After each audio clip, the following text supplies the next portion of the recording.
So I can print, then I can wash and cure it, and all is pretty cool. So we are getting close to countdown time here. As a matter of fact, let's kick this thing off because I think I'm about 15 seconds behind. Here we go.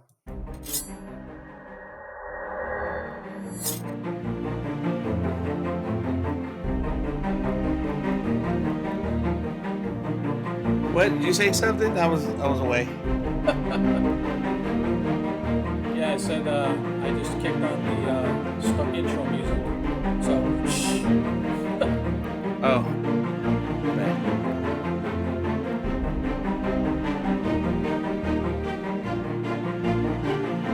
I'll take that.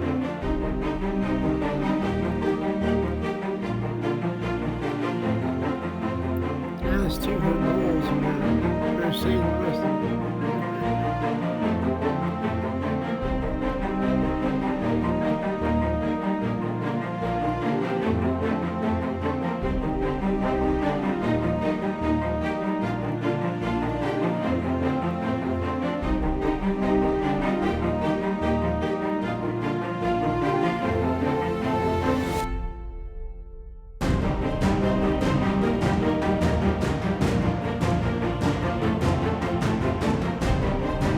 Testing.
Hello, my peoples. Welcome back. Happy New Year.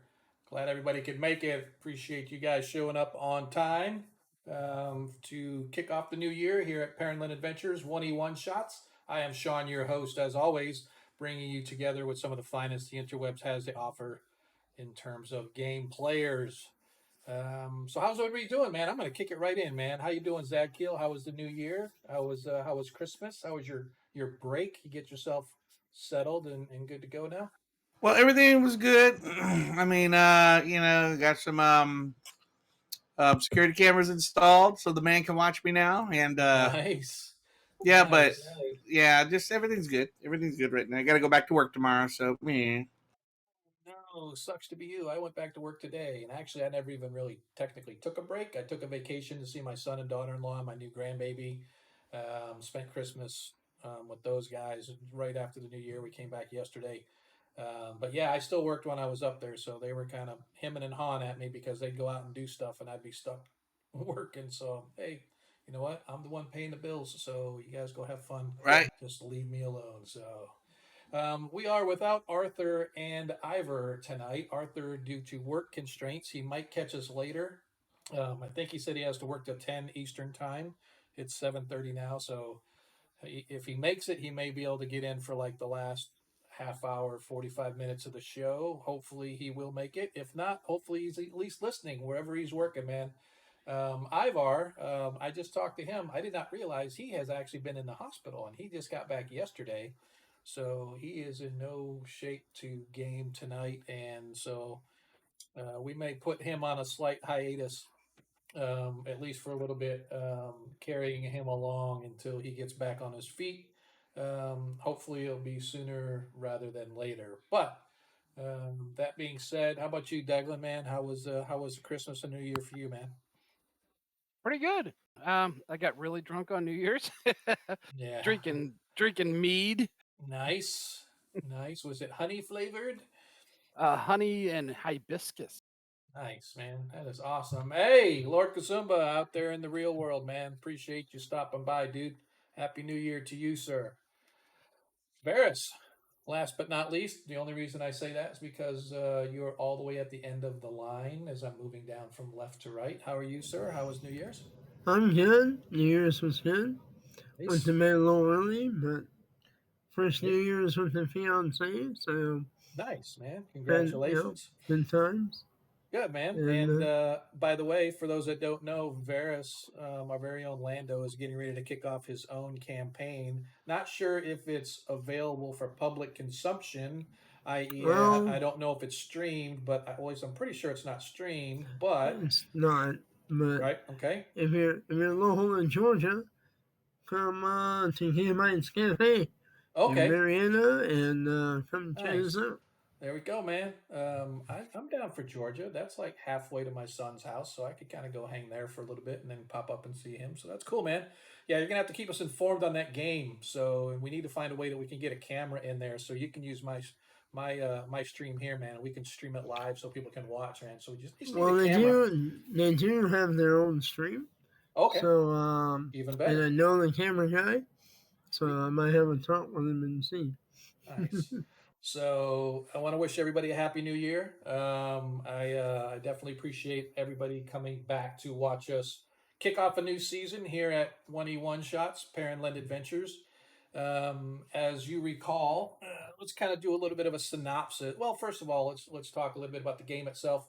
1E1 Shots, for those that are new or have not followed us in a while or just tend to forget, because that's what we do is we go from one thing to the next and we never remember what we just left.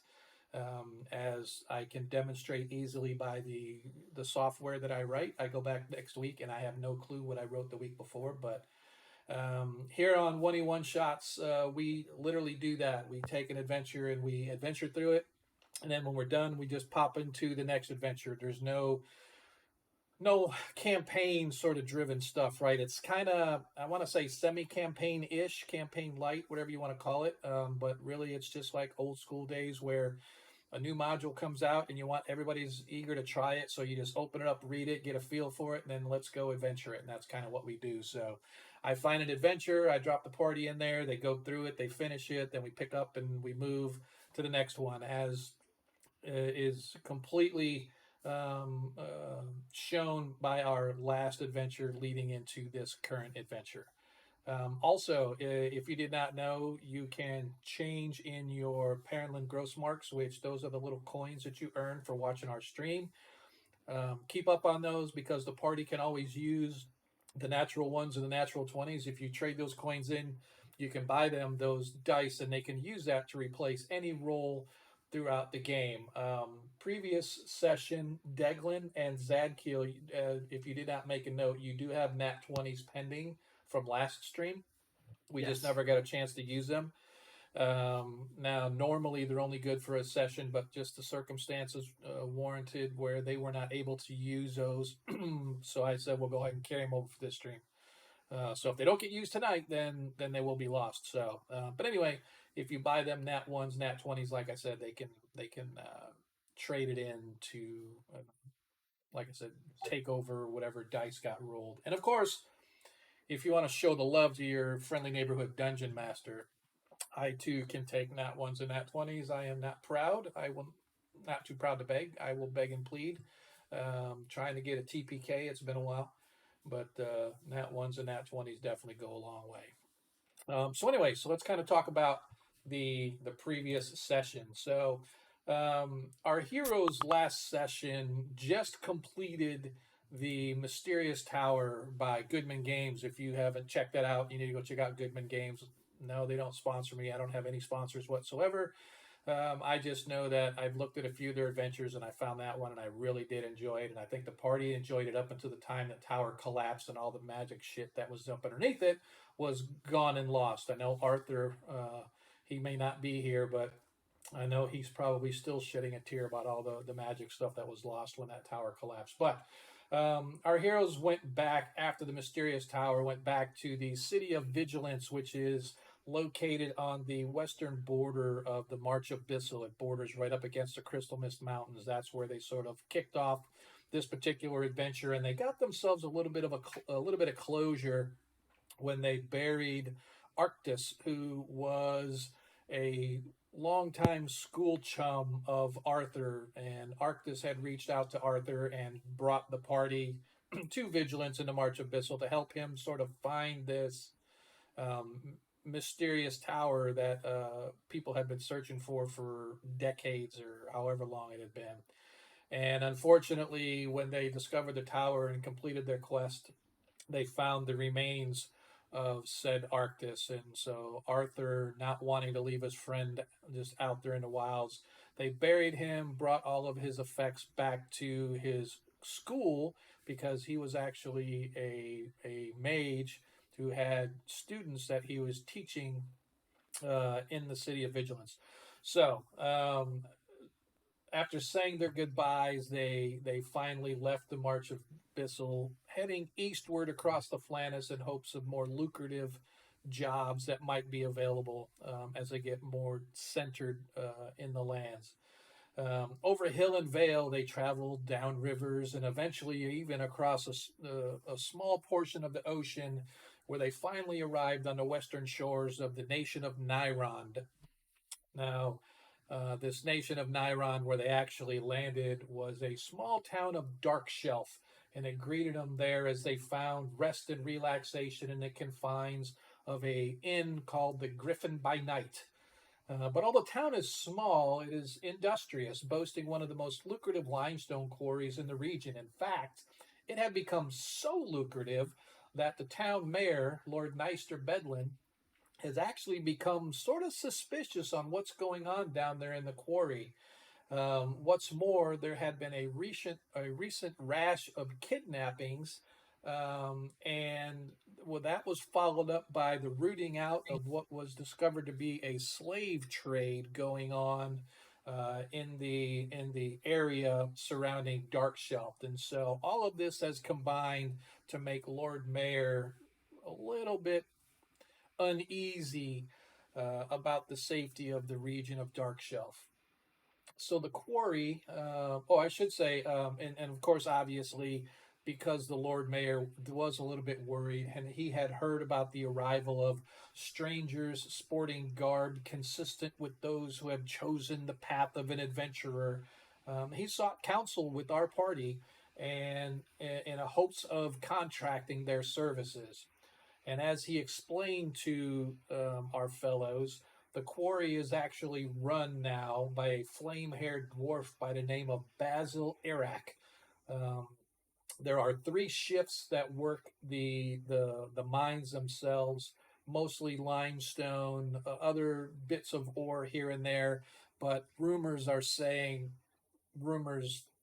should say, that are being spread by Iraq himself are saying that they're actually finding gold down there, which sort of explains a lot of the riches that that the miners and stuff are able to afford.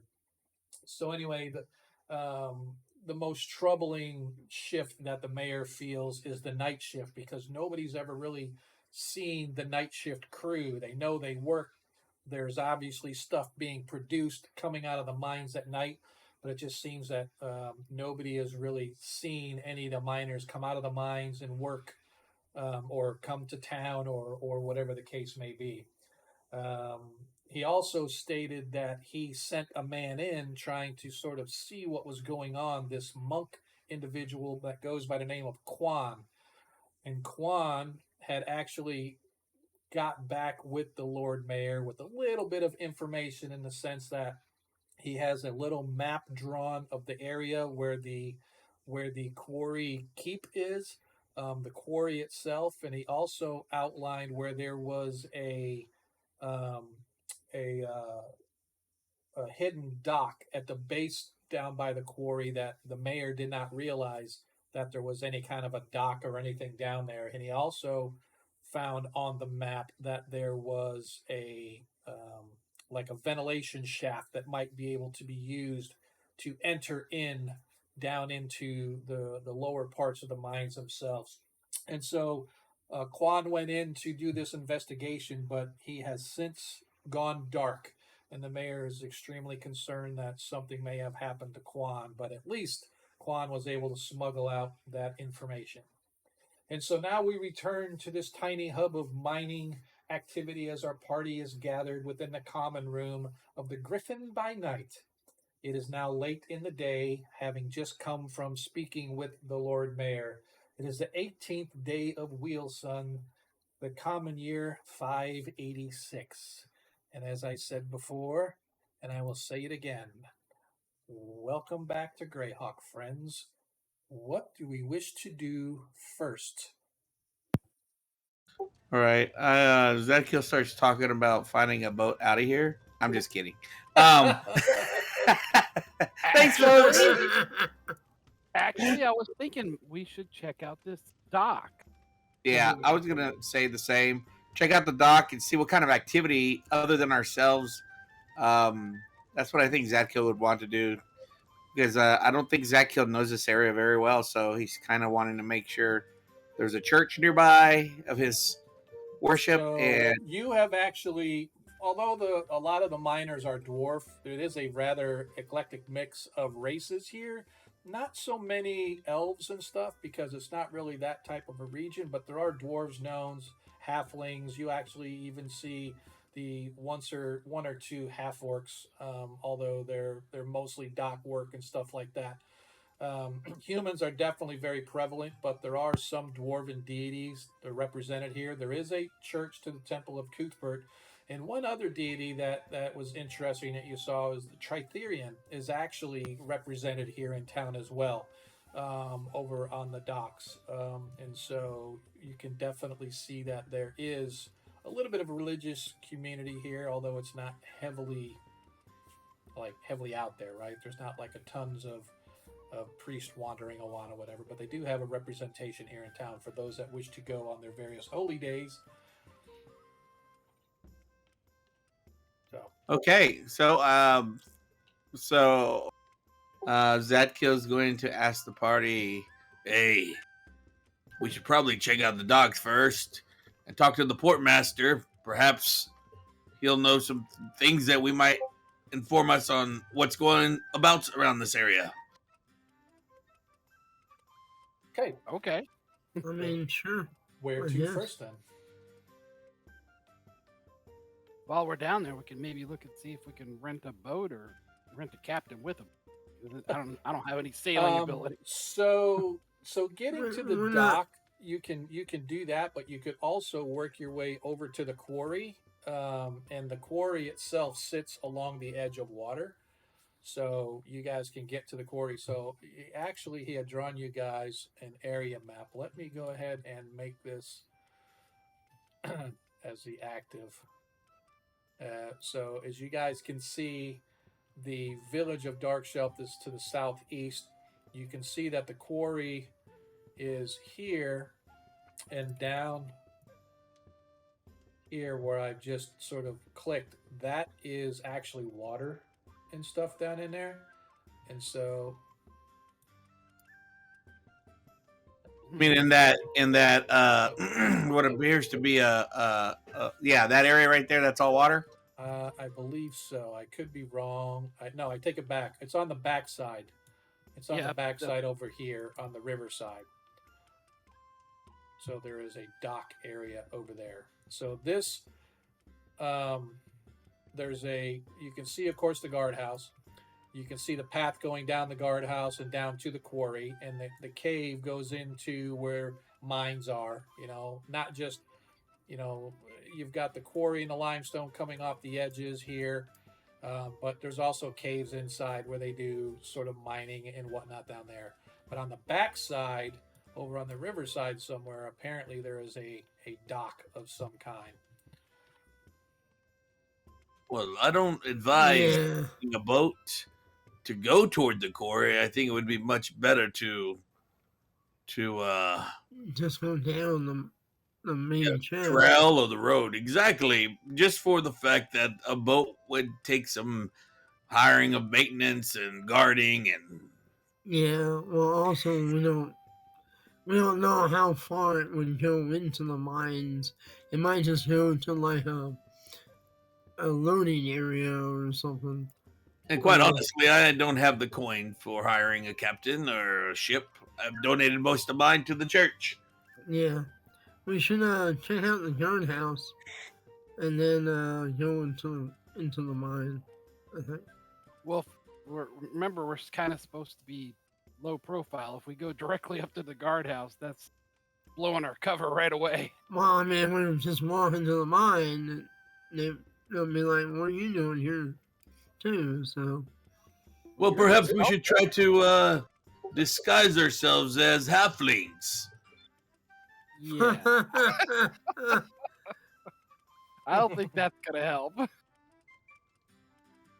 What about the ventilation shaft, or perhaps we could find and just sneak to the backside by the river to see where perhaps this dock or boats go.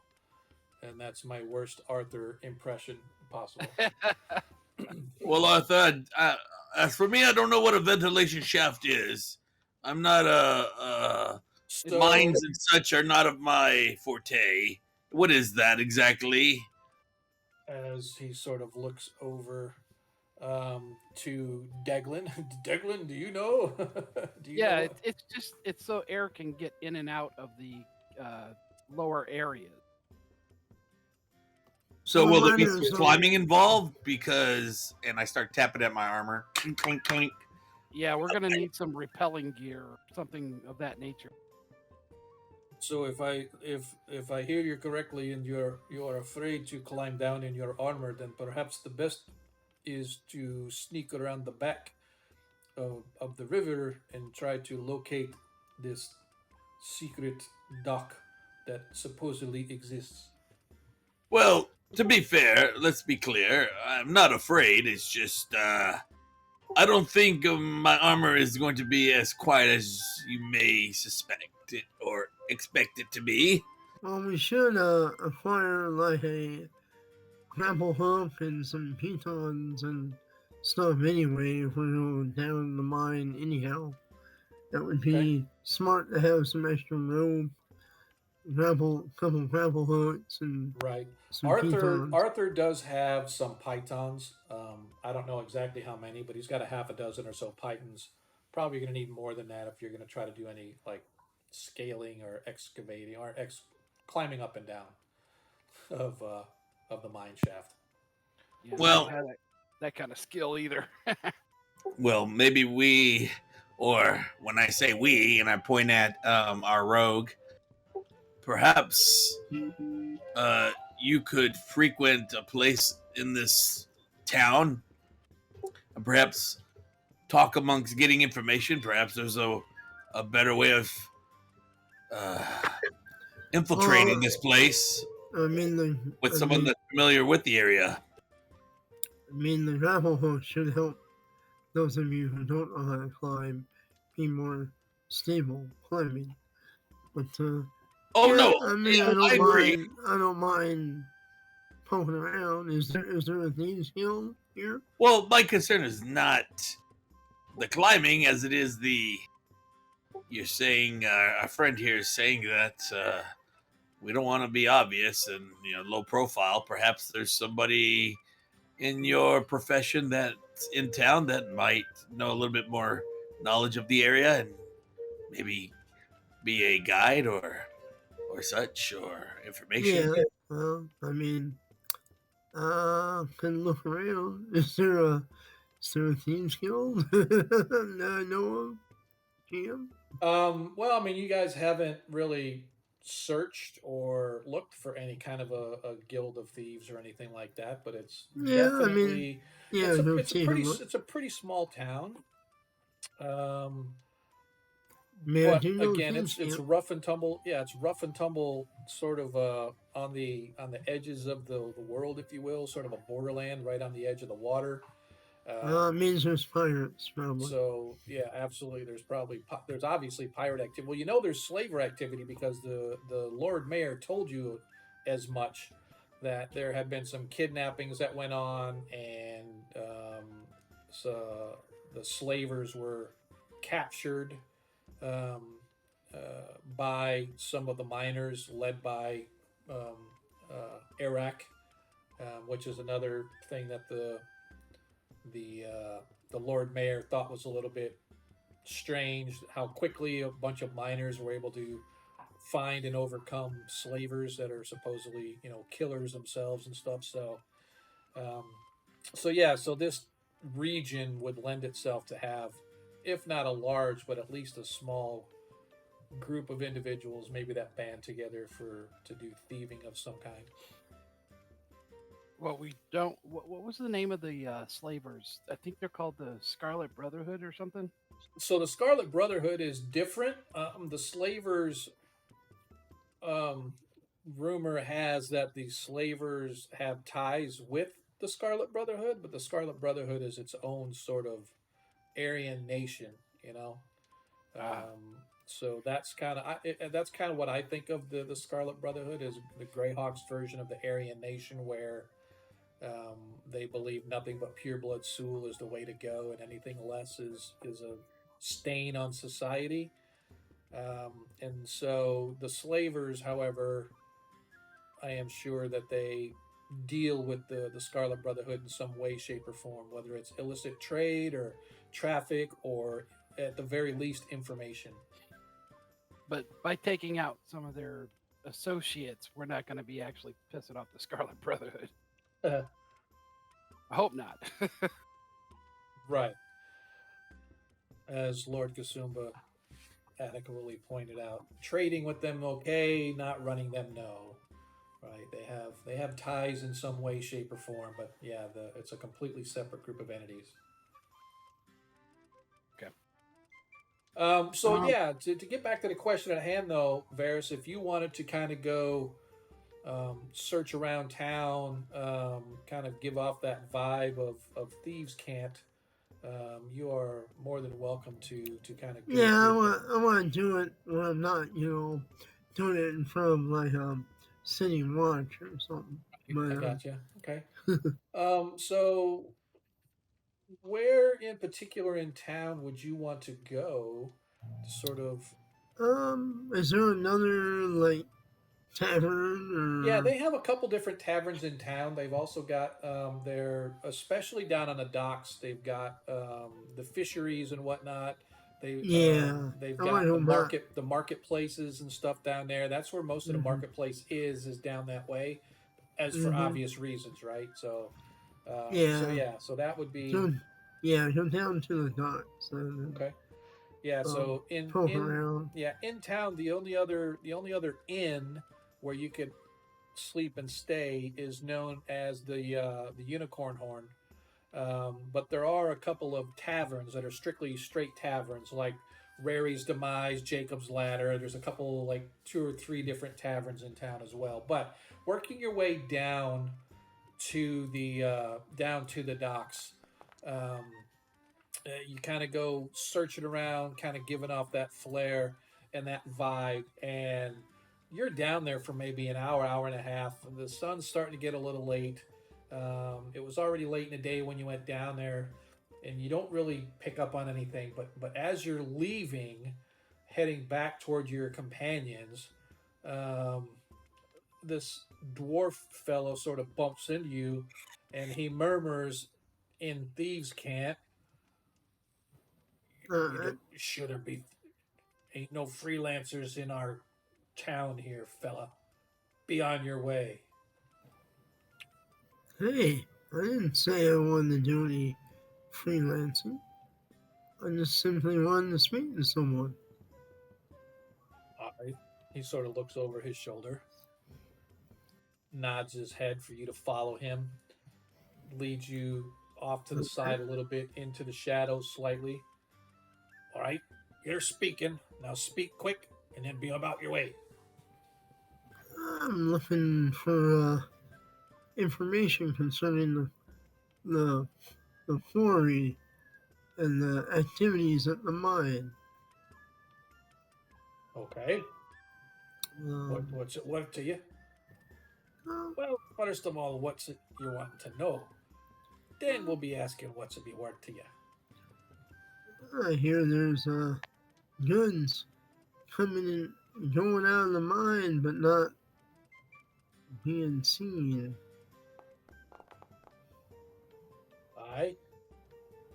I suppose that there are those who would want to maybe skim a little off the top here or there. Nothing wrong with that. Any way I can get in on that? So you're looking for work then? Yes. Think maybe there's something maybe we could we could probably make an arrangement. When are you looking to start? Oh, soon.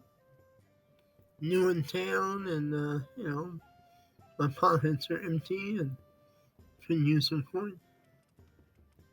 Well, let's see what I can do for you. Where are you staying?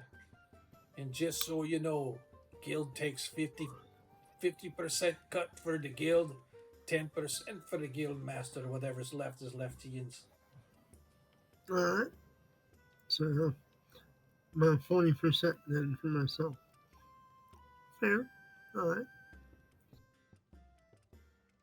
So, where are you staying? I mentioned the You guys Griffin. are staying at the Griffin by Night. Yep. I mentioned that.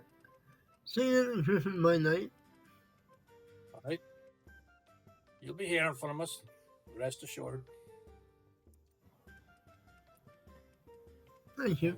And as you're talking, he sort of fades into the shadows and sort of disappears in an alleyway. Yeah. Very quickly. I see about disappearing myself and make my way back to the group. Okay.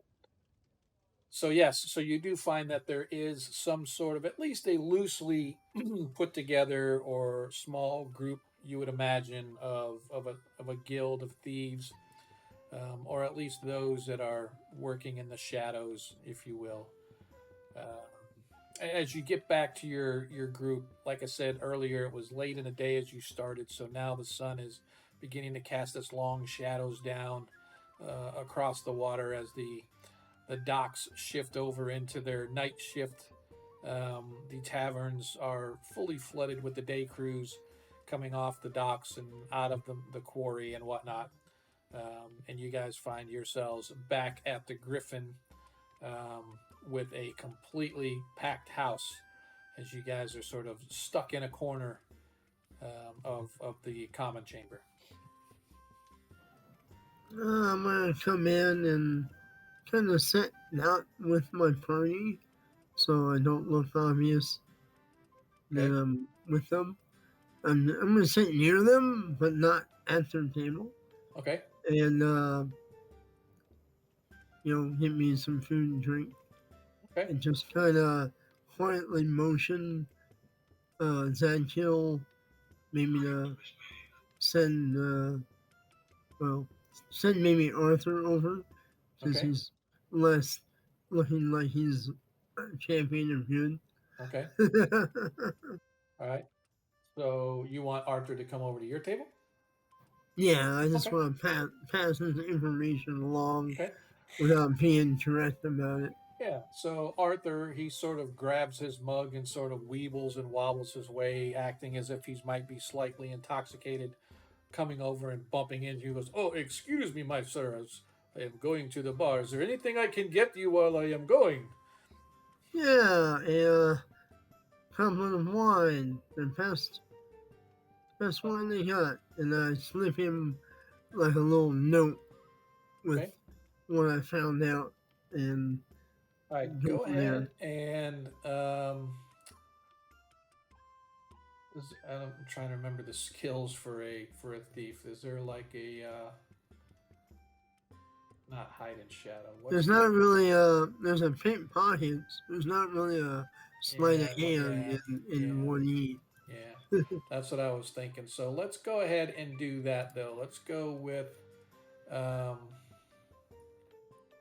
let's go with pickpockets.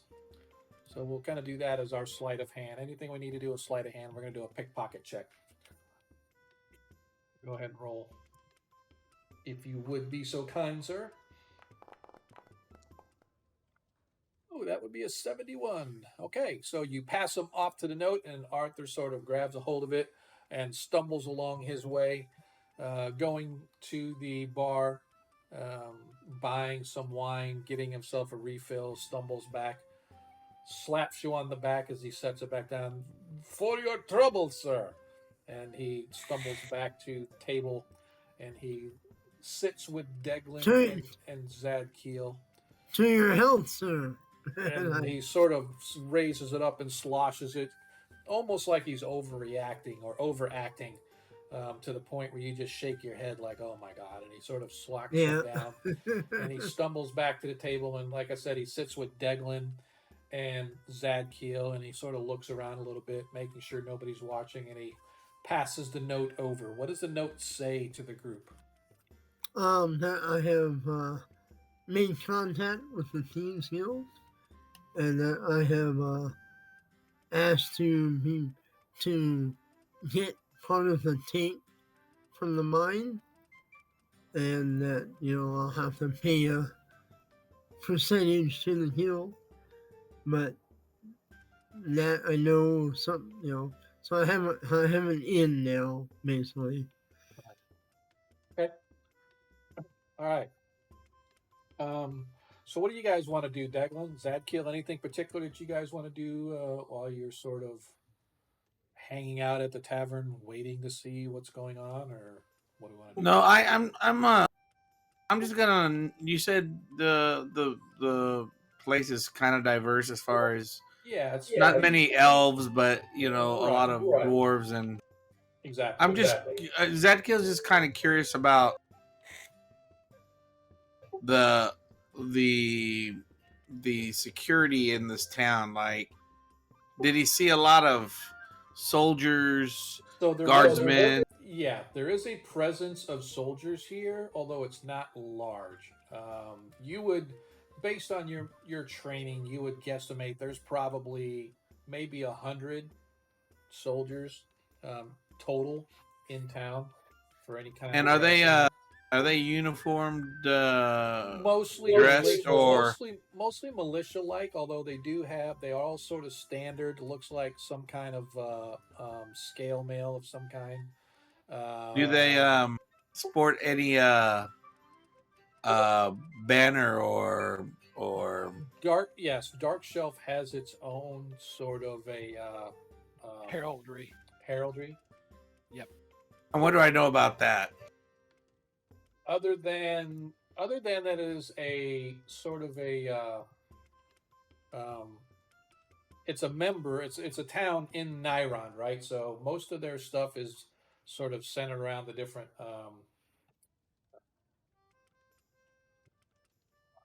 I guess what I'm trying to discern is that if there's a lot of crime, or if it's a town that I have to keep my watchful eye out. Yeah, or is it- probably yes, I would say, right? Just because of the fact that think of it as a border town, right? So there is militia. They're probably not like super well trained soldiers per se, but there is a Like militia. thugs? Like Yeah, you're probably gonna have that. I would have no doubt that you're probably gonna have that element in it. But Okay. all of them are wearing, like I said, they've got insignias indicating that they are official city watch, if you will, or town watch. Okay. But like I said, you can tell that they are not trained army, right? They probably have some sort of training that goes on for the militia. There's obviously in the area you guys are, you've got the bright desert to the north, so you get a lot of the nomads and a lot of the creatures that come out of the desert and the hills to the north. the Alberals and stuff. There's a lot of stuff that comes down out of there, and obviously trying to repel raiders because the slave trade up and down the coast is fairly prevalent, and small communities tend to get raided, and you know, families ripped out of their homes and thrown into slavery, and so they have to maintain guard against that. But again, it's not that large of a militia. And the town itself, like I said, is only a couple thousand people, probably, with a whole mix of races. Well, knowing this, I basically advise the party that we should keep our eye out. That all this kind of activity that's happening at the mine that is a concern to everybody. There might be people that are in town involved with it. It could be even guards people, just from what he picks up from being a border town and the kind of people that are around. He just says, "Be warned and beware." As we are in this town and we're looking around and asking questions and stuff, so and seeking help from people, just beware of that. Yes, beware, as Arthur slams down his mead. Daggle, anything particular that you're going to be doing or looking for while you guys are waiting? Well, I'm just trying to identify what Varys is doing with his inn. If we're gonna have to pose as possible miners to go in there and So skim from the top. so you got the impression that he made a inroad into the local thieves. Hey, Agamaran, thanks for making it, man. We appreciate it. So Varys met with the Thieves Guild. And as of right now, you don't believe that the whole group of you is met with the Thieves Guild. It was Varys who met with the Thieves Guild. Right. And so more than likely it was he said and they said, okay, we can maybe find some work for you, et cetera, But et cetera. he wasn't including all of us. No, Yeah. I'm trying to get in and get information, as well as maybe some coin. but Okay. but Well, it was part of what Zadkill wanted me to do, and it might lead to something, it might not. We'll see. Well, okay. So let's, in low terms, so other people won't really overhear us. Let's talk about our options of getting into this. We're going to have to get in there eventually to find out what's going on. So we know that there's the main entrance that goes right past the guardhouse there. We know that there's this ventilation shaft. Yep. And we know about this supposed dock. Correct. If we do the ventilation shaft,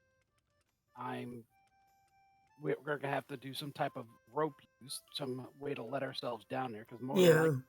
it's like a 50-footer or something like that. We got to climb down. Oh yeah, we're probably gonna need more than that. We're gonna need the grapple hooks and the pitons.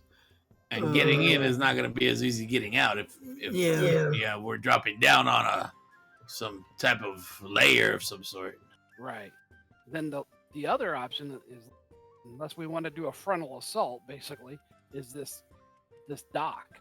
So we're gonna have to identify where the dock is and if that's a viable egress for us to get into. I'm wondering if now, correct me if I'm wrong, group, but I'm wondering if those workers, if any of them have made their way to this town, and if so, maybe we could, mix it up and be workers. Yeah, but then we'd end up going in without our gear because we'd have to put on regular clothes and act like miners. Well, not necessarily. And I take out my cloak and I cover my body with my cloak. See? You look ridiculous. I would probably be, between me and Arthur, we're probably the only two that could maybe fit in because we're not wearing either light armor or no armor. But yeah, we're not gonna be able to haul, swords and axes and things with us. Well, I mean, Well, let At me least try. not, at least not openly. Let me see about getting some guidance from my local temple here. I think I saw a local church here. Let me let me go and ask the priest or whoever's there, an acolyte of whoever, Okay. and I'll return shortly. So, making your way back down toward the dock area, where is again, it's sort of the epicenter of town, is really around the docks and the first sections out of the docks. You immediately find a small chapel dedicated to Saint Cuthbert. It's a low stone building, has a wooden roof, a high peak steeple with a symbol of a hand holding the cudgel sort of up in the air, right? So it's not a full blown statue of Saint Cuthbert, but more of his hand holding his infamous cudgel. The doors themselves are closed, but you see several windows around. It's a one story. You see several windows around, but there's a heavy glow of light coming from within, indicating that the chapel itself is welcome to visitors. I go to the door Mm-hmm. and I knock on it. I Okay. do the secret St. Cuthbert knock. Gotcha. Okay. You do the Spidey Man handshake or whatever. You got your little decoder ring out. So a few minutes pass when you hear shuffling on the other side of the door, and the door itself opens up, and on the other side you see an aged priest. He's sort of slightly stooped. He's probably in his mid to late 60s. His back is slightly arched, almost, I don't want to say humpback, but almost sort of just that little feel as he's hunched over, and hanging about his neck is this golden symbol to St. Cuthbert. His hair, albeit thin and pulled back into a tail that sort of, a ponytail that sort of hangs down his back.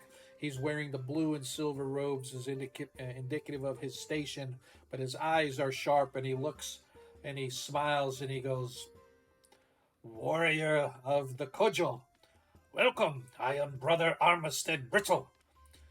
Have you need Yes. of need of services, or perhaps a place to stay tonight?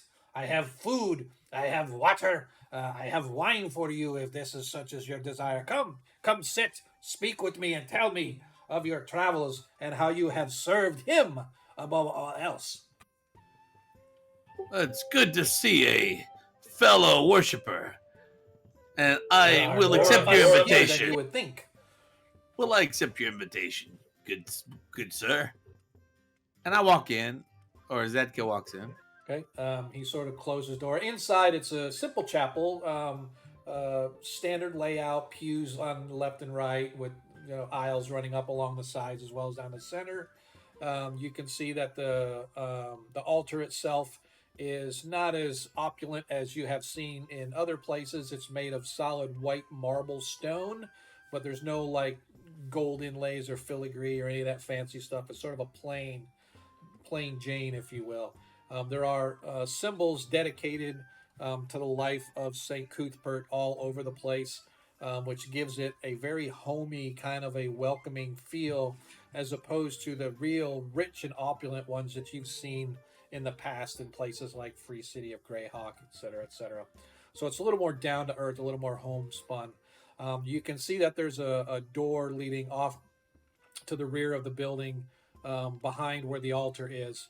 But he sort of brings you up toward the altar, grabs a bottle and pours into a couple of chalices and hands you some wine and goes, "So, tell me, what is your name, my son?" I am Zedkiel, the righteous. Zed, I- you are well met. Oh, well met. Likewise. It's good to see that there's others of the same faith as myself here. I come for guidance and a donation, and I give him 100 gold pieces His eyes go wide. He goes, "You have my undivided attention, my son." And he slams that coin down with a big smile, and you can see that his teeth, while yellowed, haven't quite begun to completely fall out, but you can see he does have a couple of missing teeth on the one side. And you imagine in the next few years, he's probably going to have all new teeth or no teeth, one or the other. Um, but he has this big, wide, sort of half smile, and he's like, "So, how can I be of assistance to one as noble as yourself?"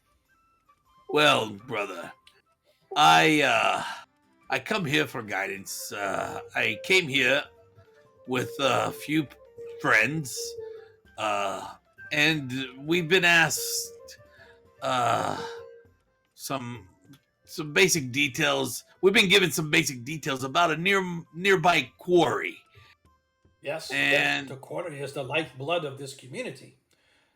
The well, amount, yes, amount of stone and amount of coin that floods from that quarry into our coffers is enriched in all of our lives. well, as much as wealth might be important to the normal man, as a worshiper, I'm not as eager to have that wealth, but my duties are lie elsewhere, and we were Yes, yes, informed yes, that of course. there were many settlers being taken, and other things that don't really fall in line with Surely, the you Cuthbert know, way. surely you know of the slavers in this region. They travel up and down the coast, ripping wives, husbands, children from their very beds in the middle of the night, throwing them in shackles, and taking them across the bay to the Pomars, where they are sold into slavery and are used for who knows what else. It is Well, good that you are on this side, although I am sure that your sword and your arm would be most welcome on that side, on the front line of the battle. It is good to have a sword of your caliber on this side, helping to defend the homeland. well, thank you for informing me of this trade and all. I was a little I'm new to the area, so but I was wondering, is does that have anything to do with the ongoings, the negative ongoings that are happening at the quarry? And if so, do you have any insight? I had no idea that there were strange happenings going on at the quarry. This is the first I have heard of this. Hmm. At least Where have you that's been hearing these rumors? um. I've been hearing half tales. From I may have misunderstood my companions, but I was under the impression that the cave has some mysterious ongoings, and as far as I know, people have not been seen leaving. At least that's what I believe I've been told, and I'm wondering if this kidnapping and slavery business has anything to do with perhaps the workers that are in there. Are they free willing workers? Do you know? Oh, the dwarves and the humans that work within the quarry, they come and go day and night, so I can only assume that they are willing workers. I have seen none in shackles. I have seen none being beaten and driven back into the caves. Your friends or whoever is feeding you this information is surely mistaken. Well, it's good that you can clarify that to me, because I'm not such a good listener, and I try my best to. This we understand. So I try to get information more about the ongoings with the mine itself, and you've told me that it's obviously creative, lucrative uh, means Even to more this so, town. with just this past year, they say that they have quadrupled the output of the mine, not only from limestone, but now other precious metals, including some are rumoring that gold have even been discovered in some veins. Can you imagine a gold mine here in our small community? Huh, soon we will surpass Railmord in size and opulence. The gold mine, you say? Well, that I is think but I've a heard of rumor. such a thing. That is but a Well, rumor. being on the edge of the the Empire here. I don't know if there are others with a common interest of maybe occupying that mind, which is one of the concerns I had as well. But enough talk. I appreciate your company, and you'll probably hear from me soon. I Uh, do hope so. And your tithing is most generous, my son. And for this, well, as he sort of puts his hand on you, and you feel this sort of energy flowing into you as he says a prayer over you, go with his blessing. And he casts a bless upon you. So for the next few minutes, you are under the influence of a bless spell. Should anything negative happen, well, thank you, and I hope this small amount of money goes to good use for this the faith. this is And no small amount of money, and it shall go to very good use, I assure you. well, then, brother, good day. I must get back to my companions. So as you are gone, Deglin, you, Ivor, and Arthur are just sort of hanging out there, eating and drinking and making merry in the common room of the inn that you guys are staying. Which, for those that didn't catch the name again, it is called the Griffin by Night. Um, you guys kind of see. Well, I don't want to assume he's going to get up, but Varys, you are um, sort of sitting there and just kind of catching the sights and whatnot, and suddenly you see a human fellow sort of dressed in leather garb, has sort of a cloak sort of over him. He starts flashing you a couple of hand signs, and basically the word is outside now. Okay. I didn't Uh-huh. want to assume that you were going to get up and go, but if you do, Yeah, I Deglin, that's will. what you see. Okay. I So will. Deglin, you guys watch. You, Arthur, and Ivor are sort of watching, and this is only about maybe 10 minutes after Zadkiel has left. And Zadkiel, you're going to be gone about a half hour I'm total, home. right? I'm home for Yeah, myself. I would say Yeah. So I was just going to say, Zadkiel, your whole timeline right there took about 30 minutes. So about 10 minutes after Zadkiel leaves, Deglin, you, Ivor, and Arthur sort of watch Varys sort of finish his drink, put it down, crack his knuckles, does whatever he does, and stands up and grabs anything that he's got loose around him, his gear wise, and he sort of strides out the door and heads out. Um, Varys, as soon as you get outside, you see off to the side on the right the dwarf that you were speaking to, and he's like, he kind of gives a little whistle, nods his head, tells you to come follow him around the corner. Yep. I keep my hand on my sword hilt just Okay. in case. All right. Deglin, you guys doing anything? Are you just going to kind of wait for Varys to come back, or wait for Zadkiel to come back, or anything that you guys want to do? Well, I was going to ask if if they thought we should maybe follow Varys just to verify. That he's not would be completely up to you. You have to make that decision on whether or not you feel you would be interfering with what he's doing, or I at least- probably would be interfering because I don't know anything about thieves. Right. That's yeah. So maybe I'll do my own little side gig here. Okay. Are there any?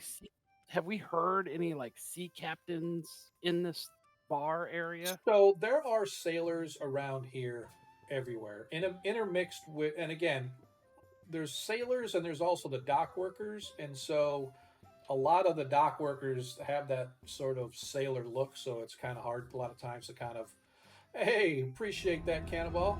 That is awesome, man. I appreciate that. Always appreciate the love, and I just want to throw it out there. If you have yet to click that follow button, please click the like, click the little bell thingy that goes off, so you can know whenever we're coming on. We're here every Monday night, so I just want to get that out there because I didn't say it earlier. So, oh, look at that, man, Troy's throwing out the love already, man. That's awesome. So anyway, a lot of the sailors, it's hard to tell if they're dock workers or sailors, but there's that whole crowd in there along with the miners, along with shopkeepers and stuff like that. So it really is a good mix. Whether or not any of them are captains is kind of hard to tell. Although it looks like there's some that are at least leadership, like I don't know, maybe a quartermaster or I don't know, first mate mate. or something like Yeah. that. So maybe, but whether or not they are, you don't know for sure. But there's definitely a heavy presence of sailor. Let me see if is there any like dwarven sailors. Okay. I would say no. Not very many. Although I will never. I can't say there's never because I had a dwarf that had the sailing background, so I'm not going to say never in my world. But they're very rare.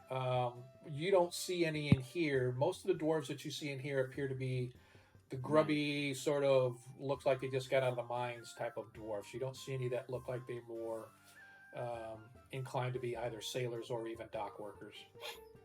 All right. Well, then I'm gonna try to pick out one of the maybe quartermaster or Okay. first mate or something like that. Somebody that might look approachable. Okay. And maybe strike up a conversation, buy him a meat or something. There you go. So as soon as you buy one, most of them are sort of in their own little clique. As you're sort of moving up to talk, and they're just kind of like looking at you like, go away, priestly guy with the bald head and hammer. We got nothing to do with you. But the minute you bring that mead in front of them, they're like, hey, sure, friend, let's drink. And they begin to drink mead with you. So, are you in town? You just arriving here, priest, or what are you doing here? Well, always pushing out what the good Jeskar preaches. So, any of you feel holy enough to be part of his religion? Oh, no. I got all the religion I need right here in this mug right here. Watch, it's going to go right. I'm going to put this religion from here into me, and it's going to be there until I piss it out. And he sort of slams down, and he goes, so, Eustace Treadwater, what's your name, son? And this fellow that you're looking at is he's probably, I don't know, mid-20s, early 30s, very rough looking, has very swarthy looking skin. You can tell that he probably spends a lot of time on the water. Skin is dry and cracked. His hair is slicked back in a style that looks like he has some kind of a grease or oil in it that holds it down tight to his scalp, and it's sort of in a tail.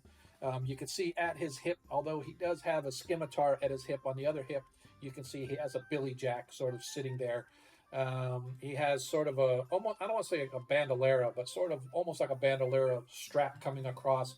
That has a couple daggers hanging on, and it looks like what to be a leather strap with a pair of teeth hanging in it. And you're not sure they're canine-looking teeth, but you don't know if they're shark's teeth or they're some animal's canine that kind of look like shark's teeth, perhaps.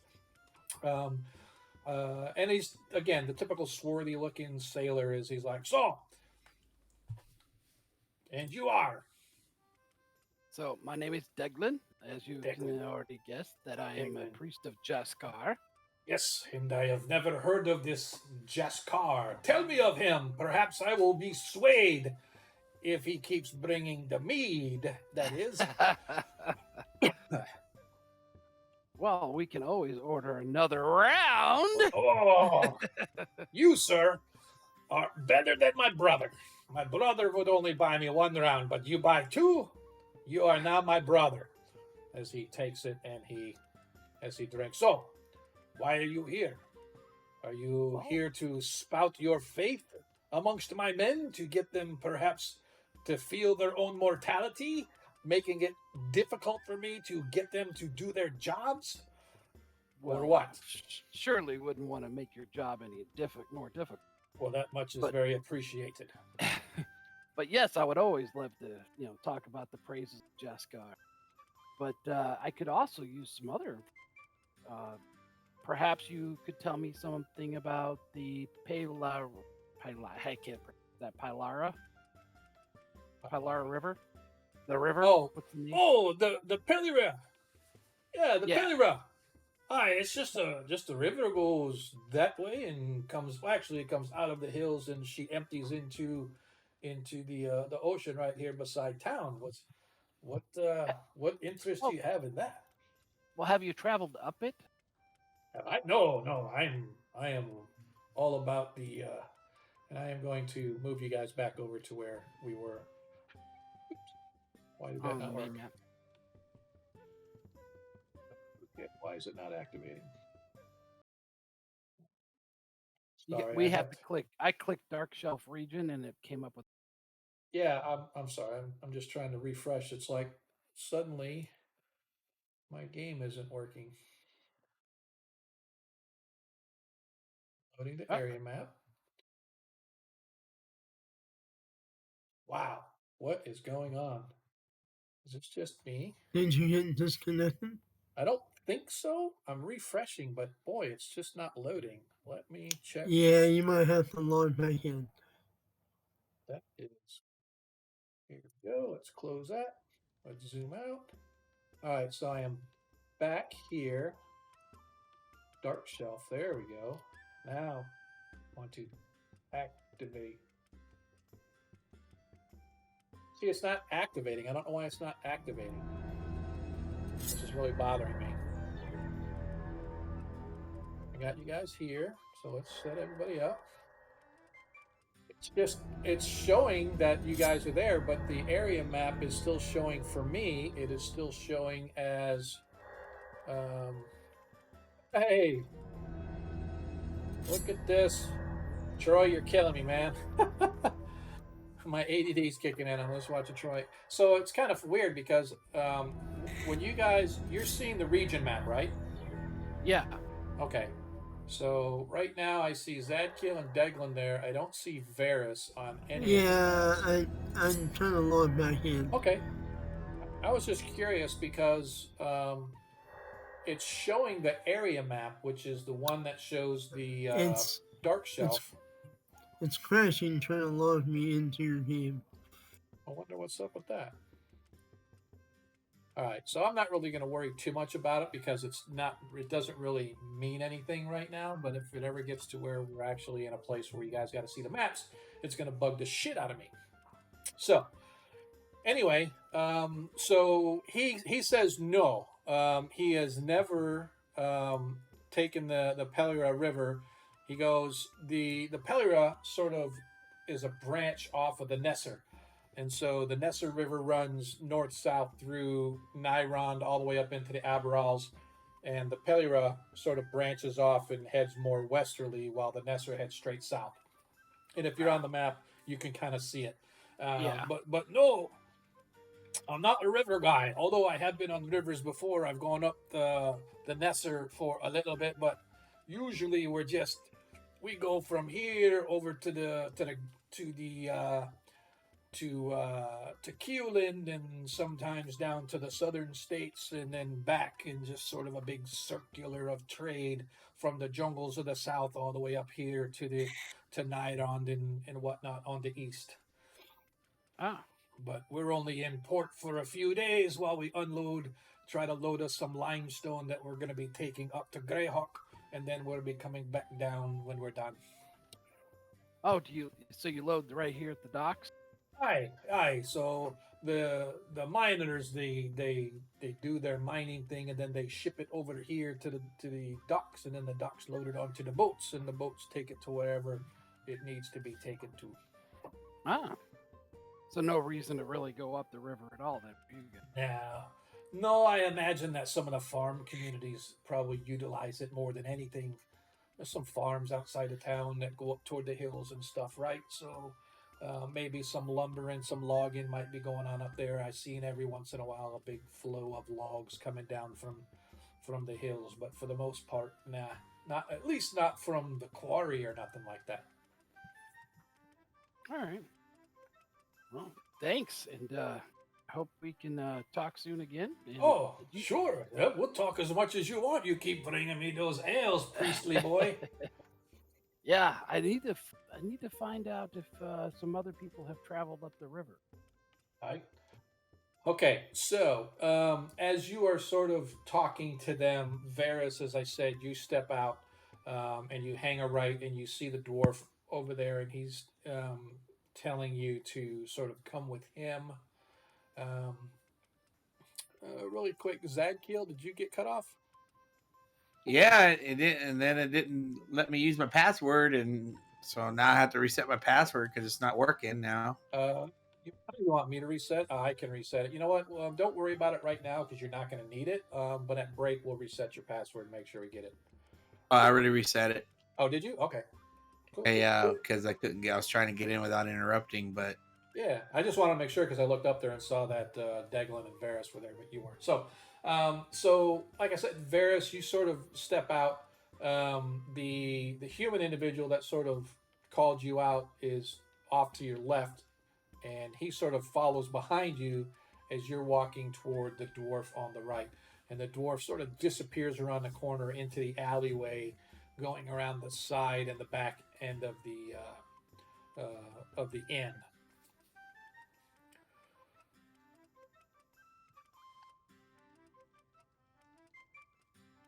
You with us, Varys? Oh, he did say he would be right back. So we may be at a hiatus for a second as we wait for Varys to come back.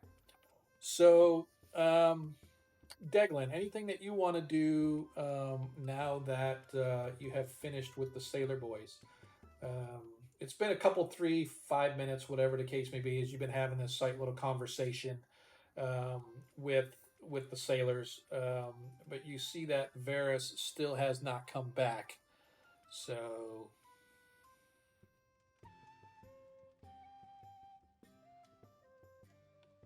all right, is it me and nobody's hearing me? no, I'm hearing you. Oh, Okay. I had my mic turned off. Sorry. Oh, no, you're okay. It's just like I didn't realize that Varys had left, and then I looked up in the game chat. He says, "I'll be right back." I'm like, "Oh, okay." So I can't do anything with Varys yet because he's not back. So let me go ahead and I can't do anything with Zadkiel because he's got another 20 minutes before he's back. So you've spent all of about 5 minutes or so talking to these sailors. You see that Varys has not returned, so obviously he is out doing stuff with the underbelly of society. Yes. Is there anything else in particular that you wanted to do while you were waiting for Zadkiel and or Varys to return? Yeah. Ask the bar wench Okay.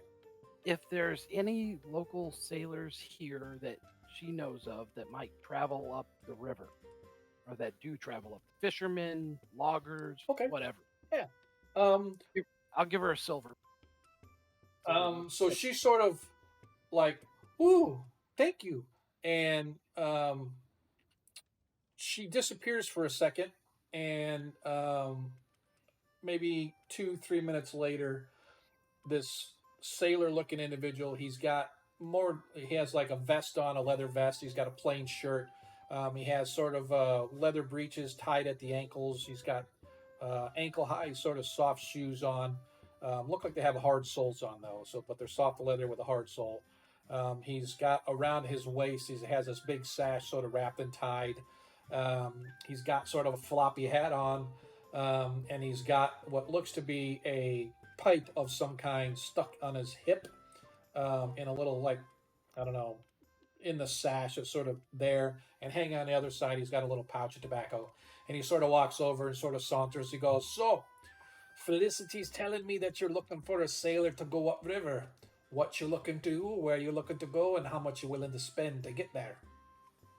Well, I'm not exactly sure. I do want to go up a little ways just to check it out. I'm new to this area, and I'm looking to possibly even look into elicit other worshippers for Jaskar, and maybe check out some of the smaller towns up the river, or just some of the other areas that go up that river. I know it's upriver, right? So it's against current.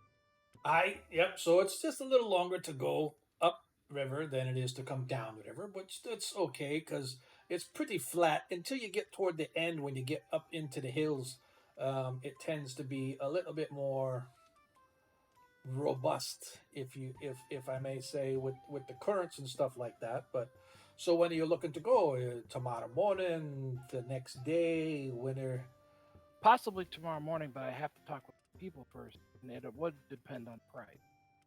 Well, no, so I have the raft that I've got. It's not wind powered, but it's mostly pole powered. Me and my brother, we pole. We can get you easily 5 silver pieces for a crew of how many? 1, 2, 4, 5, 6, 7, 8 of us. So Arthur actually says that his 3 men are going to be staying in town watching all of y'all's gear, so you don't have to take everything with you. So Oh, okay, they are gonna stay at the inn, guarding all y'all's superfluous gear. Okay, so 5. So, Five. that's a fair price. I think 1 silver piece for any steeds, mounts, horses, anything like that you need to bring with you. Dogs, ponies, cattle, sheep, pigs. Not for a tour. We're just gonna go ourselves. Very well. So 1 silver piece per man for the one day. It is a half a day up and a half a day back. Is that good for you? I think that would suffice. All right. So What's your name, sir? oh, Jasper Kronk of Kronk Enterprises. So and he reaches his hand out to I give it shake a your shake. hand. He goes, Tell him I'm Deglin of the Priest of Jeskar.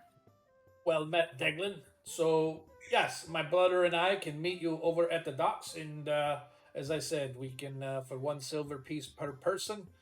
We can take you up as far as you want to go. No more than half a day. Then we have to come back. So it's 1 silver piece. Now, if you're wishing to stay out overnight, it's going to be 1 silver piece overnight, and then another silver piece coming back. So it'll be a total of 3 silver pieces per man. And for every day you wish to stay out, each one, it's going to be an additional 2 silver pieces. All right. I think that's a fair price. Let me talk with my folk here and see if that's what we want to do. Are you Alright. going to be around? Oh, absolutely. I pretty much live here when I'm not out on the water or I'm not working on the docks. All right. Thank you so much. Mhm. As he turns. All right. So I look at Arthur and Ivar. Ivar. And but I think we should wait till Varys and Zadkiel get back. So, as you sit down, like I said, it's been about 10 minutes now that Varys has been gone. Varys, not at your back. As I said, as you left the tavern, or as you left the inn, I mean, the human individual that sort of called you out points toward your right, and you can see the dwarf who you had met earlier that you believe is from the Thieves Guild, and they sort of go around the corner. And the human follows you as you get to the dwarf and go around the corner. And as soon as you get around the corner, there's like 3 other guys there, and they've all got their swords out, and they point their swords at you, and suddenly you feel this hood come over your head. Okay. Just so you can't really see nothing in case you're not who you say you is. You're just going to have to accept the fact that you're going to be walking in the dark, boy. And you can hear the heavy footfalls of the dwarf as he walks away, and you feel a slight nudge in your back, along with hands on your shoulders, sort of guiding you Yeah. wherever it is you're going. Yeah. I expected something like this. So I will relax and just go with them. Okay. I assume they're taking me to a team's Yep. house All right. or something. Yep. All right. So as he departs, or as you're gone, so Deglin, it's like 30 minutes later since Zadkiel and Varys have both left, when Zadkiel comes back through the door, rejoining you at your table. Zadkiel, as you arrive, you look around, and you see that everybody is present with the exception of the elf. Varys is no longer part of your group. At least he's not here anywhere in your group. It's probably 8 o'clock at night, give or take. Maybe not quite that late. Let's say 7:38. But it is dark outside, although it is still early as far as the night goes. What do you want to do? Where's Varys? He got up and left about 10, 15 minutes ago. He hasn't. I think he was meeting with his underworld buddies. Hmm. Well, I just came back from my temple, and I share everything that was told to me about the raider or the pirates that kidnapped the slave traders, and I tell them about how I ask questions about evils that go on in the mines and making fumbling up my knowledge of what was going on there, and I just tell the party that, hey, did I misunderstand something? Did I mispresent that, or No, it sounds like he's trying to cover it up. Actually, Or he doesn't know of anything that's going on in the mines. yeah. The thing is, though, is that the things that were presented to you from the Lord Mayor were that how he just didn't believe on how much wealth was being produced out of the mines. Like, he didn't understand how they were getting that much wealth out of it. And then the fact that the slavers things went on, and how the miners went out and took care of the slavers, he just thought that was a little funny. So he just has a little bit of a unease about the dwarf Blizzic Eric, who is running the whole show basically down at the quarry. And so he just was kind of hoping you guys would take a look into it. It doesn't necessarily mean that there's a whole bunch of stuff going on at the mines, because nobody's been missing from the mines. But he did say that it was unusual that he hasn't, and nobody he knows has seen any of the nighttime workers at the mines. That's Right. the kicker right there. Right. And so, but if it's not sort of something that only people that are involved with the quarry may know about that, although there could be rumors or something going on. So it's quite possible, but whether or not he is like covering it up or whatever, it's yet to be seen. So I guess it would be a valid point that you could bring it up, but I can't believe you don't know about this. Everybody in town seems to know about this.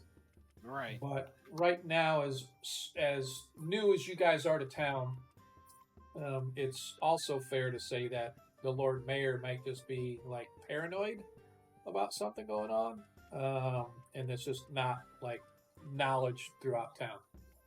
Well, I can say this for a fact, that we were told, based on the insider information, that there's a secret dock up the river. Right. And the guy, the shipmaster I was talking to earlier, told me that they always load all their limestone at the docks. So why would there be a secret dock up the river? That's kind of fishy right there. Right. Absolutely. So, But if nobody knows there's a secret dock there, right? So well, Quan told the mayor, so the mayor's not completely, off his. right. Oh yeah. Absolutely that. Yeah. This sounds fishy to me. Definitely not moral things are happening here. I also tell him about the fisherman I talked about. Jasper was his name, I think. And The fisherman you just talked to. yeah. Oh yeah. Jasper Kronk. Jasper Kronk of Kronk Enterprises. Right. So I tell him about that, and that he was willing to take us up the river, him and his brother, on a pole raft. Just about a half day up and a half day back for silver. We're gonna stay longer. More.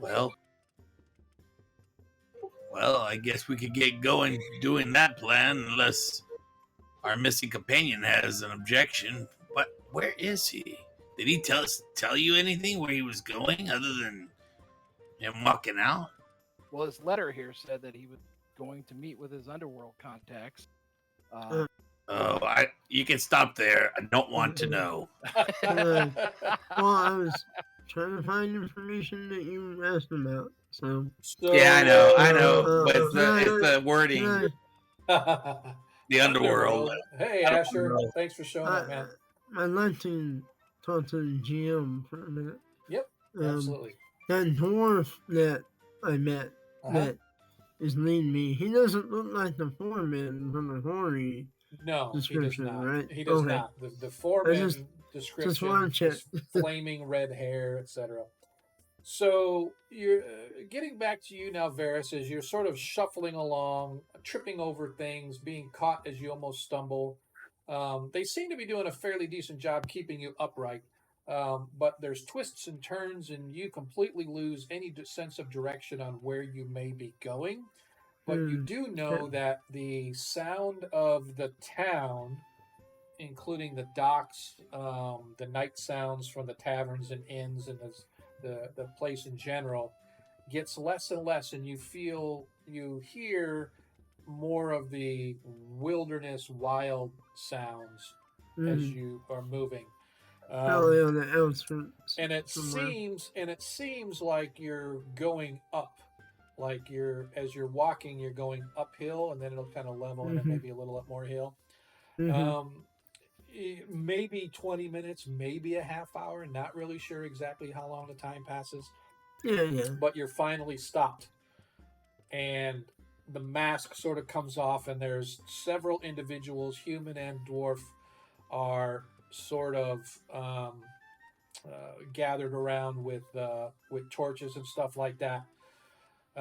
There is a human female wearing completely black leather with this looks like a dark green cloak, a hooded cloak, sort of thrown back. She has auburn hair. It's not like flaming red, but it's sort of a darkish brown auburn kind of hair as it flickers in the light. As she sort of steps up to you and kind of looks you in the eyes and says, "My boys tell me you're looking for work. Do you I have am a Malay. name? Do you have a Uh, name? my name is Varys Malay.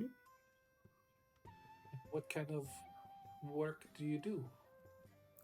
I acquire things. Kind of looks around and laughs. She goes, "Anything Professional specific?" gigolo. Yeah. Anything specific that you have acquired that maybe we have heard of? Perhaps some job or some accomplishment that I bears helped your. rain a tower ruled by a undead wizard. He kind of looks. Is that the? Is there an owl over on that? And they're all kind of looking like they're talking about some tower nearby that nobody that you probably you know whatever tower they're talking about is not your tower because your tower was not on the water. Yeah, it's it's also a long ways from here. Oh, so it's not Inverness because if you went to Inverness and came out alive, you have much respect for me. So why should I trust you? Our boys tell me that you were seen in the sights of none other than his Lord Mayor. I have no business with the mayor. But Yeah. it's interesting to me that you go have business with the mayor, and then suddenly you're out seeking out my boys for business with us. You're not trying to lay a trap to get us all in the Oh no, cells, no. are you? Actually, Because I'm I've just got friends over in Highfolk, or I'm sorry, over in Highport, that would love a set of elf ears to be hanging about their necklace over this well, holidays. my ears are a little hard to take, but I'm not here to cause trouble for you or your companions. I'm simply here to benefit myself and gain some information concerning the quarry. The quarry. What Yes. business have you had with the quarry? Oh, my own. Mhm. Heard there's gold there. You're an elf after my own heart. I love gold too. It just seems to sparkle even nicer against I my fear- skin. I fear it'd be more honorable to work with you and not raise your ire by I don't know about involving honorable. myself. I don't know about honorable. All right, I'm starting to get upset now. I'm trying to roll a dice and it's not rolling for me. It's like my foundry is completely locked. Oh, there it goes. Now it's going to roll all 5 of them at once. Yeah. I like Basically, it. I want try to be Oh, that's respectful yours. and stuff, so not to not raise their ire by pilfering without consent, basically.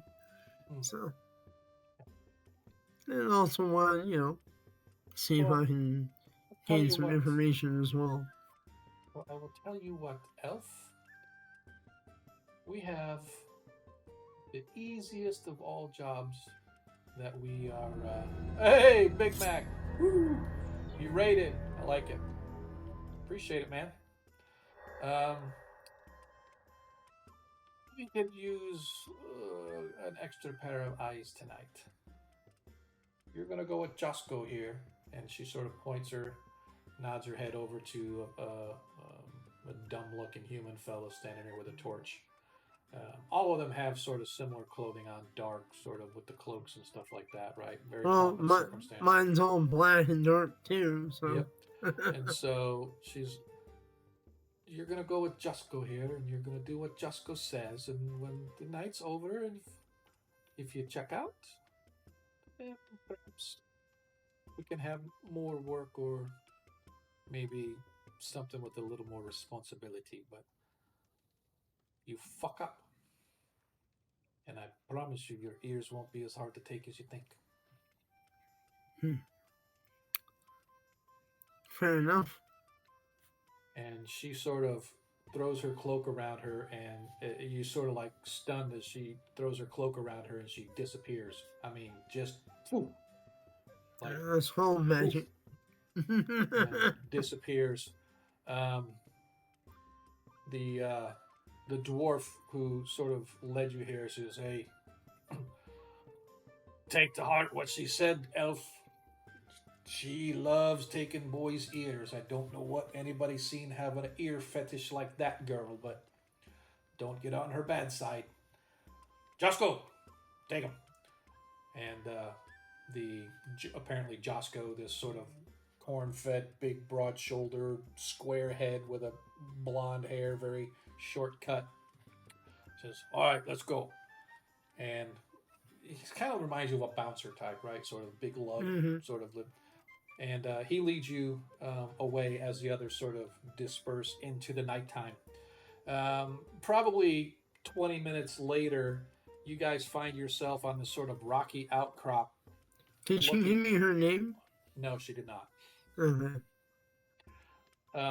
So you find yourself on this rocky sort of outcropping, overlooking. It's a sharp drop on the hill down below, and you can see a river flowing down in the water. The sky itself is partly cloudy, but there's enough moonlight coming through to kind of reflect on the low trees and whatnot, and the farmlands that sort of dot the landscape along the river.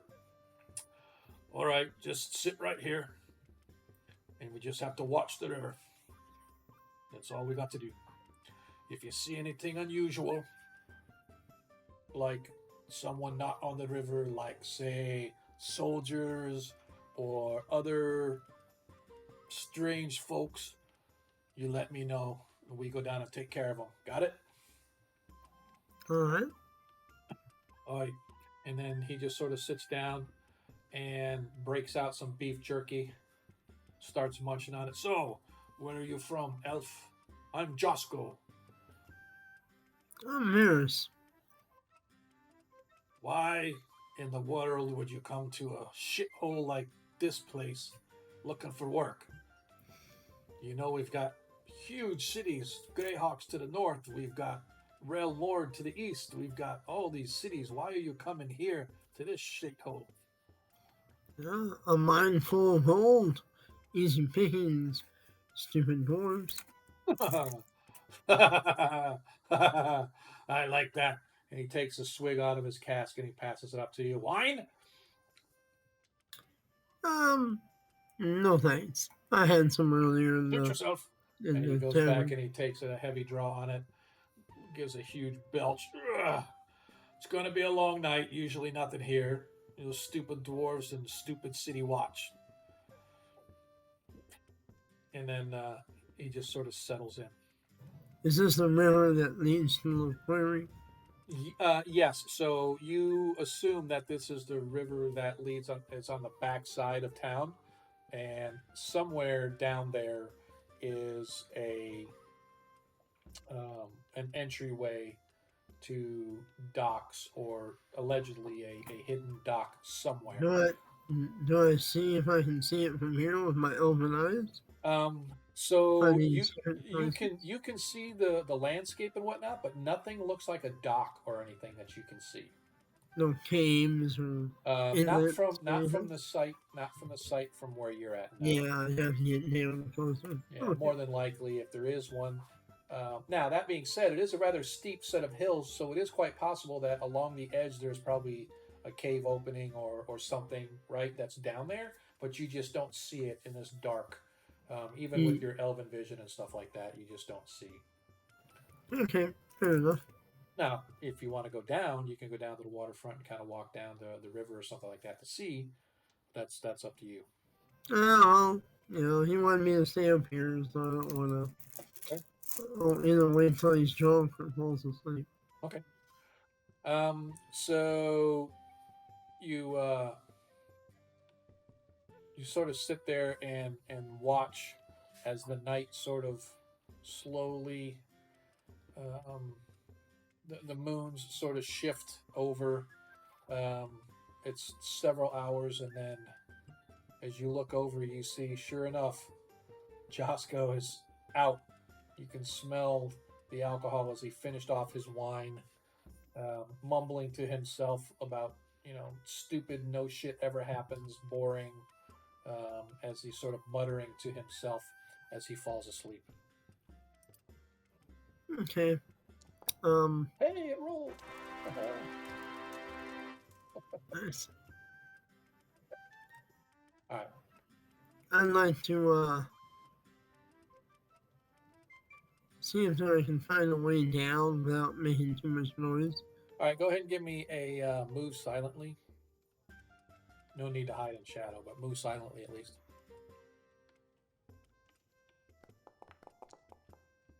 What's your move silently percentage? 55. All right, so go ahead and give me one more move silent check.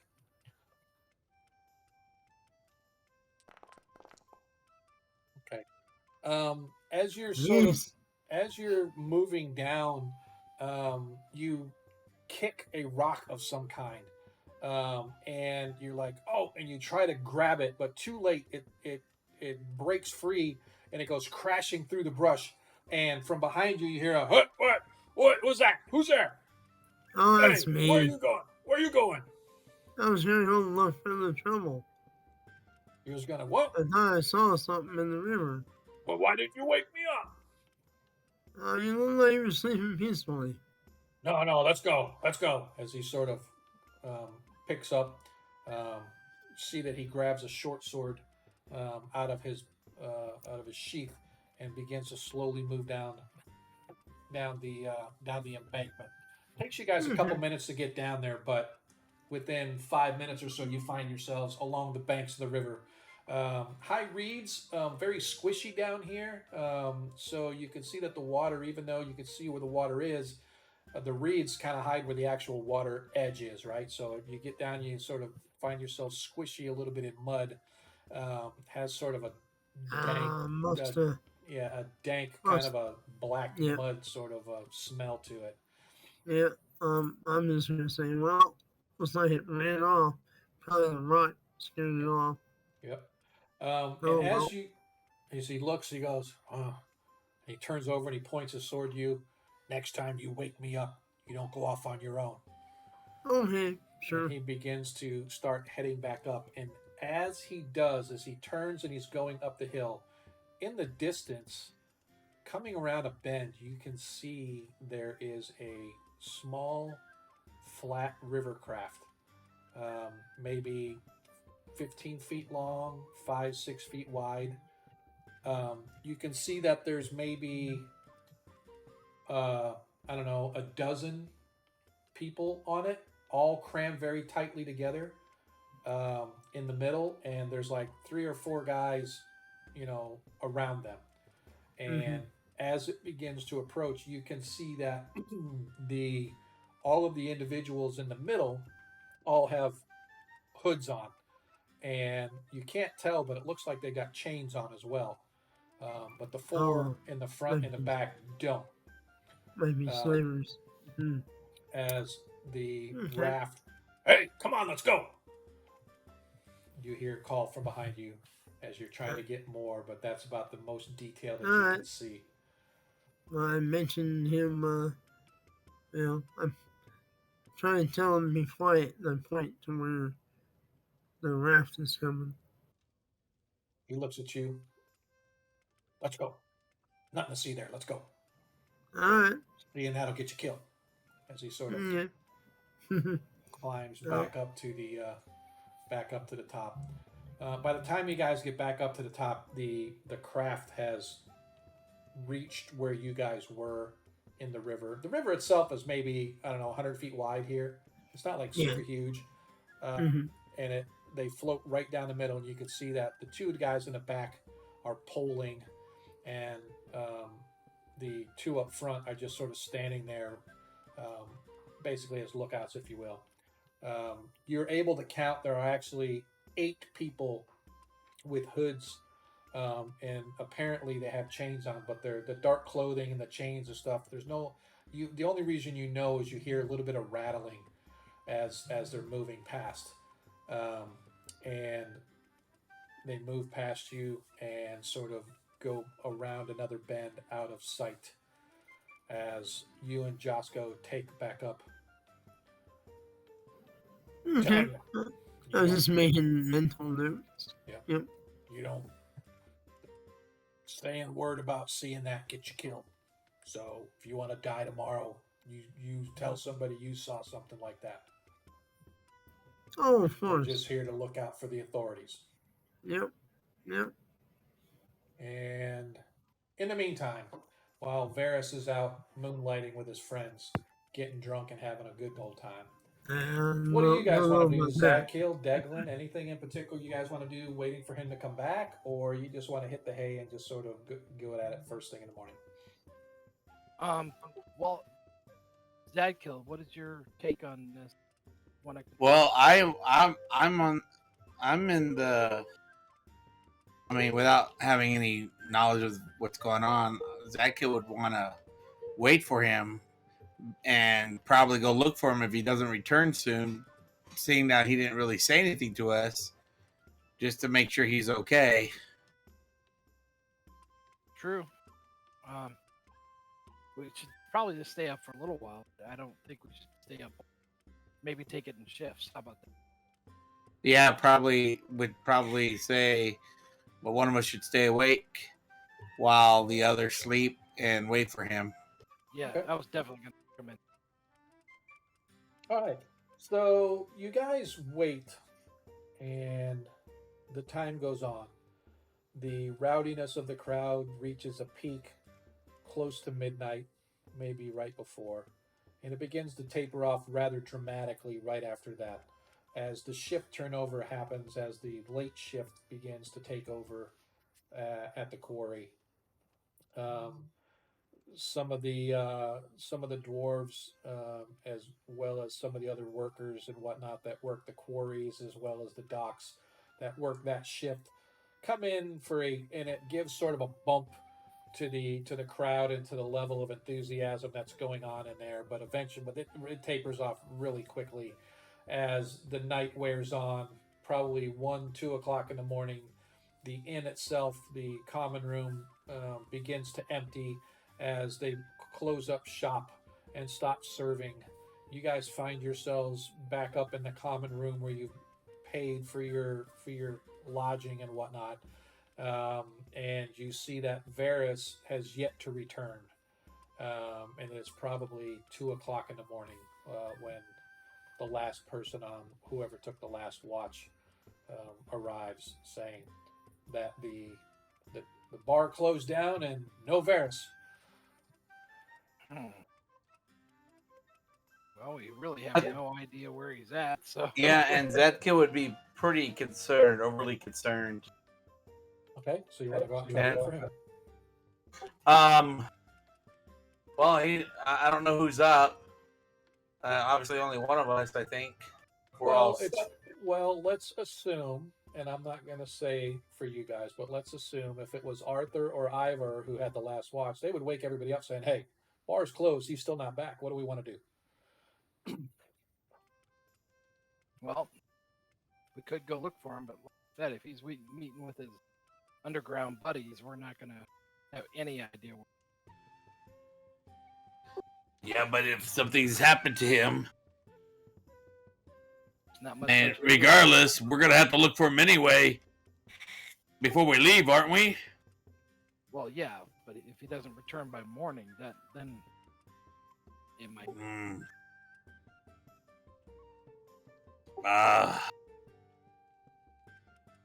You know how thieves are. They like to party it up on.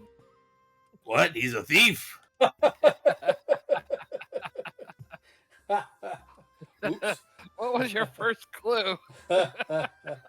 Oops. You let the cat out of the bag.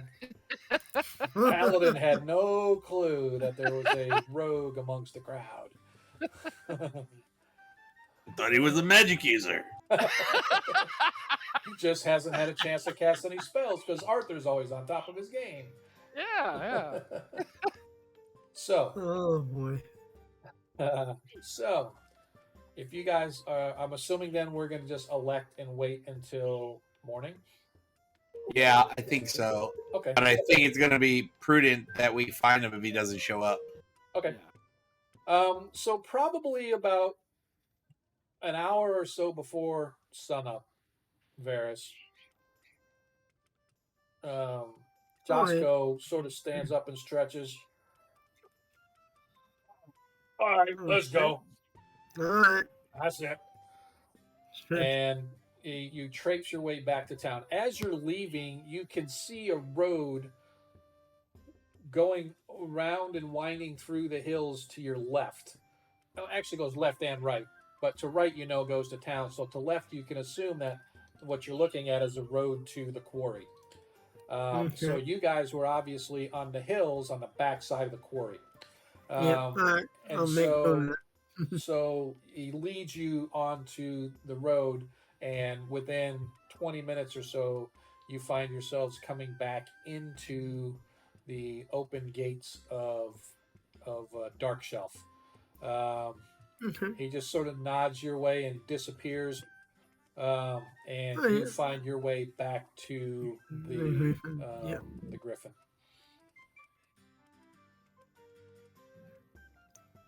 See about getting some sugar. All right. So just as you guys are getting up, Zadkiel, Deglin, you, Arthur, and Ivor sort of get up and you're getting your stuff together to ready to go out on a manhunt.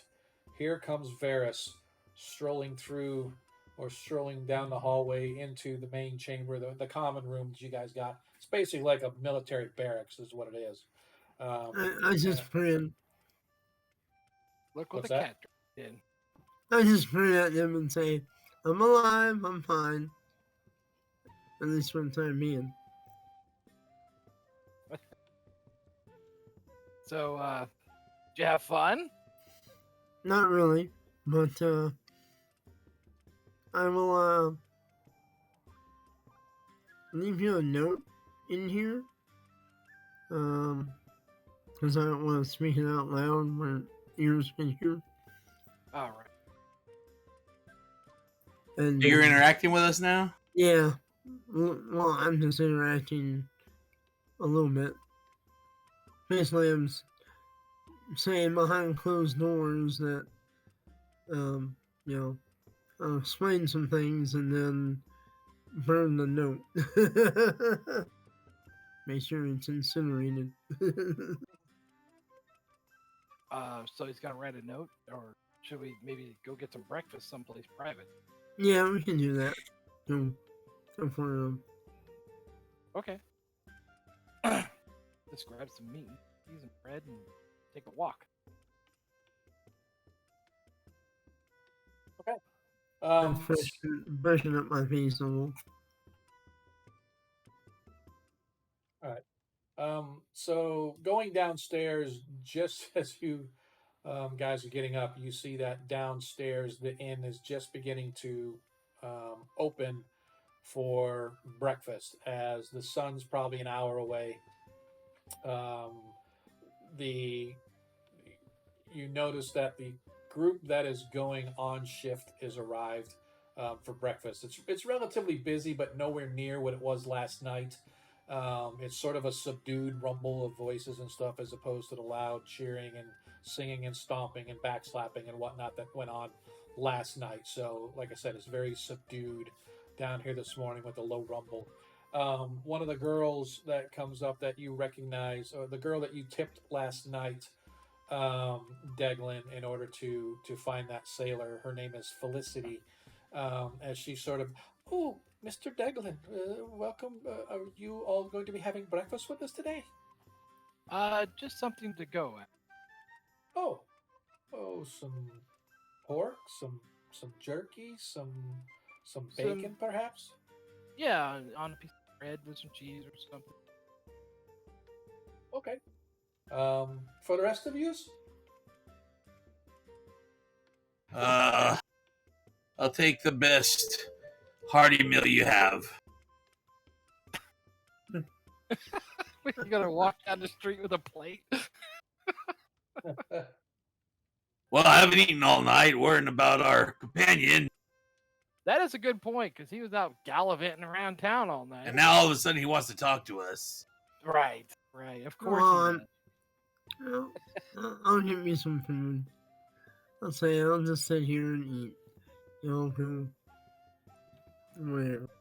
All right, we can talk at the table. Just have one of the 3 henchmen keep an eye out for trying to eat. Okay. So you guys sort of all sit down and you eat.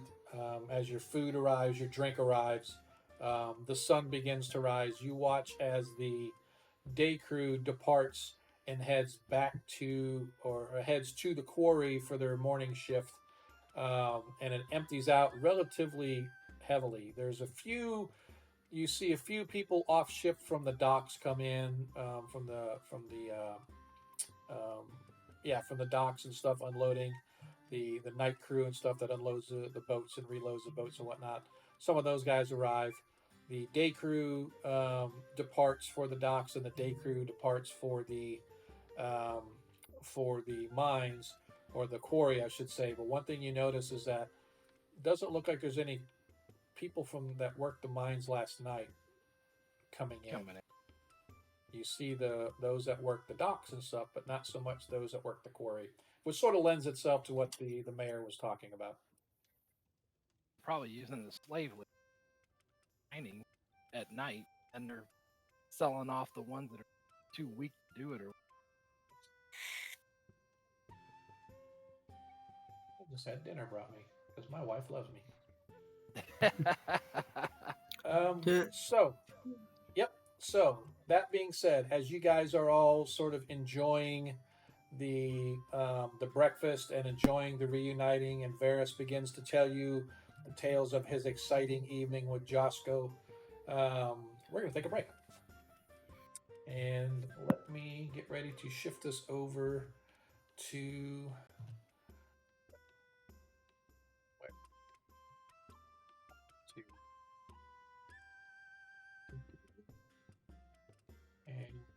Interact.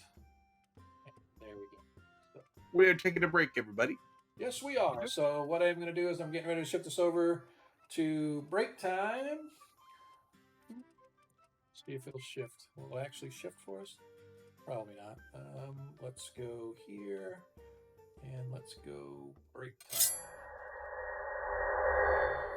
There we go. And let me go here and pause our music. And for those that haven't been with us before, this is we usually take about a 15-minute break. So it's 9:22. So I'm just gonna say instead of 37. We're just going to come back at 9:40. We'll do a little longer, right? So we'll do a little more than 15 minutes. So that way I get a chance to eat my dinner. But again, for those that have been here before, we will be taking a break. We'll be back on the back side here. We appreciate you guys staying with us. Again, if you have yet to click that follow button, please do. We're just trying to get our numbers up this year. We've grown pretty decently over this past year. I'd like to sort of get this really rolling through the rest of the year. I definitely appreciate all the love you've been throwing us our way. Don't forget, if you have yet to turn your coins in, you can trade your coins in for Nat 1s and Nat 20s for our party. We have 2 of our party members that currently have Nat 20s under their belt in case they need them. But until we come back, everybody enjoy the smooth sounds of monkey boogers. Oh, hit shuffle. I did, didn't I?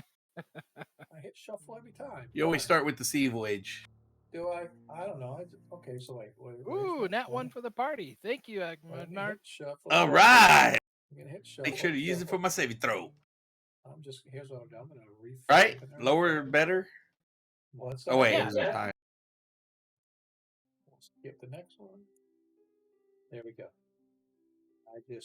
Now it's on shuffle. Not my fault which one it starts with. But yeah, we'll be back at about 9:40. I hope you guys will stay with us to see where this goes. Feel free to talk amongst yourselves. I am gonna eat my amazing steak salad dinner my wife just brought me. I'm going to listen to the nice sounds of monkey boogers.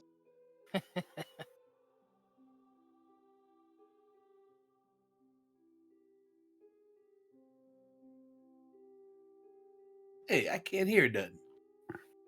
I can't hear nothing either. That's no bueno. So let's go here. I'm going to figure out why not.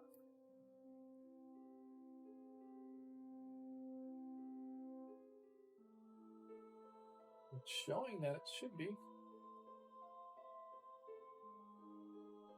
Oh, there we go. How about now?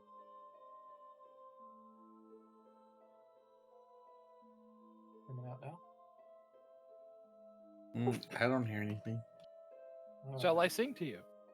Oh, that would be cool. Well, You know I what I can mean? bring you music from my recorder.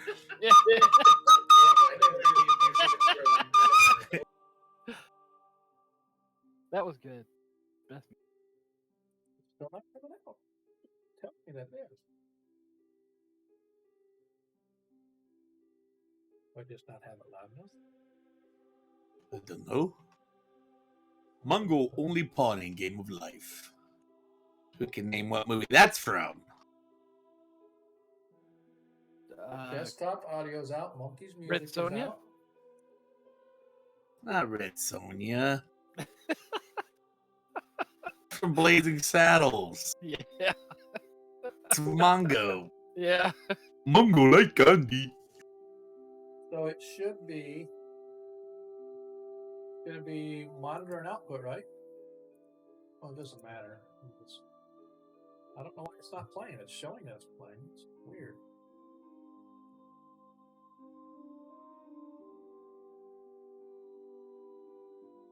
Huh. We are on the Be Right Back screen. I can see that. Yep. Hey, maybe there's the volume button on the SoundCloud itself, maybe. Maybe. Let's do that. No?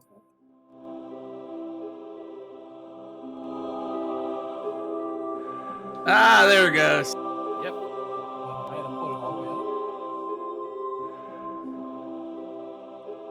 It's gone. up. Yeah. You hear it now? Yes. Okay. I just want to make sure because it's like and everything was showing that it was playing. I'm like, what are you talking about? And the volume was halfway up. What you talking about, Mr. Drummond? All right. Can I eat my steak now? My steak Yes, salad? eat your steak. Is it all right? Can I do I'm gonna that? go Can drain I the leave lizard. you guys without you guys breaking shit while I'm gone? All right, folks. Like I said, we'll be back in about 13 minutes. I appreciate you hanging out with us.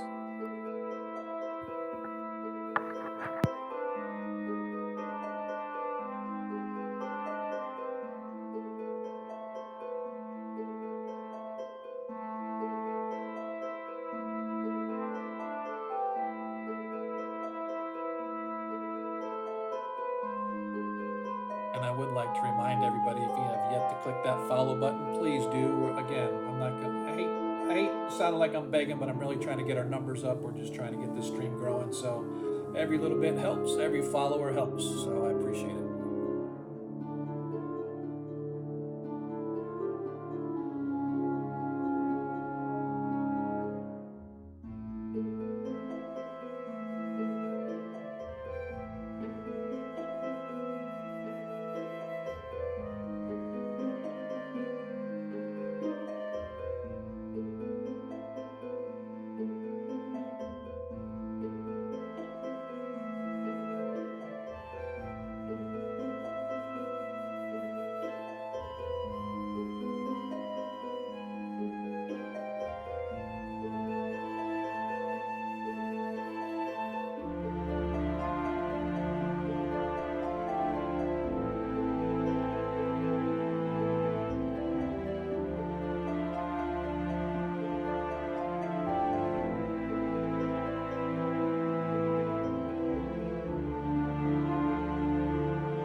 Testing.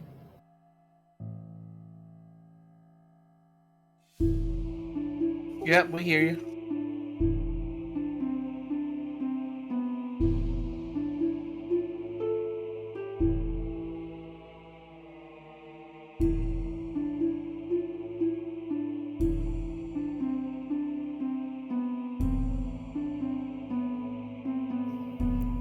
So, Maris will tell you a very abbreviated story, and probably not mention the slavers directly, to say I have some information that would be useful at a later date.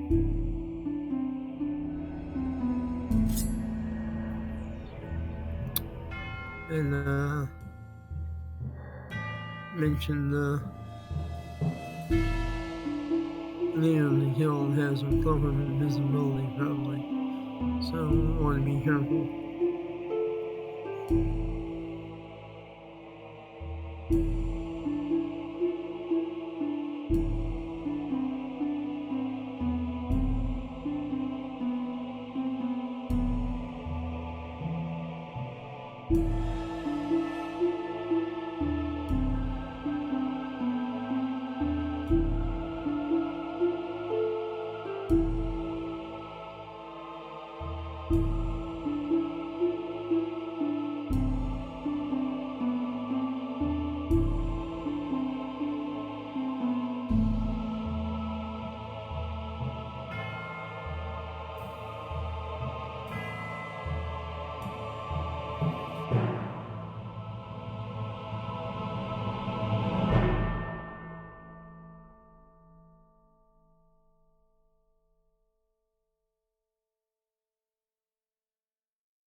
And now that I've got my mic on, maybe everybody can hear me. Welcome back, everybody. I'm looking, I'm like, okay, I'm not hearing any sound. I'm not seeing anything light up. Why am I not? Oh, yeah, because I had my mic off. So, welcome back, everybody, to another episode of 1E1 Shots. Whew, excuse me. Trying to finish that salad really quick because I got a late start on it. Trying to finish that thing really quick without like killing myself. But welcome back. Hopefully, everybody got to get done what they needed to get done. If you are just joining us, our party has been engaged by the Lord Mayor of the small community of Dark Shelf, which is located along the western edges of the country of Nyrond in the world of Greyhawk Camp. Oh man, now I'm going to be burping this whole time. Salad will do that to you. Just got to be careful. Don't eat too quick. But anyway, our party has been engaged by the Lord Mayor of the town of Dark Shelf. The mayor fears that there's some strange happenings going on in the quarry that is basically the lifeblood of this community with its limestone mining that goes on, as well as other metals. But in particular, rumors are that gold has been found down there. But the mayor feels that might be a little shady. He's not really sure, so the party was asked to investigate. We are currently in an inn known as the Griffin by Night, and Varys has returned after his all-night escapade with Josco. Apparently, one of the members of the local thieves guild, a bouncer type, and he and Varys just basically sat up on a hillside and watched the river all night long. Although Varys did find something interesting, or did see something interesting during his night watch. So, as we come back to our party, we hope that you will settle in with us for the next couple of hours as we try to see how far our party will get in their investigation. And as we do, our party once again finds themselves in the common room enjoying their breakfast. The sun is just beginning to break rays as you finish up your breakfast, and I believe Varys had something that he was going to discuss or at least write down. Yeah, I'm telling a very short, quick version of this, and I'm not mentioning the slavers yet, not openly. Right? I'm basically saying I had a little trial last night, and there might be more to do, and I'll give you more details when we're somewhere else. Well, on a very low note, I will say that I have talked River Cap, who's willing to up caught one silver person, but about a half. You're cutting out some. Yeah, I just bumped your volume up a little bit, Iger, just because you were just a little bit low. I could hear you, but I had to turn my headset volume up. But I went on I went on Discord and bumped you because I had everybody at like 90% because we were trying to equalize everybody out. But hopefully the folks out there in interwebs world, we can hear you fine. I just want to make sure that the stream can hear you as well. So continue. Okay. You were saying. So I was just relating the story about the Jasper Cock, whatever his name was. Kronk. Yes, Mr. Kronks. Anyway, how he was willing to take us upriver half a day for a silver piece of person. Why are we going upriver? Well, we were told about this hidden dock that goes into the back of the mine. And I talked to a sailor last night who said that they always take their their limestone and stuff down to the docks, the big docks, in order to Yeah. get onto the ships. So why would they have a rear dock? It's for something we already know about, perhaps. Well, it sounds like it's from there because they're still running slaver operations out of this mine. Maybe.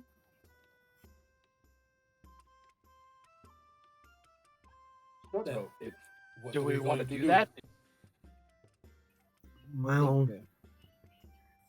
probably should find out more first. Because, Well, we don't have to actually enter the cavern system, the mine. Just once we locate the dock, make plans that way. and I just look at you, Jalen, without saying anything, and just say, and just kind of give you the glance of about what I mentioned about talking later. Well, we did have a person looking out for eavesdropping. Yeah, well, the leader of the guild has a cloak of invisibility. Or a way to turn invisible. So I Right. suggest we be very careful. And I'm probably going to be taking on another trial or two. So I can't gain their trust if we start screwing things up right now. Well, we're gonna have to sooner or later. We're gonna have to. So Oh, yeah. Well, yeah. So on the side, do you want me to get more involved or not?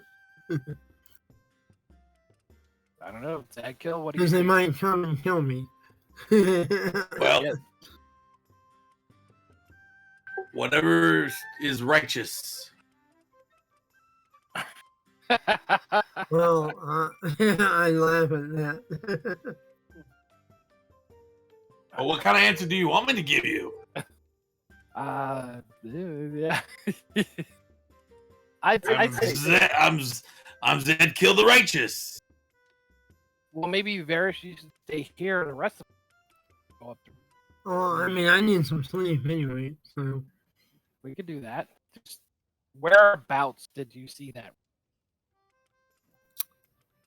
On the river behind the fort. Yeah. Well, we did get that little rough map, right? yes. Yeah. So I see point on the map approximately where.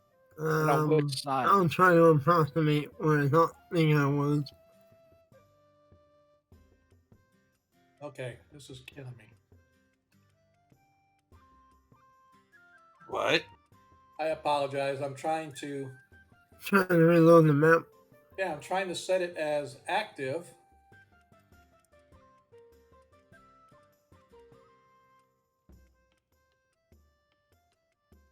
If you And just yeah. just click on it, and it should move us all there. Well, that's what I did, but it didn't. It moved me there. It won't let me activate this particular map for some reason. That's weird. Hang on. What do I do?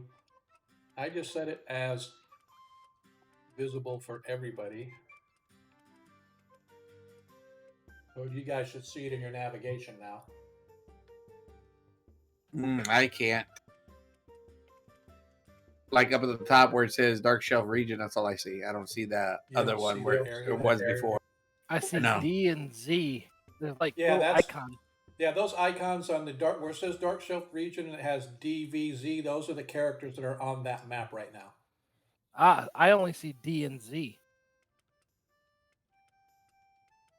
Maybe because you don't. Well, no, you should see everybody. All right. I see Actually, you know, everybody. All right, let's try this I'm gonna again. refresh my map. I'm gonna refresh.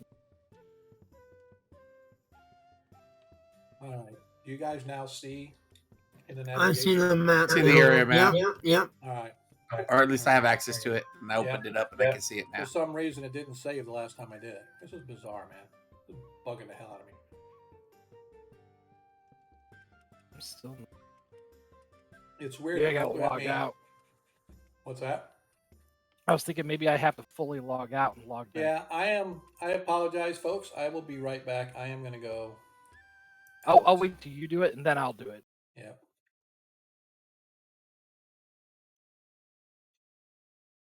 Fucking hell out of me.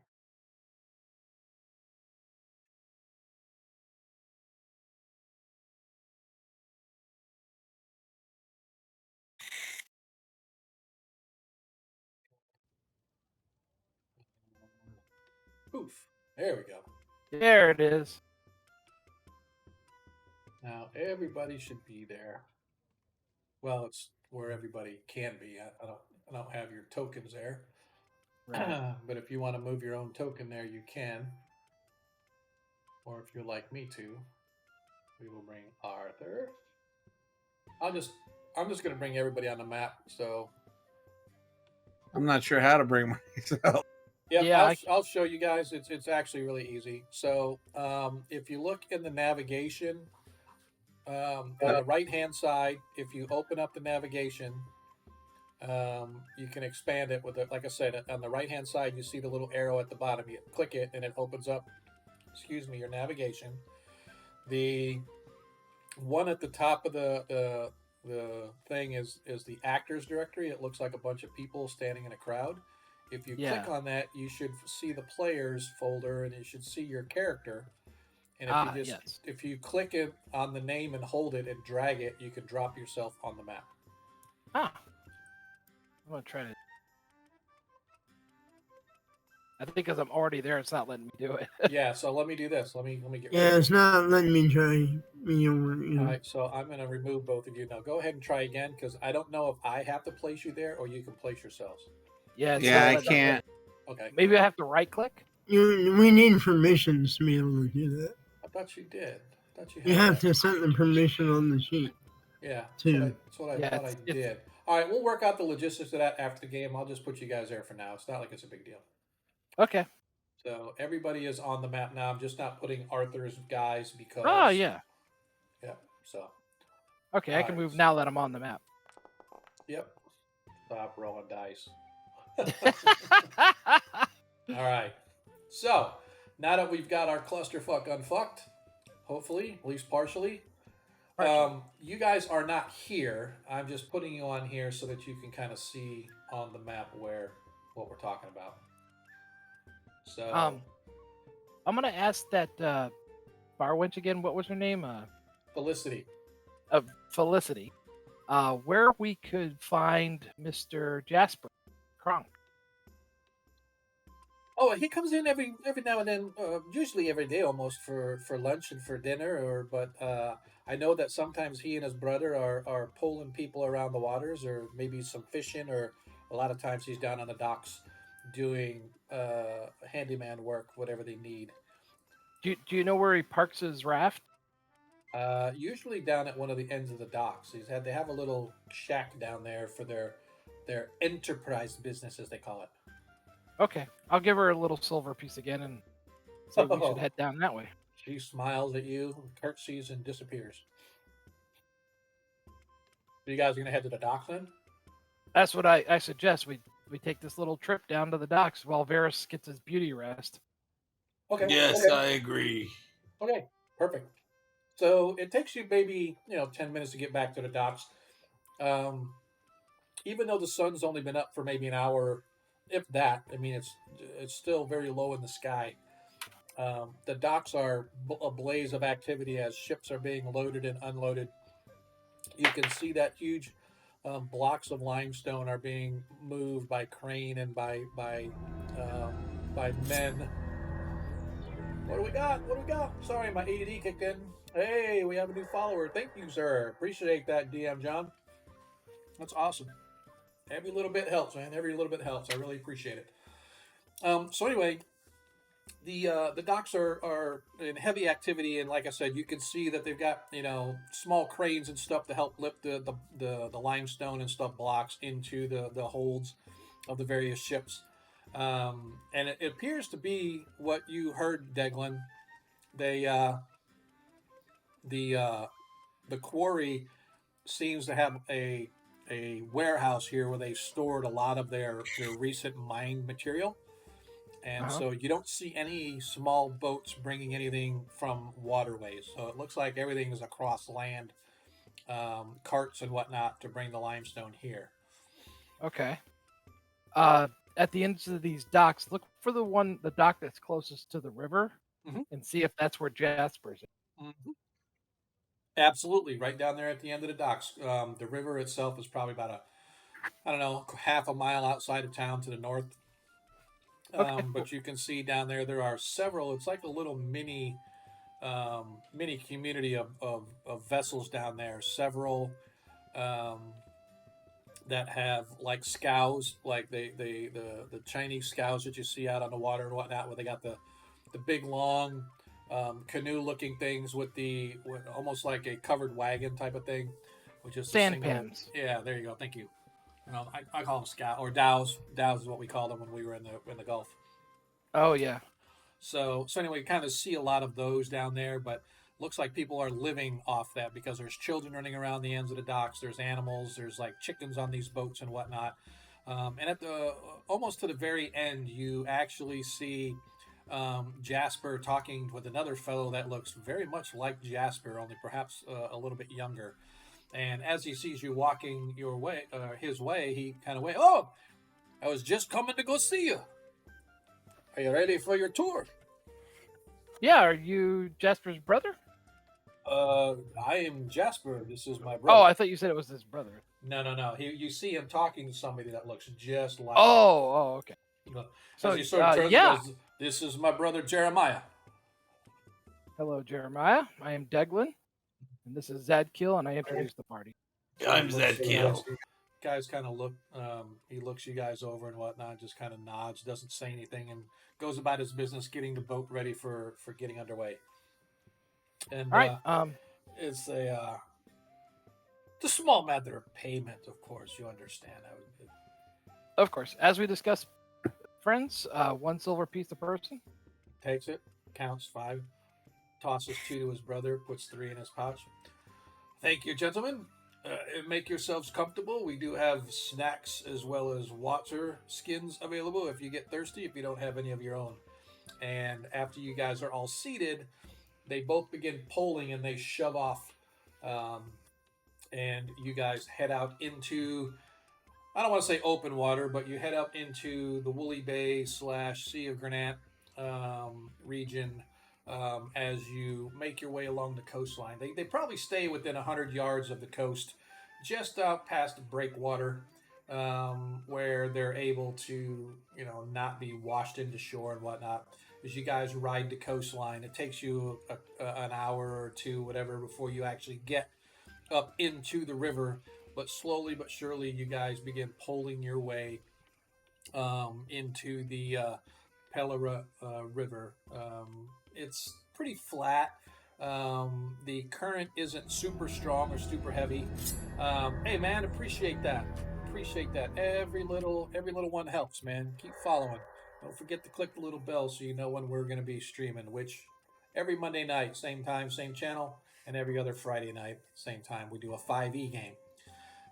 So, like I said, you sort of you're working your way along the Pelora River. I would like everybody to give me a search check, please. Everybody, give me a die 6 search check. Well, except for Varus. Varus, you are home, sleeping soundly.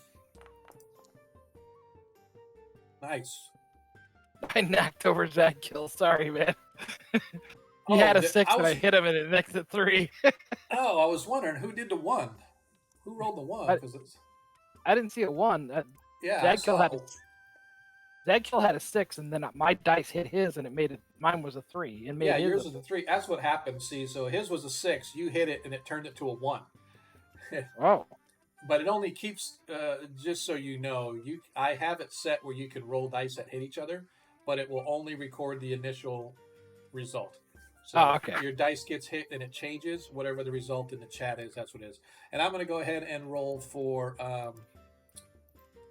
This one is going to be for Arthur. And this one is going to be for Ivar. All right, cool. So you guys slowly move your way up the river. Anything in particular that you might be looking for? This hidden dock. So if he could, I ask Jasper if he can keep us a little closer to the shore as best he can without endangering Absolutely. the starboard. Hang on a second. I'm trying to see what got deleted. DM John say that got him banned. Did one of you guys do that, or was it automatic? Who? No. So DM John D, he had a message deleted by the moderator. I'm just wondering. Nope, not me. Yeah. So No? he must have said something that. I think the auto thing caught it and it timed him out for 30 Are seconds. you serious? Yeah. Oh, I hate this. All right, he should be back. I apologize, DM John. He said basically, I think the word fantasy. What the hell is that? What the hell is up with that? That is absolutely stupid. All right, Monkey, can you take care of that for me? Can you Yeah. add fantasy as part of our... I cannot believe that it timed him out for that. I do apologize for that, sir. It will not happen again. At least I hope not. If it happens again, I'm going to blame Monkey Boogers because he's my moderator. That's on duty right Yeah, and I don't even know how to moderate the words, but I'm going to try. now. That's all right. We'll get it added. So I do apologize, dude. That is absolutely jacked up. That is jacked up. So yeah, we'll get that fixed. I think the word fantasy got banned. So the big ban hammer came flying down. Automod's great, but Automod kind of sucks too. So I think I may end up turning off some of the Automod stuff just because I've got moderators now between Adam and Zadkiel and stuff kind of helping me out. So, all right. So anyway, let's get back to where we were. So you're wanting to stay closer to shore so that you guys can kind of see or whatever. So as you're going by, it's sort of twisty and kind of turny. There's a lot of overgrowth and brush and whatnot that's all along the shorelines as you guys go. You guys have never been to the quarry yet, correct? To the quarry itself? Yes. No, None of we you haven't have been gone. down there. So the only one that would know whereabouts the quarry would be Varys, who was there last night. So as you guys are going, you're just sort of slowly working your way. Probably an hour into your time going upstream, you see some downstream traffic coming. It looks to be some farmers from way upstream coming down, and you can see that they've got huge sort of barrels and bushels of like apples and other fruits and vegetables and whatnot. Looks like they're taking to market early. It's still relatively early in the morning, but they sort of wave to you guys as they sort of pull on by. Again, their crafts are similar to yours, only maybe a little wider and flatter to hold more cargo as far as that goes. But other than that, you guys don't really see anything as you make your way up the river. So once we get to that point where Varys told us that he was approximately at, That's what I'm saying is you guys don't know. He just said that he was over by the quarry, right? You guys wouldn't really know, like, after 4 turns, this is where we are, because he doesn't even really know that. He knows that there was a couple bends in the river where he was at, but he doesn't really know, like, how far or where the quarry was.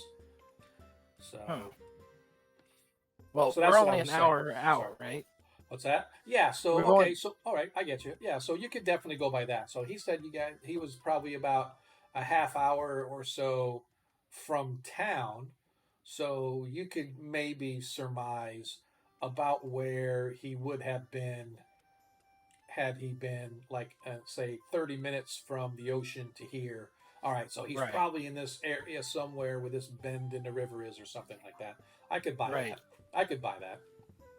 Okay.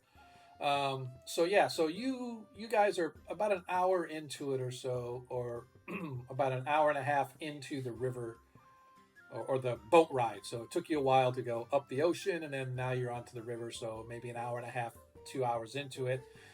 You would guesstimate this is probably about where Varus was as you guys are moving your way past. And again, you see this other traffic coming from upriver, bringing their farm goods to town for sale as you guys continue along your way. All right. Once we get to that approximate area, would you guys mind if we use the natural one that we got to see if we can spot this hidden dock? Oh, I'm okay with that.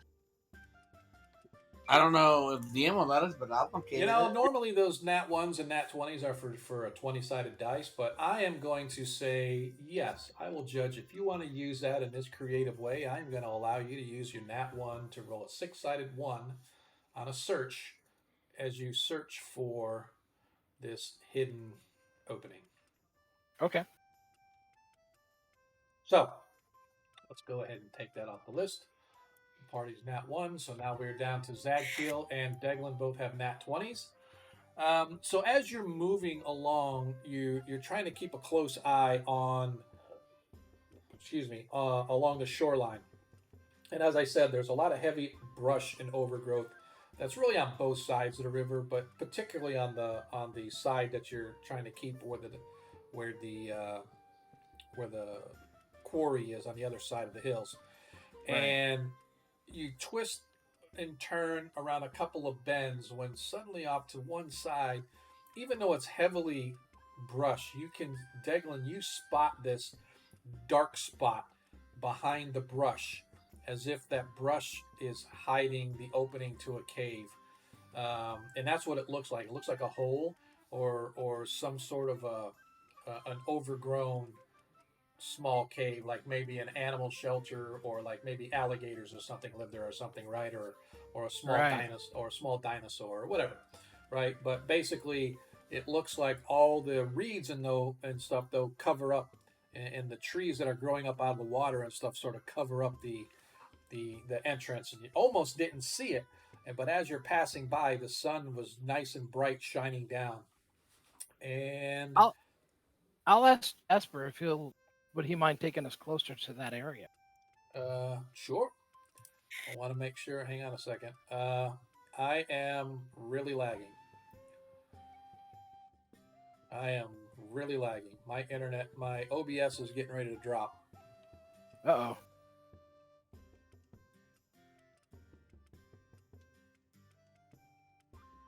So anybody out on the stream? Okay, it's coming back. There we go.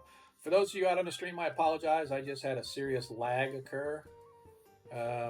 Looks like I'm back up. I'm back in the green.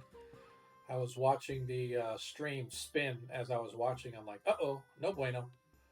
So I think we're good, though. I think we're good. All right. So anyway, so yes, he brings you closer. As you sort of move closer and you're sort of looking at direction, Deglin, from inside in the tunnels or in the hole, you can see there is a cave actually in the hillside, and it's got a heavy sort of outcropping over the top of like mossy rock and grassy rock, and there's reeds and stuff that are sort of dangling down and covering it, and there's bushes and stuff covering. You can see movement of something deep within the tunnel. You see movement for just a minute, and then it's gone. I asked Jasper. I was like, "Did you know this was here?" Nope, never seen it before. It's interesting. Oh. You think we could go in? Sure.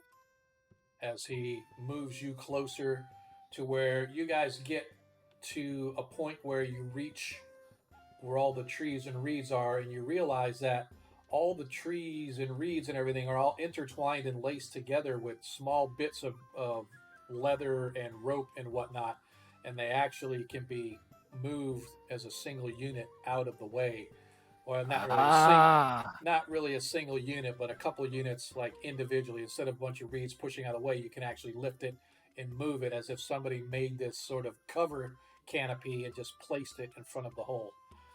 On the huh. back side of this, you can actually see that there is the water itself runs into the cavern. The cavern itself is about maybe, I don't know, 15 feet wide or so, Mhm. and it runs in as far as you can see. Um, give me a hear noise check. So a die 6 hear noise on a 1 or a 2. Success on a 1 or a 2. You hear splashing and somebody shouting from deep within the tunnel. Oh, really? Yes. Hey, Zadkill, what do you think, man? Think about what? I didn't hear nothing. uh, what do you think about possibly going and exploring this cave? Well, it's possible. I'm not one to sneak. Oh, I think we're sneaking. We're just exploring. Well, what I'm saying is I'm not one to hide in shadows. I'm a paladin. Of course not. I ain't either. So Uh, I would favor that decision. hey, Jasper, would you mind taking us in? uh, sure. It costs you an extra silver per person. All right, sure, we can do that.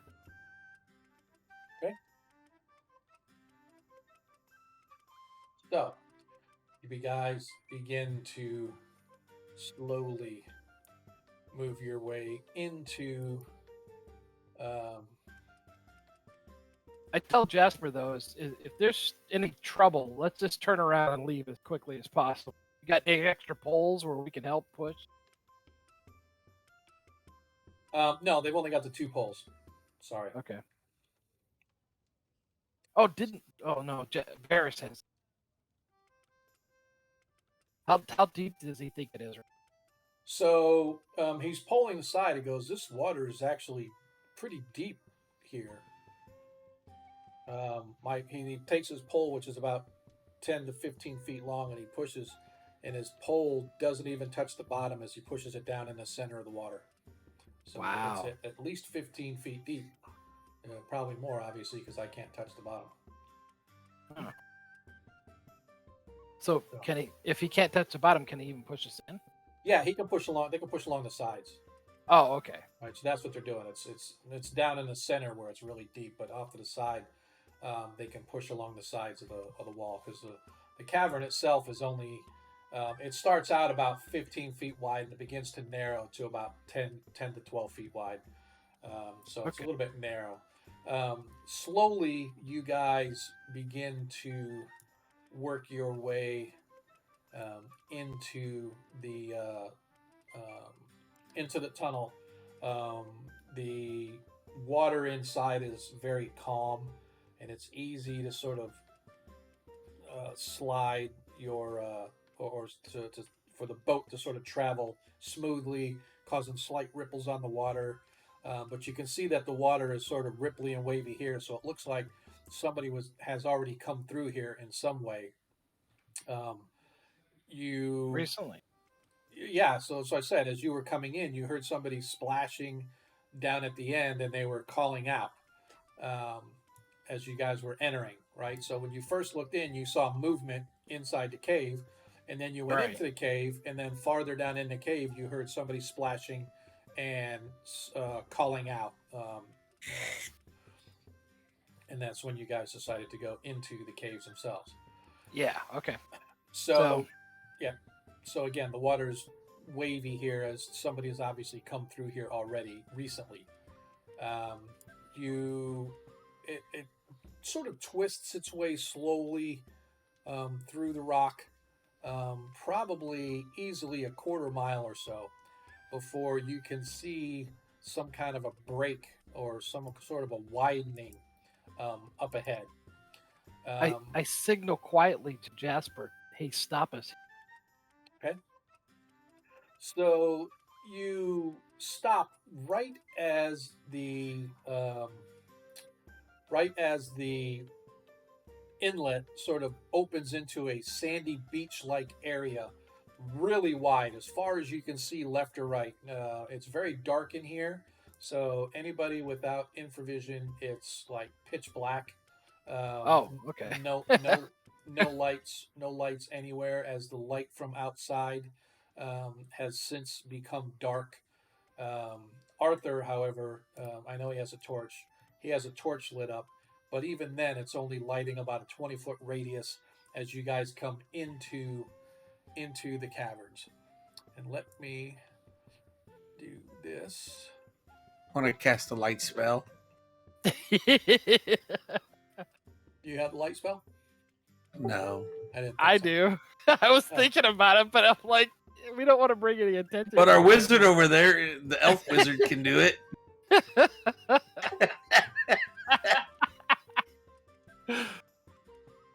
Oh, What do you mean he's a rogue? What do you mean Alright. it's a rogue? So you guys find yourselves in these caverns. As far as the eye can see, left and right, you see the water travels, but directly ahead you can see that there's some sort of a beachy area. Coarse sand covering the floor here makes it look like it's thick, so it's probably like walking on a heavy sand beach. You guys are on a boat. Immediately to your right, you can see anchored in the middle of this area is another boat, very similar to yours, only a little bit wider and a little bit longer. It has several flat seats in the middle, and it's interesting that you can see that the bow has a pole kind of stuck into it for like somebody standing up to hold. The back obviously has a rudder, but laying on top of all the seats are a bunch of chains and manacles. All right. Really? So I wanted to mention something real quick. I don't know if anybody can see the map. I cannot. I can see it on the Twitch, but I can't see it on Foundry. Yeah, it's black on my Foundry. Really? Oh, you know what? Yeah. Hang on a second. It's You have got it hidden for DM look only, probably, or something like that. yeah, it's probably what Fog it of is. War. I want to let me go back here. Exposed it. Under the caverns. Navigation for the players. Man, those those profiles look really nice at the bottom of full screen. What's that? The tokens at the bottom look nice on Oh. full screen. Gotcha. Yeah. Let's see. Want to make sure. Token vision. So, does your guys' tokens not have any vision associated with them? Let's go here. Tweaks now. Let's go to token vision. Yeah, because I don't even see my token. Yeah, that's why. That's why. Yeah. Okay. So your tokens don't have any vision on them. So I need to. We're gonna do that. I probably have to figure this out later. Yeah, I mean, we can see it on Twitch. Yeah. Yeah, we can sit on Twitch. It's not a big deal. Yeah, I'm just gonna do it for you two though. I could change your vision, so give you 20-foot vision in the darkness. Ooh, you mean it's gonna put like a circle around me where I can only see that? That's cool if that does that. Now, so now if you can you see anything now at all? No. Really? Let me switch maps and go back. Yeah, me switch too. maps to go back just to see. Do you That not was own real- any token with vision in this scene? It says. Yeah, Are that's you what I got too. serious? What? Yeah.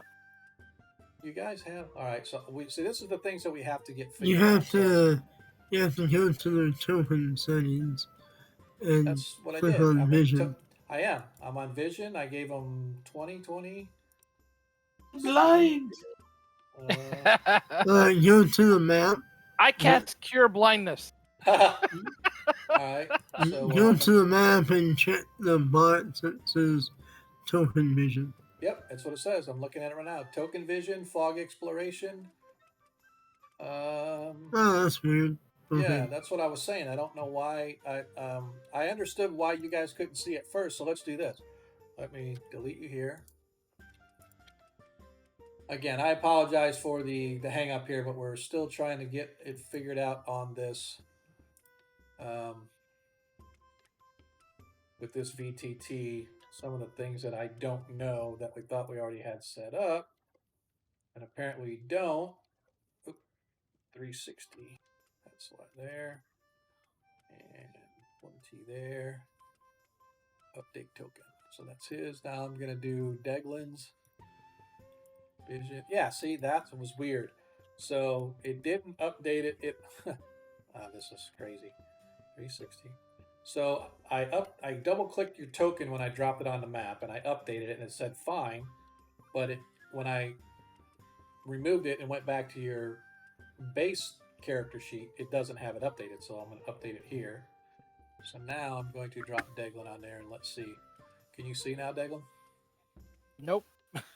Seriously, this is really bugging the hell out of me because I really don't want to turn off everything because then you guys see everything at once, which is fine, but I'm trying to avoid that. I'm trying to do it the way it should be, where it's got like fog and all that other good stuff, because it says here you've got, looking at yours, oh, that's, what an idiot. Oh my god. There we go. There we go. There we go. Okay. See, that's because the dungeon master is a knucklehead. So we're gonna go here. What happened? So it does make a circle. Yep, Yeah. Yep. That is cool, dude. I like that. Yep. So hang on. 20, 23. Make us 5 since we don't have a. No, you have a torch. And Oh, the right. problem was there's actually another checkbox that says has vision. I'm like, well, that's stupid. Of course you have vision. No, All I'm right. blind. Well, that's true. All right. So now we're gonna put Zadkill there. Zadkill. Ah, Yep, I see myself. And now let me do Arthur. Again, I do apologize, folks. This is one of these things that I'm just a knucklehead with. That's all right. I just bought Band in the Box while we're waiting. All right, and then now let me drop Arthur out there, and then let me do Ivor. We should have had this done already. I do apologize, but that's all right. 20, 20, 60, 360. Take token, close, and now we'll drop Ivar out there. All right. oh wow, that gave us everything. Why did? Ivar's got excellent vision. Oh, haha. Because I'm a knucklehead again. There we go. Ah, All right. So I'm going to actually remove him. Yeah, it's too late now. Once it shows, is there a, Varys, do you know, is there a way to reset the fog on the map? Yeah, you gotta go to the map settings. Yeah, And I want to do make it. sure. All right, so I'm going to reset. Where is it? Background, grid configuration, vision and lighting, fog. Yeah, it doesn't say anything about resetting it. Yeah, it's weird. It's not. Yeah, it's not showing it being reset. I'm not going to worry about it right now. I've wasted enough of our stream's time. So, you guys, this is where you are. This is where you see yourselves. Let me go ahead and drop. Oh,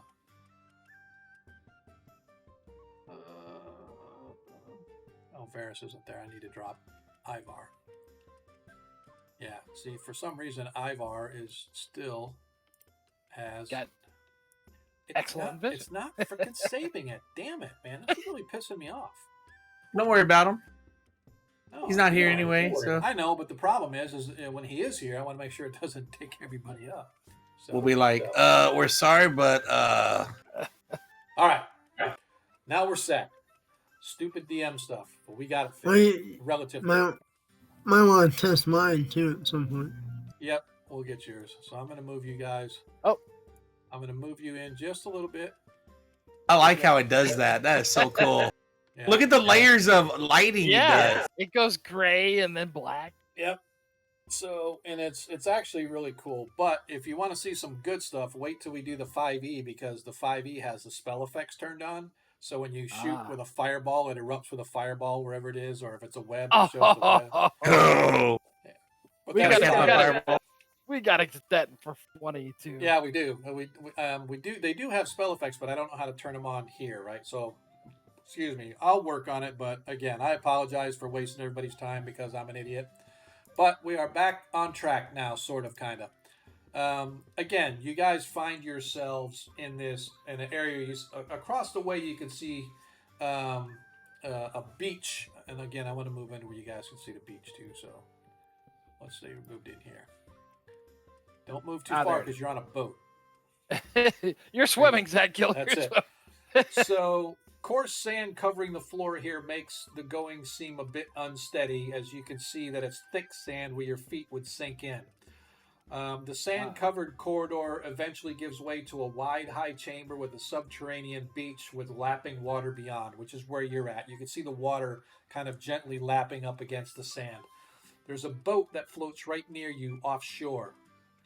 You can see it's anchored, and as I described before, it has several pew seats in the center, as well as seats for the bow and the stern. But what catches your eye most is that just lying on the boat over the pews and whatnot are several manticles. It seems to be a common rowboat and has oar locks, but you don't see any oars.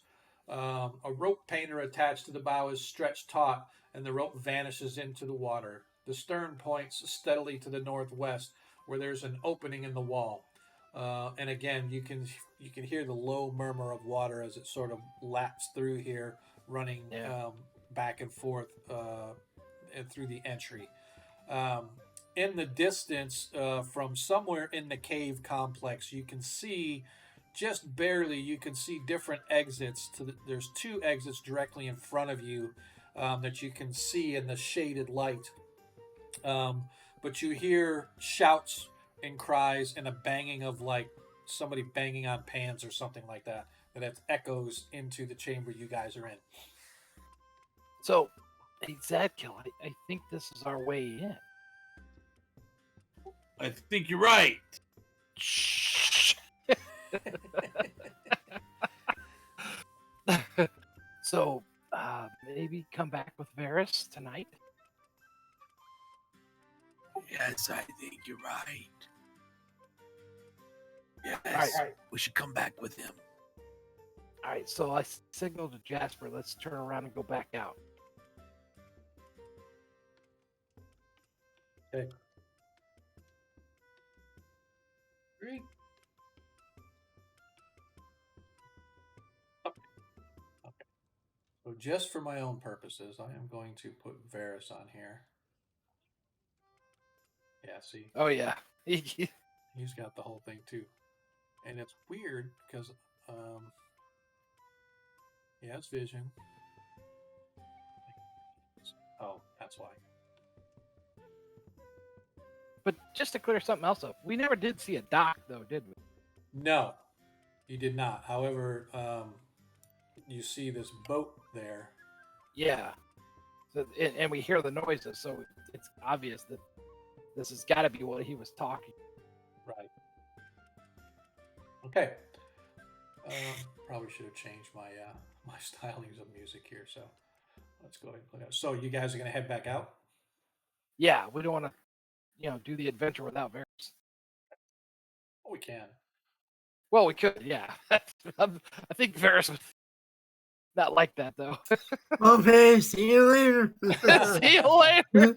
Yeah, exactly. All right. But it would probably be better to. We might have been seen coming. I'm going to remove you guys off this other one just in case. So, so you guys find yourselves back outside. And as you're sort of quickly rowing your way out, you swear that you heard snarls and growls coming from the beach that you guys were just looking upon as you're exiting out. You hear splashing coming from inside the cavern complex way behind you. Eventually, you guys find your way back onto the river, covering it back up, and you begin heading back toward Dark Shelf. And it takes you a few hours to get back, but eventually probably an hour and a half, 2 hours past midday. So you guys definitely only used not quite half of your time, or I should say a little more than half of your time. So you get back instead of nighttime, you guys get back at like 3 o'clock. Um, Okay. Coming in by then, Varys, you have been able to get a full day's rest, if you will, Nice. as you wake up and go down to get Get something some to eat and food. drink. It just so happens that as you're sitting down and taking your order, and Felicity departs to get your order, your friends come traipsing through the door. And as you guys step into the tavern or the inn, you see Varys is seated with a mug of some drink sitting before him. Ah, uh, so I would say that we need to talk. We might have found. What? Um, how about I will like walk back to the restroom or wherever that facility might be. The outhouse. Yeah, basically, yeah. Okay. As you go to the pooper. Well, that was to try to find some place inconspicuous that no one else might linger with me. Gotcha. Okay. I can just whisper it in here. Well, I'm okay, but What? if you want, I was just trying not to Well, I be know, too but obvious that we're all friends. well, that's true. If they're, well, they've already seen us in here, I'm sure. Yeah, yeah. Okay, well, never mind then. So, So I just kind of whispered in your ear that we found the hidden dock, what we heard inside, and I swear something else living in there that we're. It's not going to be nice. It sounded pretty mean. probably slavers, as I whisper back. Yeah. Okay. So I look at Zadkill and I'm just like, hey, do we want to try to go back tonight, or do we want to wait till morning, daylight hours, or? Um, well,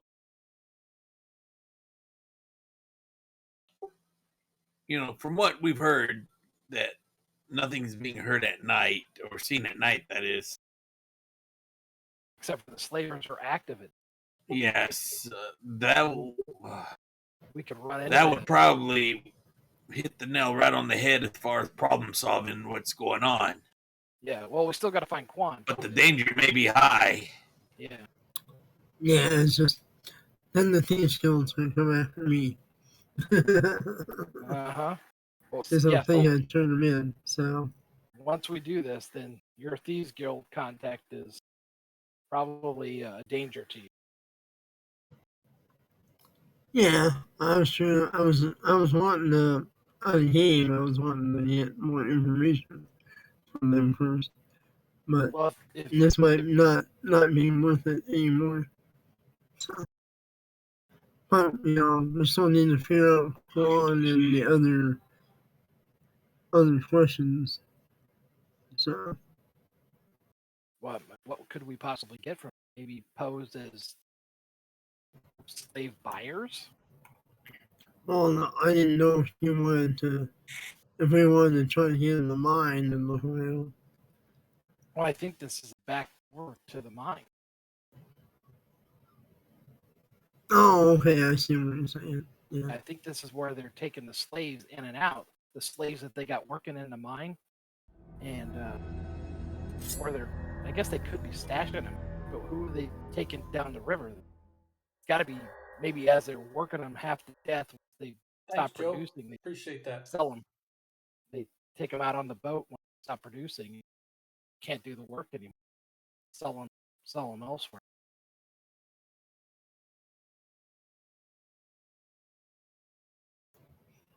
Oh, I mean, that's what you want to do, then I that's think what, if you guys agree, I think it's a great way to get in, other than trying to rappel down that vent shaft. Unless you really do want to try to do a frontal assault, maybe pose as, I don't know, rock buyers or something, or I don't know. oh no, I mean, once I go with you, my life might be, we all might be hunted by the heat shield. Well, if it comes to that, all of us are being hunted then because we're associated with you. Yeah. Okay, it's just we might have more than just the slavers to deal with. Oh That's why yeah, I'm trying to warn you about how many enemies you want to take on at once. right. Unless we get in there, there's no way we're going to be able to find Quan and get to the truth and find out. We know basically now that running slaves out of the back of this, but we still don't know where Quan is. We still don't know who's working the third shift.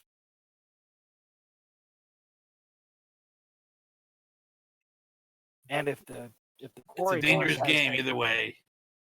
yeah, and we don't know if the quarry boss has anything to do with it or not. We think he does. I mean, think if somebody running slaves out of his quarry, he would know.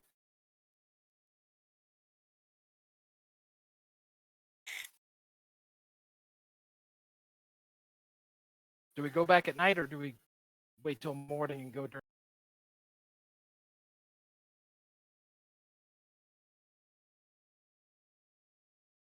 Up to you guys. You tell me.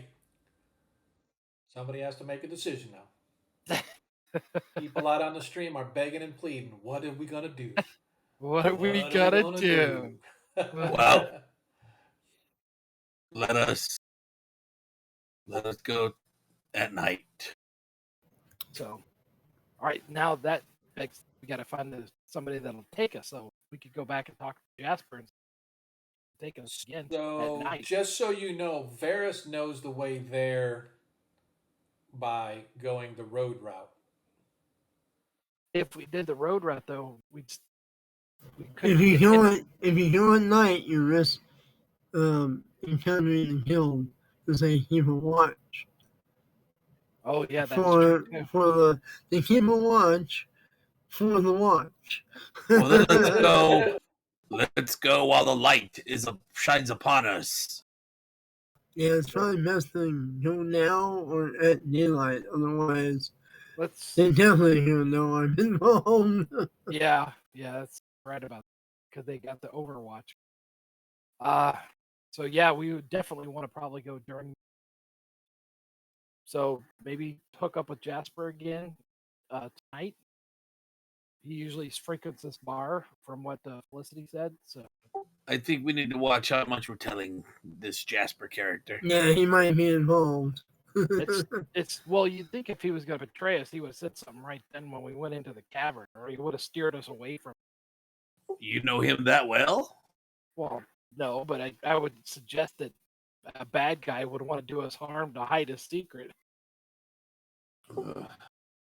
I just don't trust. That doesn't mean he didn't warn them after you left. Let me see if I can detect evil on Jarvis or Jarvis or Jasper.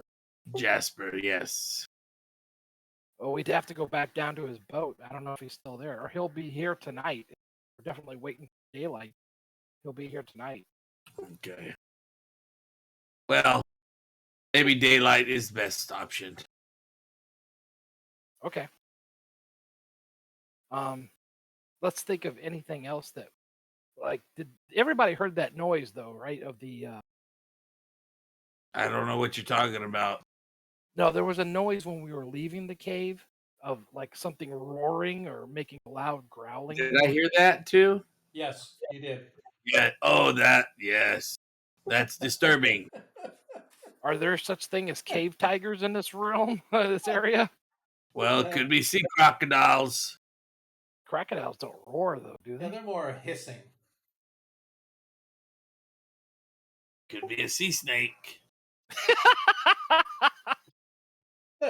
Yeah, the roaring sea snake of death. Well, I mean, you're asking Zedka. He doesn't know nothing Yeah. about the sea, I so know. I don't either. I guess it's time So- to start riding some ships. Yeah. So are we going to Well- go during the day, or are we going to go at night, or what do we want to do? I think we're gonna go during the day, but we're Okay. gonna wait till Jasper comes in tonight and talk to him. Well, and have Zadkill look at him, verify if he's a bad guy or. Oh, okay. So you're just going to wait for him, but you're not going to go today. You're going to go tomorrow. Correct. Got it. Yes. Okay. All right. So you guys once again go to hang out at the tavern. And so we want to do this. Because I want to have my music going. Takes a little while. You guys sort of kill some time during the day, eat, relax, drink. But probably maybe 3 hours or so later, after you guys arrive, Jasper comes in, calling out, jingling his bag of coin that he's got. Hey! I told you I would get coin. I can pay my tab this time. As he walks over to the bartender and slaps a couple silver on there. He goes, I want one of those meads, and I want the finest the food and the meats that you have today. And he looks over and he goes, oh, friends. Please Yes. come join us. As he walks over, he goes, well, that was interesting, to say the least. I throw a gold coin down on the table and put my finger on it and say, He, "You want to make some more money?" he looks down at it. He goes, Is there danger involved? That's a lot of coin that you're putting right there. Well, just what you saw today, but tomorrow. Okay, I'll do it. But I don't fight him. I will bring you where you want to go, and then I'm out. Just drop us off on that beach we saw. Hey, I look at Zadkill and give him the nod. Give him the look. That kills I me. nod back.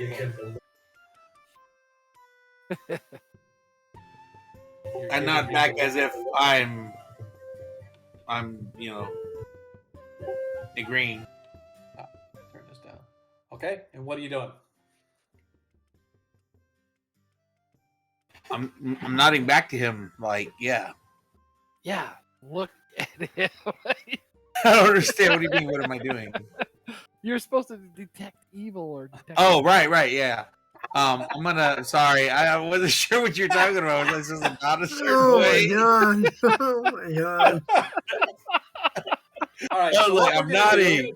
So what we're gonna do is I am gonna bundle all of this stream together, and I'm gonna send it to Monkey for him to watch, so he will be totally prepared next week for what the hell we're talking about.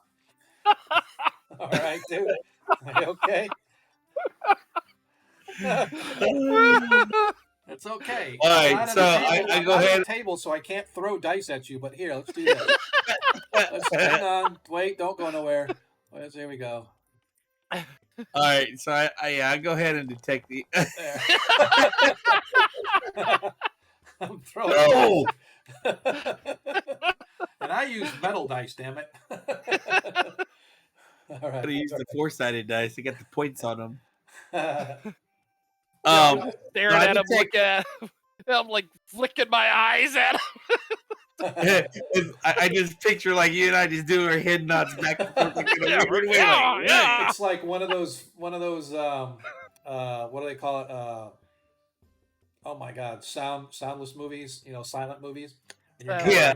flicking your eyes and the other guy's flicking his eyes back and then you're flicking your eyes like, what the fuck are they doing? With the eyebrow thing, like, huh? Okay. All right, so Oh. you are doing detect evil. You detect Yeah. no evil upon this fellow. Okay, and I'm just gonna look at him as he's dressed and notice if he's got any.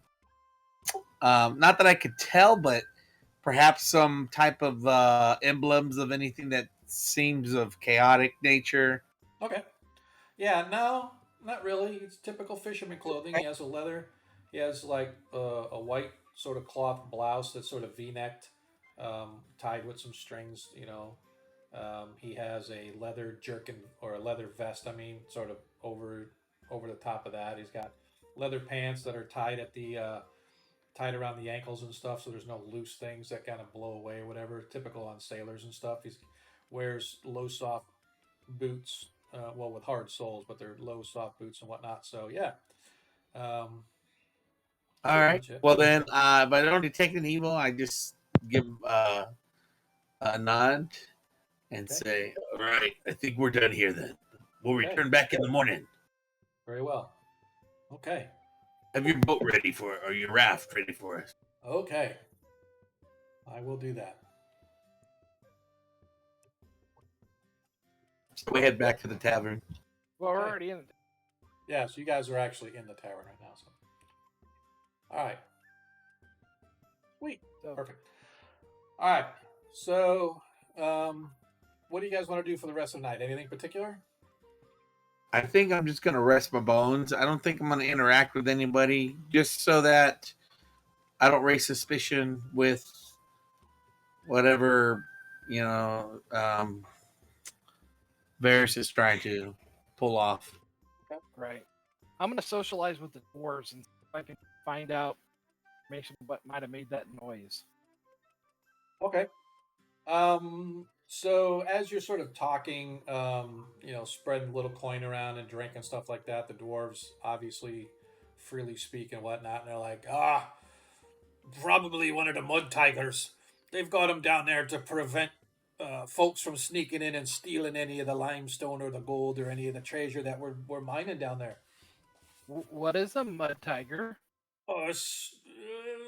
Think of it as one of those big tiger cats that you see in the jungle, but this one is more like an alligator, like wanting to root around in the mud. Wow, I have never heard of this. Okay. Do you know anything about them? They're very fight nasty them? buggers. Very nasty buggers. Don't get on their bad side. They'll snap you in half and chew you while you're still living. Before you're dead, half your body will be swallowed. But they're not like they're pussy cats. Okay, so they like mice for treats or something? No, I think arms and legs and feet. As long as they're not mine. just true enough. But yeah, what better way to protect some folk from trying to sneak in and steal your stuff than one of them buggers, hey? Okay, so they do have cave tigers. Wonderful.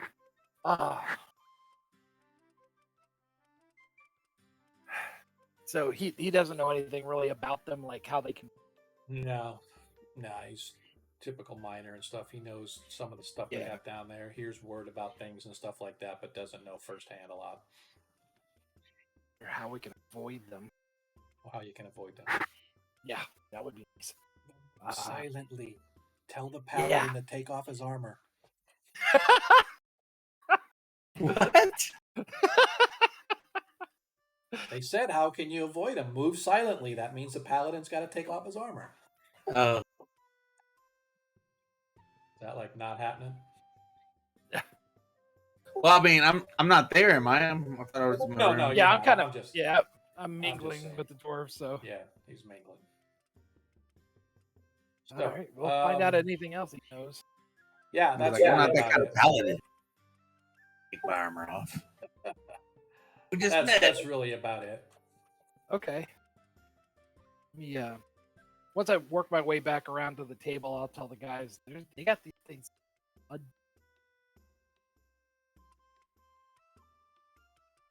Anybody ever heard of that? I think you cut out when you said they got these things called, and that was all I heard. Oh, okay. I was gonna say they have these things called mud. That's probably the roar that we. Can you hear me? Yeah, I heard you. Yeah. Oh, okay. I just Thought don't my think. mic. No, I was just wondering. I don't know. Huh. All right, mud tiger. So he didn't know anything else about mud tiger other than they guard the entrance. So we're gonna have to probably fight these things.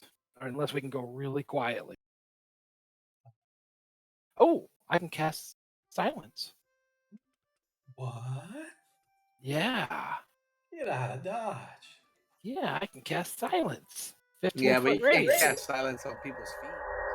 I can cast it on an individual, and Uh-oh. as long as we stick around that same individual, all of us will be silent.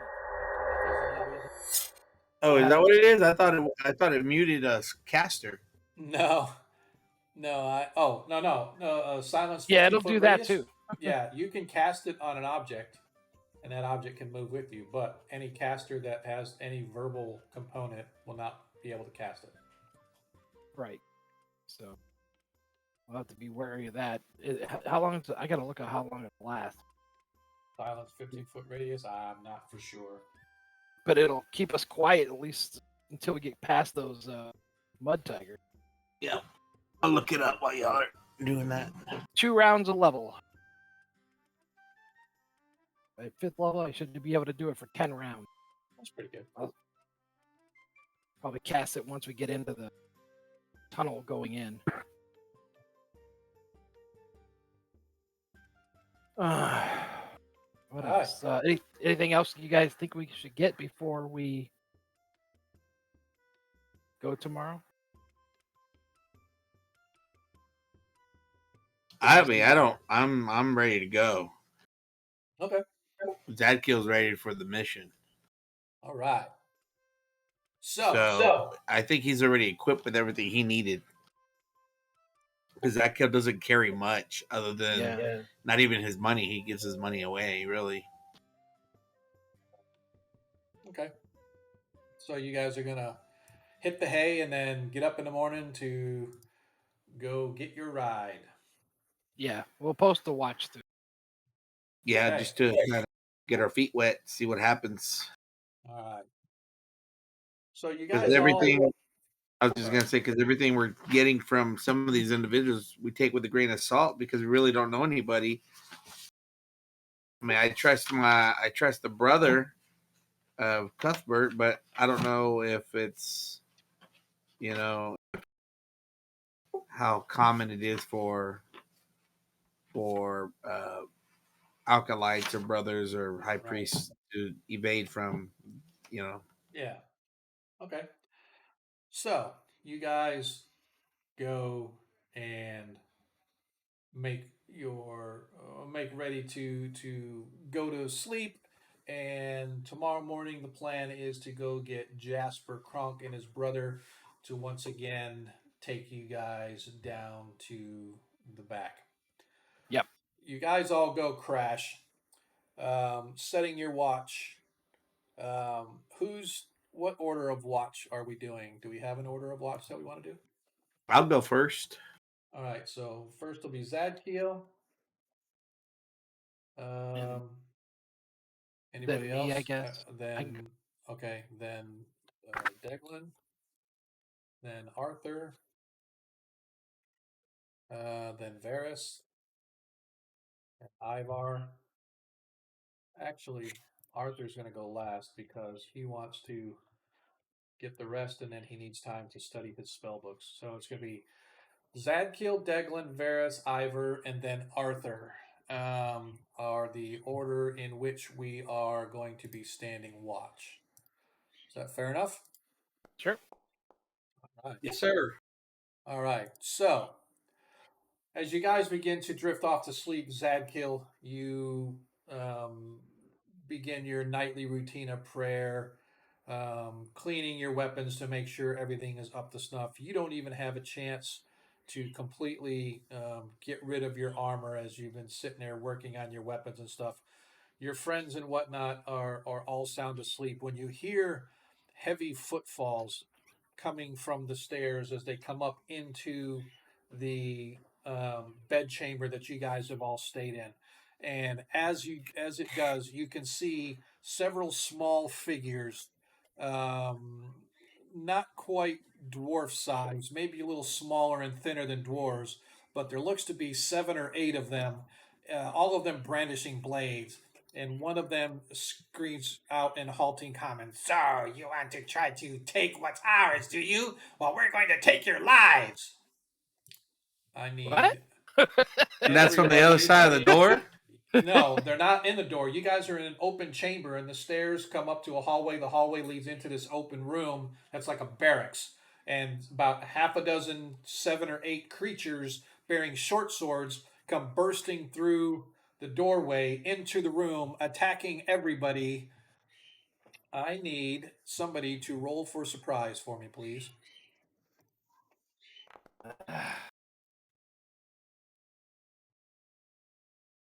Who rolled it? Oh, I rolled a so 4. Somebody else needs to roll. what is I say? All right, You roll a 6. six. So Yes. nobody is surprised, as you guys are aware that. And by the way, I don't have an indoor map, so we're going to use this outdoor map as our map. We're just going to have a zoned off area. This area up here, where I'm clicking on the map. By the way, sorry, I need to make it as the active map. Sorry. Up here in this area, this is where the zone of the room is, right? So you guys cannot leave this area where this has this open area down here. That's a no-no. So you guys have to stay in this rectangular area up here of the forested area. Does that make sense? Yeah, it does. All right. So let me get my critters and drop All them right, I'm off. gonna hide behind this tree. Yeah, there is no tree. Nice try. You're such a turd. Okay.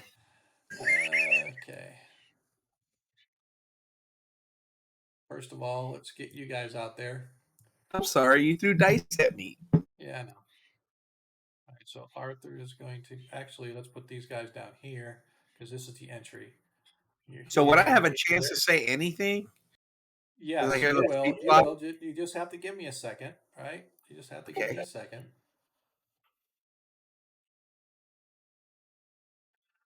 And then. What the hell is that? And let me.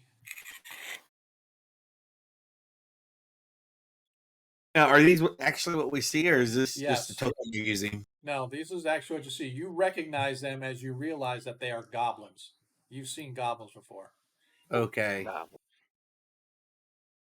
And they're all wearing basically patchwork leather armor, and they all have short swords. As they're all coming through the door at you. So, let us talk about state our actions. So we're going to go right down the list. Zadkiel, actions. I'm gonna wake up the man, and I'm gonna say, "To arms! Okay. We have intruders!" And All right. I'll have my sword ready. All right, Deglin. Now, just so you know, I am going to assume that people take their armor off to go to sleep. So the only one that has armor right now is going to be Zadkiel. Zadkiel. So everybody else, you can grab your weapons, you can grab a shield, but putting on your armor is going to take a few minutes. So you won't be able to do that. So, Deglin, actions. I'm gonna grab my shield and my warhammer. Okay. Varys.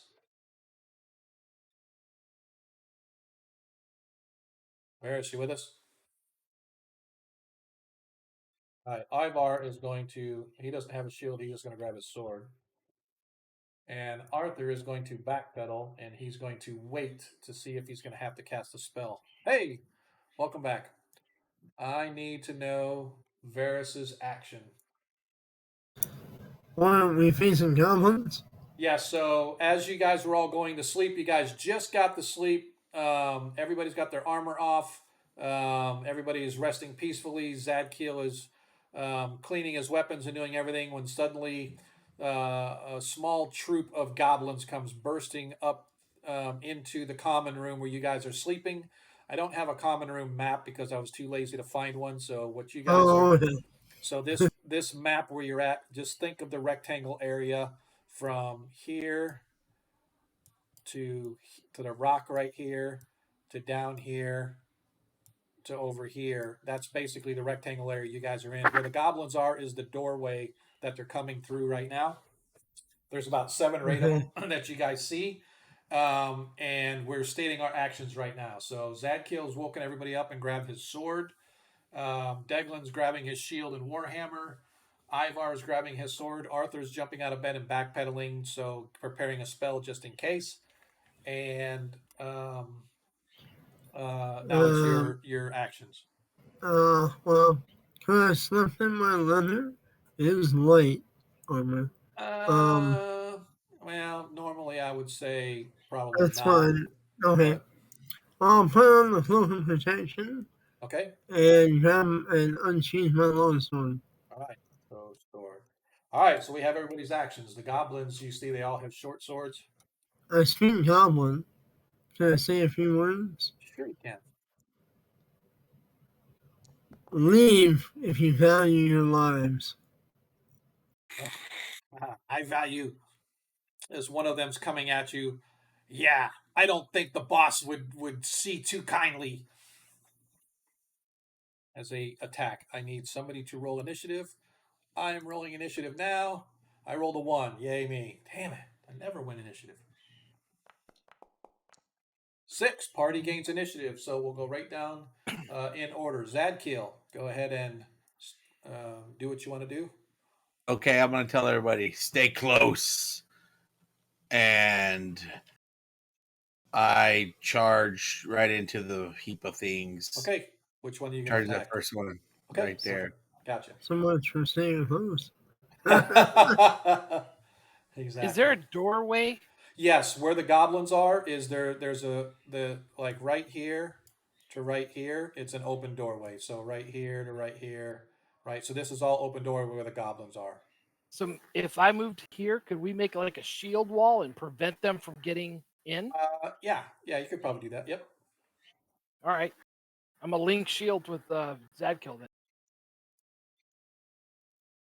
Okay. All right. So, but first it's his move, so Right. he's there first. So go ahead, Zadkiel, and roll your attack. Their armor class is 6. 18 hits. Go ahead and roll your damage.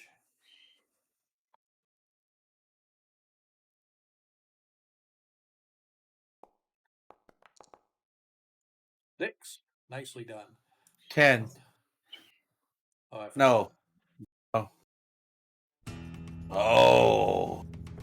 Make that 11 hit points. Okay.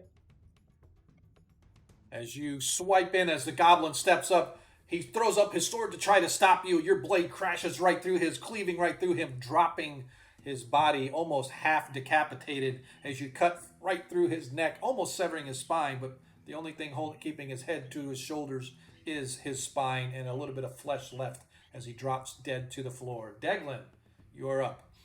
All right. I charge forward here and swipe at this guy. The guy right in front of me. Okay. So he said they're AC 6. Yes.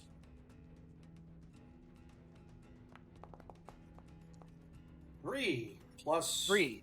plus. Plus 2. That's still not a hit. I thought you. Oh, you don't have your belt on. No. But I was charging, so I got the plus. Yep. Gotcha. Okay. Yep. So that misses. All right. Varys. I'm gonna go ahead and put my leather armor on while they're holding them. All right. So it's going to take you a couple rounds to get your armor on. Oh, hey, never mind then. Jeez. All right. Can I? You could use your sling, maybe, right? I mean, sure. I pick up my sling and my pouch of stones. Let's see if there's a. I think I can draw here. Let me.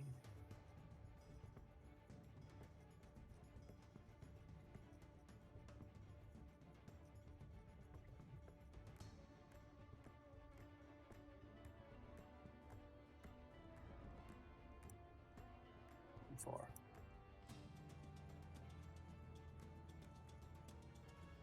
That's the doorway. So the rest of this is a wall. I won't have it in there, but so right where I got that green line, that's the doorway. Everything else is like a wall right out there, right? So yeah, so you're gonna target him with your my sling. Okay. 3 misses. What is up with these threes? Wait a minute, I it said like he it. rolled a 6. Oh, because he has a +3. Yeah, he has that plus on. Yeah. So, all right, cool. All right. So Ivar is up, and he is going to. Darn it, idiot. Let me go back here where I can move the token. I recommend Arthur put him to sleep.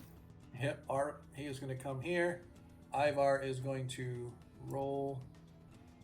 I think his strength. Yeah. So he gets a +1.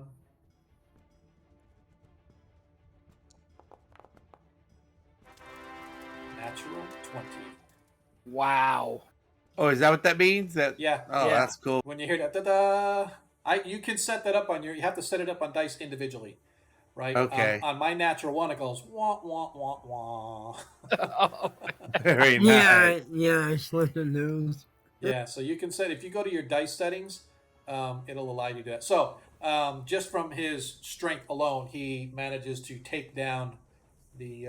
Actually, no, I take it back. Well, he's gonna be. It's like a die 12. So let's roll. Yeah, 4 plus 1. Yep. So yep. So he manages to take down that goblin. So Arthur is just going to stand back. He is not casting anything. It is now the goblin's turns. As this goblin moves up, this goblin moves to the doorway. This one moves up. This one moves up. You guys have them blocked in the doorway now, but there's 2 that are inside. Actually, I want this one to move here. This one will move here. This one will move in. This one will move up. So this goblin right here is attacking Zadkiel. 6 misses. This one right here is attacking Deglin. okay. 18. That's a hit. That hits. If it's evil, it's -2. -2. Yeah, so it's a 16. So what's your armor class without your? It's just the shield. So that's +2, so it's an 8. Oh, your shield is it's a +2 shield, right? Right. That's at least a 7. Yes, because that's +3 then. Oh, so yeah, that's you're +1 right. for 7. the shield, +2 for the bonus, so that's total of +3. So your armor class is 7. What's your dex? 12. It's no bonus. Yeah, it needed a 13 to hit you, so it still hit you with even with a 16, so it hit. Yeah.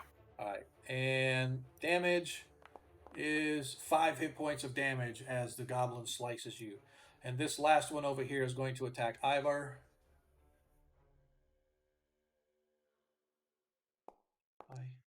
5 misses. Why is this not?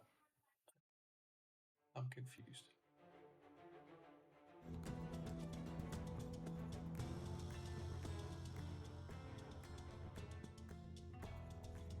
Weird. Okay, so we are back to what are we doing? We're just gonna do your sword again, Zadkiel? Yep. Deglin On the- Warhammer? Yeah. I'm gonna be attacking the one in front of me. Okay. Varus still with your sling?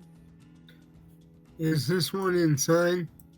Yes, the one in front of Deglin is. Oh, yes. I'm sorry. That one next to him is just inside the door. Yep. I'm gonna attack him with my sword. Okay. Sword.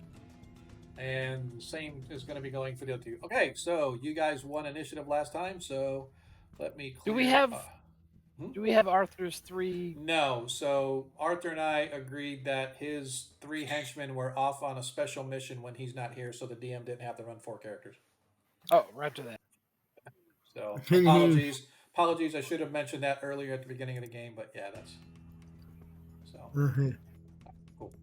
All right, so back to our combat. All right, so back to whoever rolled for initiative last time. Roll again. As I rolled a 5. Ooh, I might get initiative this time. Yes. As I win initiative, Zadkiel loses. So this goblin is actually going to move in 1, and he is going to attack Zadkiel.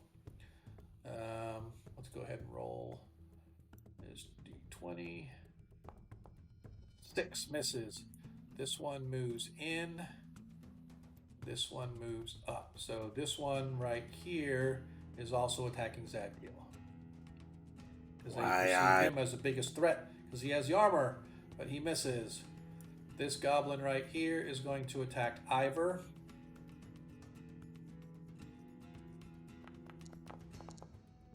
Natural. Does he hit his one. buddy? Yeah, let's roll and see if he does. Oh, as he hits his buddy! As he hits his buddy. As he swings at Zadkiel and misses, and he hits the one right next to him instead. Hey Mo! With a screech! With a screech, he impales his partner, and his partner falls dead. That's pretty shitty. Yuck, yuck, yuck. Yeah, say, you know what? I do the same thing for you guys, so why not? It's fair is fair. As the other one attacks Ivar with a 10 as he misses. Zadkiel, you're up. I'm going I to say- attack that one, the one in front of Zadkiel, and yeah, I'm going to use my natural 20 on it. Well, it's not your turn yet. It's still Zadkiel's turn. Oh, I thought you said it was mine. Okay. No, And, that's fine. You can go next, obviously. Zadkiel, you're up. Yeah. Which one are you attacking? Yeah, I'm attacking the one in front of me. Okay. And I spit on the ground as all of them were attacking me. I go, I'll send you back to hell. Ooh. Don't you mean the 9 hells?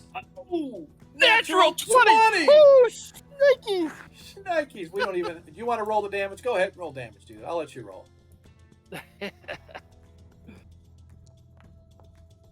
6. Oh, it was almost on that 8. Yep. 6 plus 8 is 14 plus what strength? Well, it's 6, 7, Plus, 8. no, Wait. yeah, 6 plus 8. You max. Yeah, 14. You maxed the critical dice, so you got 6 as damage. Then max critical is 8, so that's 14 plus your strength bonus. Okay, 18, 19, 20, 21. And then my 21. sword, 22, 23. 23. Yeah, he's done.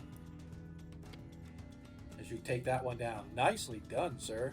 All right, Deglin, there's one behind Yeah. him. And there's I'm gonna- one that's in just outside the door. I'm going to step up and hit the one outside the. Okay. And use my nat 20. Oh, perfect. Go ahead and roll your damage.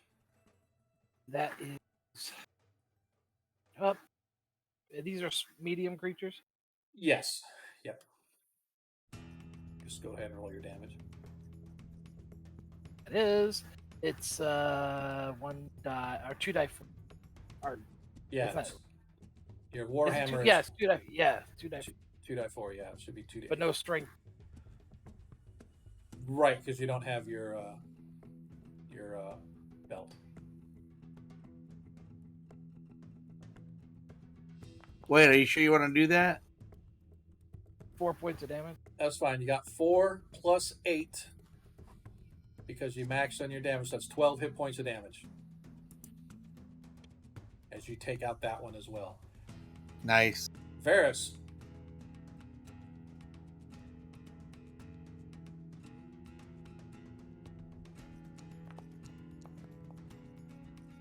Okay, 12. 12? That hits. I think that's pretty close. Yes. I think that You're hits. 5th level, right, Varys? Yes. Yep, that hit. Armor class 6. You needed a 13. Oh, I thought you needed a 12. Sorry. I was thinking armor class 7. They have armor class 6. You Well- need a 13 to hit. He did charge up. Oh, yeah, you know what? Let's do it. I'll say... No, it wasn't a charge because you only had to move like 5 or 6 feet. So, Oh. in order to charge. So, just barely missed. As the No. blade goes grazing off as his friends are dropping around him like flies. The goblin obviously has a look of fear on his face, but he just manages to barely duck and deflect Varys's blow before any serious damage happens. Oh, 8, and let me double check. Yeah, 17 so that's plus 1. I want to double check that. Sorry, I apologize. I want to double check Ivor because I thought he had a higher strength than that. Yeah, that's what I thought. He gets a plus 2, so that's a 10. That's one thing I don't like about this one. Sick. No, that's still. Nope. He needed a He needs Wasn't a his 12. weapon- Yep, he needed a 12, so he missed as well. Okay, So now the two goblins get their retaliatory attacks. One, this goblin right here is going to be attacking Ivor. 19 as he hits Ivor. Ivor suffers 4.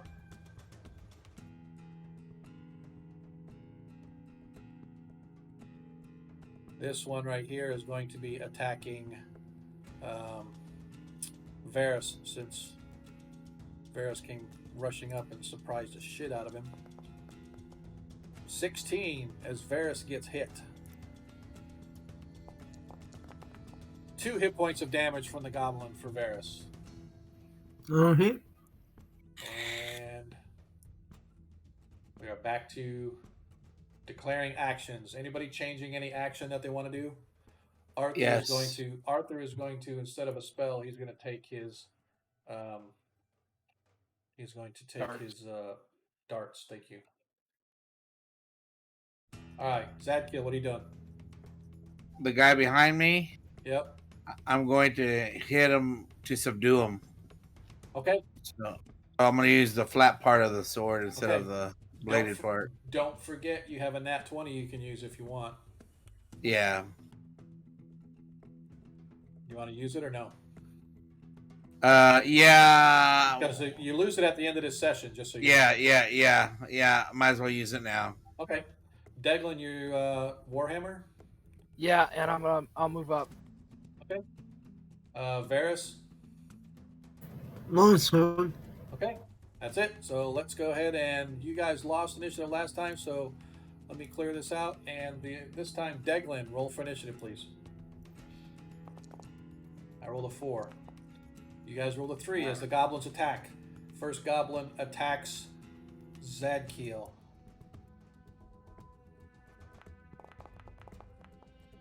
$16. What's your armor class, Zadkiel? 0. I think they hit. They get a -2 Yeah. So that wouldn't hit anyway. if they're evil. Yeah, well, they are. They need a 20 to hit you anyway. And I spit on the floor. Spit in his eye. 18 as once again Ivor gets hit by the goblin. This time 1 hit point of damage. Okay. Now we are back to the top. Zadkiel. Yeah. 20. Use go my ahead and- 20. Yep. He is knocked unconscious. Boom! Right on smack on top of the head is this goblin. Yep. Question. Yes. All right, What's the so I'm gonna move up and smack that. You know what? Try to. Oh, smack I'm gonna- this one. Okay, gotcha. Okay. Yeah. 13. That's a hit. That hits. 2d4. Damage. Woo, 7. Nicely done. Final one has been taken out. As you guys now,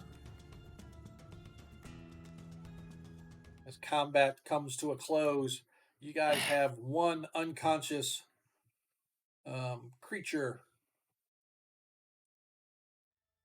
Tie his little ass up. I will not do such a thing. But we will question him. I will tie him up. Yeah. We want to tie him up. Yeah. At least hobble him so he can't run away. Okay. You guys Take him. tie up the Post a goblin. guard. Anything about healing or anything that anybody wants to do, or are we just going to wait for the goblin? We're gonna heal while we're waiting for him to wake up. I tell the others, put your armor on. Oh yeah, You- good part. Yeah. Yeah. Put my Two of you all little- go check downstairs while we keep an eye on the. Or I'll go check. Okay. I'll And I be go putting down my the armor on. stairs, Okay. check if there's any more.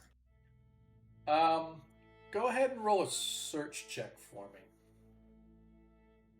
6-sided? Yeah.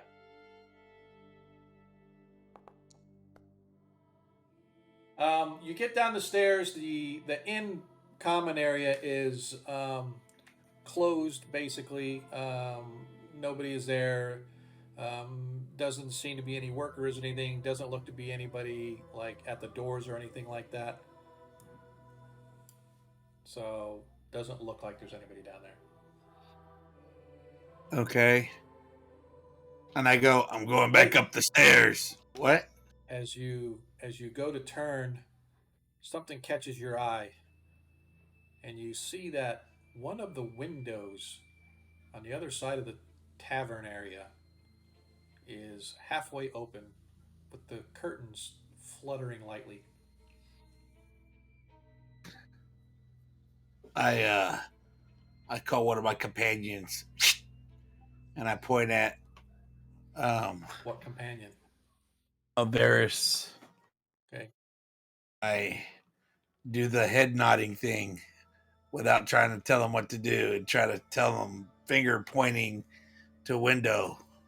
Like I point at him and then I point somewhere toward the window. I know he can't see it, but I kind of wave him toward me and I put my finger over my lip. Mm-hmm. I'll take a look in the window. Go ahead and roll a search check for me. Alright. Elves get 1 to 3, right? On searching concealed. Yeah. On searching concealed, yeah. All right. So as you sort of poke your head out across the street in the shadows, you can see a shadowy figure. Looks to be another goblin. As soon as it sees you at the window, it turns and runs, disappearing into the dark of the city. Mm-hmm. Okay. I see any other figures No, other than the goblin? no, that's the only one. Looks like there was a watcher outside and he ran off. Another goblin. Probably went to warn their boss or whomever. Well, we have one advantage. And I point at the goblin that is bound. Assuming he cooperates. I do speak goblin. I'm going down the stairs to guard the window. Question the goblin. But be gentle. Okay. I'm sure we will. And then I go down the stairs and guard the window So you away guys- from what's happening. Pretty Where's my much, flyers? Always ways to get around that in this game. clean my sword, put it away, take out my dagger, It or takes one of my daggers. it takes a while, but eventually the goblin sort of comes to. He has this huge knot on his head, like this big goose egg thing that sits like right on, not quite his forehead, not quite on top of his head.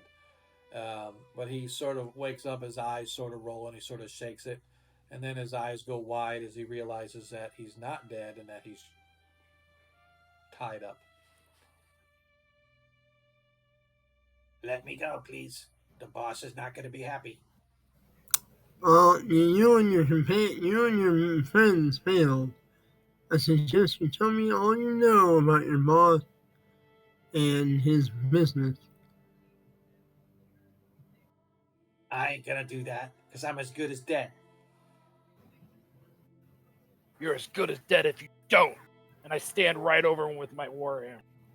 He sort of leans back a little bit, obviously a little bit afraid. He goes, so then I guess it doesn't matter. Either you kill me or he does. This way you could actually possibly live if you tell us what we want to know. If I tell you what you want to know, then he's going to kill me. So No, because we're going to kill him. Oh, you just don't know what you got yourselves in for. Well, it's torture then. Okay. But I can't be part of that. You gonna As go I down kick and him a help little Zad- bit as I walk away. Gonna go down and help Zadkiel watch the window. Yeah. Varys just has an evil smile. No, I'm going to cast Cure Light Wounds on Ivar. And then Okay, go ahead and roll his. 2 die 4 or 1 die 4? For a cure light wounds is 2d4 plus 1. No, or is it die 8 plus 1? See, now I always get confused. The potion's 2d4, so it's 1 die 8. 1 die 8. Okay. 1 die 8. Potion's How do I- 2d whatever because you can split it up. How do I take it off? So Already if you clicked. go to the spells, where you No, I mean like on the dice. How do I take the? Because if it just hitting the dice, I can't turn it. Oh, here. Oh, you right click. Oh, okay, gotcha.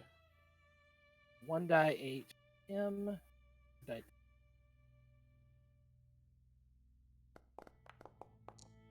He got 4. I think he lost 4. He actually lost 5, so he's fine. Okay. And then I'm gonna cast it on myself. Okay.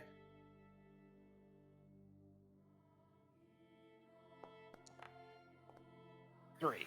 So I'm down 2. All right. I don't think Varys got hit too, but I don't think he took very much. I'm not sure. Yeah, I only took 2. Yeah. Oh, I'll risk it all. Whatever. I'll wait until I take more than bother with anything. All right. So Are you on the Dagon, map here? Dagon going downstairs. No, I'll stand around and just watch it. Okay. All right. Could get ugly because Ivar the Bloody is standing over him too. That's okay. I'm not watching it. I'm just kind of staring out the door. Gotcha. Okay. All right. So the goblin seems adamant not to say anything. So what are we going to be doing? I'm gonna give him another opportunity to say something before I start poking him with the dagger. All right. He sort of spits at your feet. I cut off his toes. Oh! I love Varys. Well, I No, I don't. No, I don't. No, I don't. Yes, Gar, save me. All right. We're gonna leave him with. Nah, I just cut off one to start with. That's fine. We're gonna leave him with just a couple. As he screams and howls in pain, he's like, "Fine, fine, fine. What do you want to know? What do you want to know? What do you want to know?" Tell me about your boss and his base of operations. You know the base of operations. He works out of the quarry. He works out of the quarry. He runs the trade out of the quarry. And who is your boss? Is he a Badrock. bigger goblin? Rubgrock. No, he's not a goblin. He's a half orc. Rubgrock. Okay. And there's more goblins working for him, or Yeah. dwarves and men? We run the night shift. We make sure all the slaves stay in line. Ah. Okay. Is Grubrock? Is he the quarry master? He runs the show. I don't know who the quarry master is, but he runs the show at the night shift. How did you guys find out that we knew about you? You guys came in. We saw you, and then we Oh, heard you you saw us? we heard you poking around town, and then we heard that you guys was talking to the mayor. So we're not stupid. You heard us in the. And where? You came in You on heard us a in the- boat. We heard you. We saw Ah. you come in on a boat. Okay. Oh, you guys went there on a boat? Oh, god damn it. All right. Well, I could mean other trouble too. But, alright. Yep. If they know we were there and you're sleeping with us, yeah, we're all in it. Alright, well, Is he trying to escape? does he have any, does Rumrock have any other allies with him?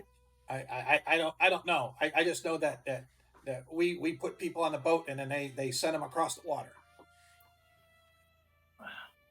Okay. Are they expecting us to come back? They're expecting you to be dead. Yes.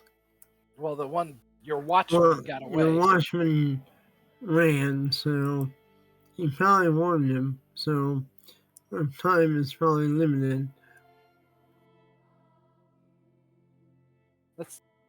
Let's tie him to the ceiling. Huh. Let him Uh, hang. we can turn him into the watch and go on about getting this done.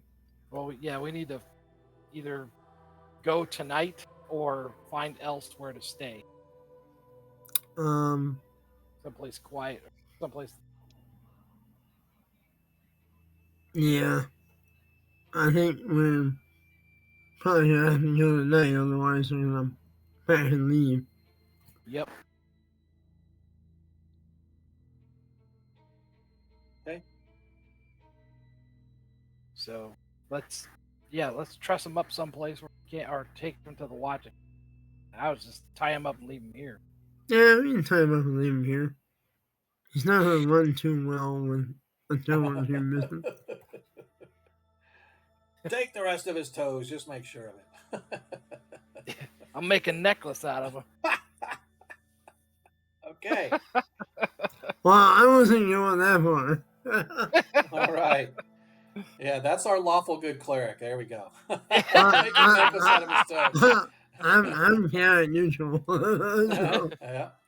All right. So you guys truss him up. You make plans. I'm assuming to go investigate and get to the quarry tonight. yeah, Yeah, I think AKA next game. we'll talk with Zach. We'll talk with Our- Zach Kill downstairs, but I think either go tonight or find someplace safe to hold up for the rest of the night and go tomorrow. So Arthur thinks it would be best if we went tonight somehow. If we can't get a boat to get there, then the ventilation shaft, or just a direct assault on the quarry keep. Yep. Be that as Well, it may, yep. you guys truss up the remaining goblin, grab the remainder of your gear, or all of your gear, as each one of you dons your armor, puts all your gear into place, makes ready to either A, go find a place to hole up to attack at a later time, or B, find a way to assault the quarry sometime tonight before they can fully ready or prepare for you guys, or send reinforcements to these goblins maybe to help finish the job. But whatever that may be, it's going to have to wait till next episode as we are at time. I do appreciate everybody that has remained with us this long. I do apologize to everybody for all of the issues that we have had on the stream. It looks like a couple, even now, my stream looks like it was cycling just a little bit. I have had some frame drops today, but it's really really low, so that's a good thing. So overall, it looks like the stream went fairly well, other than those couple of hiccups on the vision and stuff like that. But I will definitely get the kinks worked out. I appreciate Varys, you kind of helping out and reminding me on some of the things that I had forgotten. You're welcome. For those of you that are out there in chat, again, I appreciate everybody that's hung with us during this whole time. Don't forget, we stream every Monday night here at 7:30 to 11:30 ish, depending upon whenever we can get the scenario finished to a point where we can sort of close it, as we did tonight with the combat with the goblins. This Friday we stream our 5e game. We're back online for that. We're back on track every other Friday, so it'll be this Friday, skip one, the Friday after that, etc., etc. So if you're not big on the 1e, which I don't know why you wouldn't be, because 1e is it, but the 5e game is a really good game too. Same time, same channel, just a different version with some different players. So hopefully you can make it for that. And then again, we're here next Monday to see where the party continues in their investigation of Dark Shelf. And with that said, I'm going to shift over to the after party right now for those that can hang with us. If you are not aware, what we usually like to do, just like every other face-to-face game, I like to hang out with my players and just shoot the breeze about either the game, about life, Happy New Year, Christmas, whatever that happens to come up. Feel free to join us over on our Discord channel. If you've never been there, you just go to on our Twitch channel. You can go to our About page, and on the About page, you can see the Discord link, and you can kind of join us on Discord down there. Hit the open channel, and you can shoot the breeze with us. And then, like I said, usually we're there for about another half hour, or 20 minutes or so, just to kind of get a little extra time on our stream. But also at the same time, I like to make it sort of a conversational kind of thing, just kind of hang out and see what's going on in people's lives. So, what I'm going to do first of all is I'm going to jump over to the open channel. 3, 2, 1. I am now in the open channel. And now we're going to shift over to the after party. Hopefully, you guys will be able to hang with us. Yay! And we are here. We are on the open party. Yeah, I definitely like first edition. There's a lot of stuff I like about fifth edition, but there's some things that are just kind of like, ah. One things I've always I always, and people can talk about all they want. Thaco has never been my favorite, right? I really like the increasing armor class. That way, when you roll the dice, you know, oh, this beats that. I hit you instead of trying to figure out some sort of a calculus. Ah, My stream is jumping up and down here. It's like, oh, went red, yellow. Now we're back to green. So it's pretty bizarre. So I'm just gonna talk slowly. Nobody move. Make sure the stream stays steady. So, but yeah, man, I appreciate all the love we got tonight. Cannibal, if you're still out there, dude, man, you absolutely rock it. I cannot believe that the generosity that you bring to this channel every single time. Everybody that followed us tonight, really, really appreciate that. Hopefully, you'll find the stream at least semi entertaining. You catch us next week as well as the party continues to investigate Dark Shelf and see where this thread goes as they pull it and it begins to unravel. They're on the trail right now, I think, and hopefully it'll be even better as time progresses and we can get us into a very, very interesting scenario. So, but yeah, man, appreciate you guys being able to make it tonight. Hopefully it was worth it for you. It was definitely worth it for me. Yeah, I enjoyed it. Trying to really not metagame. As far as so like the adventure. No, like player knowledge versus what I actually know with what I'm hearing. Trying to play my character. I'm trying to practice more on playing character. Yeah. And I actually kind of like that too, right? So it's really difficult, especially in a situation that you guys are in at the end, right? You want to interrogate the guy, and you know that you're gonna, with a goblin especially, you're gonna have to get nitty gritty and start twisting knives and stuff like that. And so you always wonder, would a lawful good character do something like that? And to me, it's always been one of the great arguments that you can have in a game, is that particular situation, because I have no doubt that there were good people, knights, or whatever you want to call them, but they did some bad things to get what they believe done, right? If you believe that the only way to save the town is to kill that goblin, you're going to kill that goblin for the greater good, I think, right? But other Well, people are like, no, you're not going to kill a helpless. Yeah, you are. You are, I well, think. I think Zakil's the from the stock where he will interrogate, but he won't kill helplessly. Right. He will interrogate, but he was also looking out for the safety of the party. He wanted to guard that door to make sure no others came back because his intelligence is not high. I mean, so I mean, I could have played it either way of Yeah. of And staying Declan there and too. then saying stop. yeah. Yeah, Declan too, right? So that there's that's what I love about it. It's that you have that sort of, how do you want to play your character? Because I can see it both ways. I would have no problem if Declan was in there, oh, you stabbed him, you cut off his toe. Okay, well I'm gonna bind his wound for him so he doesn't bleed to death, so like we can interrogate him longer. You know what I mean? Right. Whether you cut his toe, but again, it's the greater good thing. So I think that was interesting. Yeah, that's So. what I told. I put it on there. I was like, the toe was infected. There was no choice. We had to hack it off. Yeah, and I told the guy, what did I tell him? I said, what did I tell him? I just typed it. I said, I thought I heard the scream. It came from outside, thinking it was the goblin that had got away and telling his boss that he failed, and that boss hit him in the head and made him scream. Yep. We can justify anything to ourselves. Yes, we can. Why? With a low intelligence, we can. Uh, You just went off stream. yeah, I did. Now it's back. I'm having issue on my stream tonight. It's like, fortunately, it hasn't been really bad, but I've had a little bit of I had a 0.2% drop frames, right? So that's not terribly bad, but it's better. It's worse than zero. So I don't know Are you why. Wi-Fi? I'm always Wi-Fi. Yeah, that's that causes a lot of Unfortunately, issues. yep. And that's just. I mean, and like I said, normally I reboot my machine right before the stream now. Tonight I Yeah. did it a little earlier. I did it a few hours ago or before the stream, so maybe I should just wait to do it right before the stream.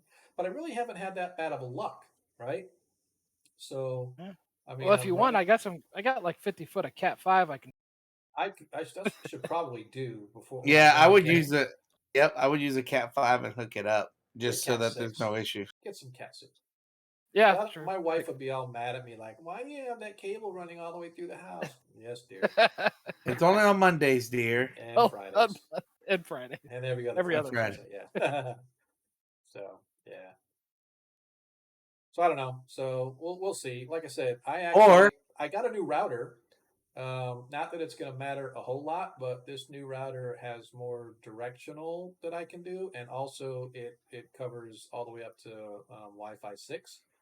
So Ah, it actually the router that I have, I know it's always based on the receiving device, but my computer should be able to run gigabit off Wi-Fi if the Wi-Fi is streaming at gigabit speeds.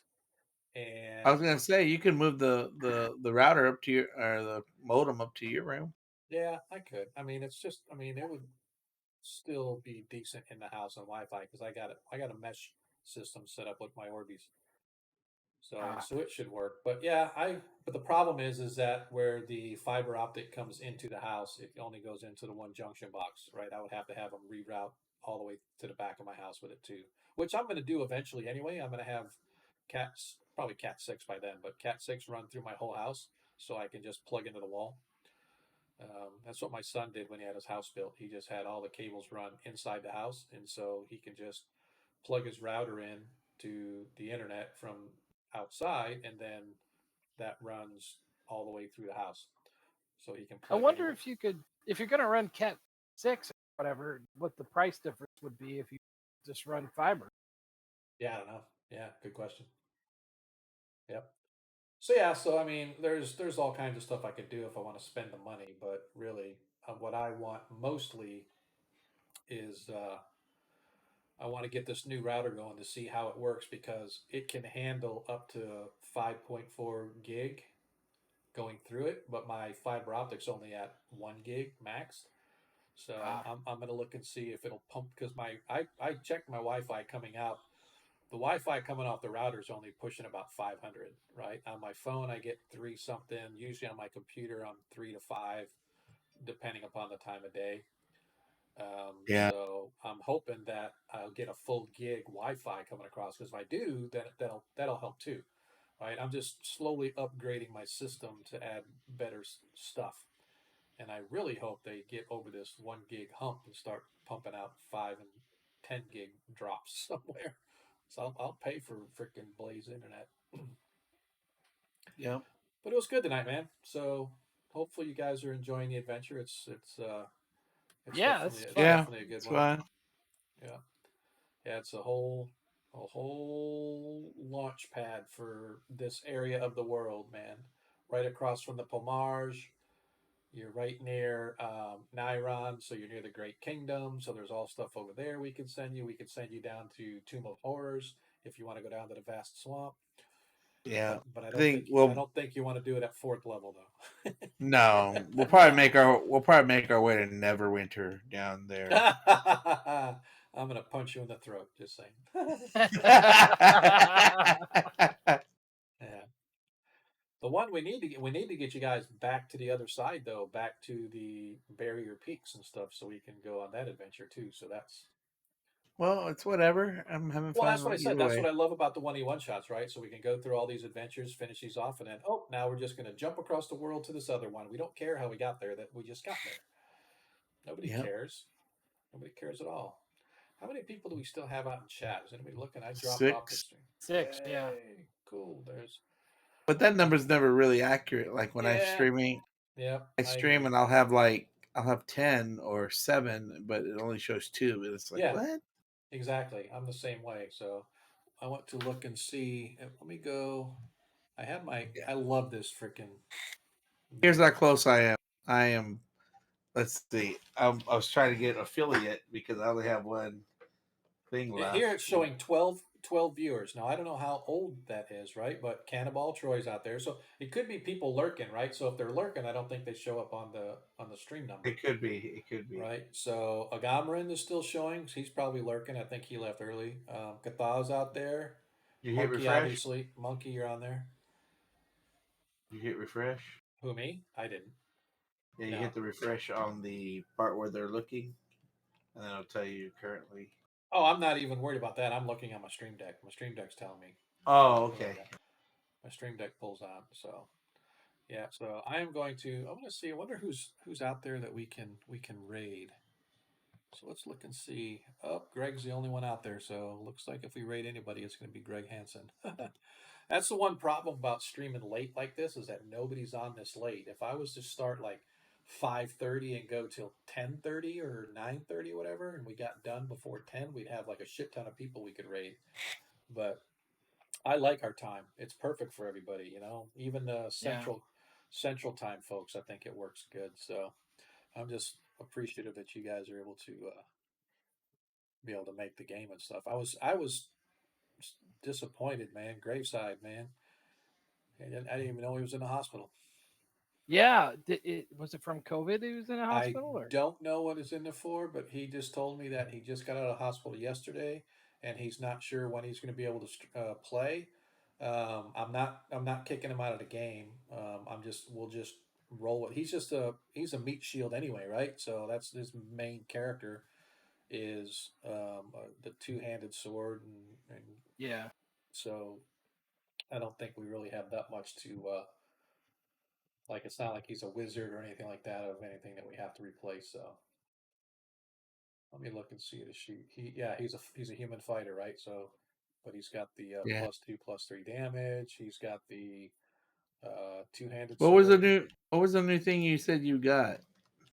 I must have missed that. Oh, so first of all, I got a new mouse. So I don't know if you saw. I can show. No, I didn't see.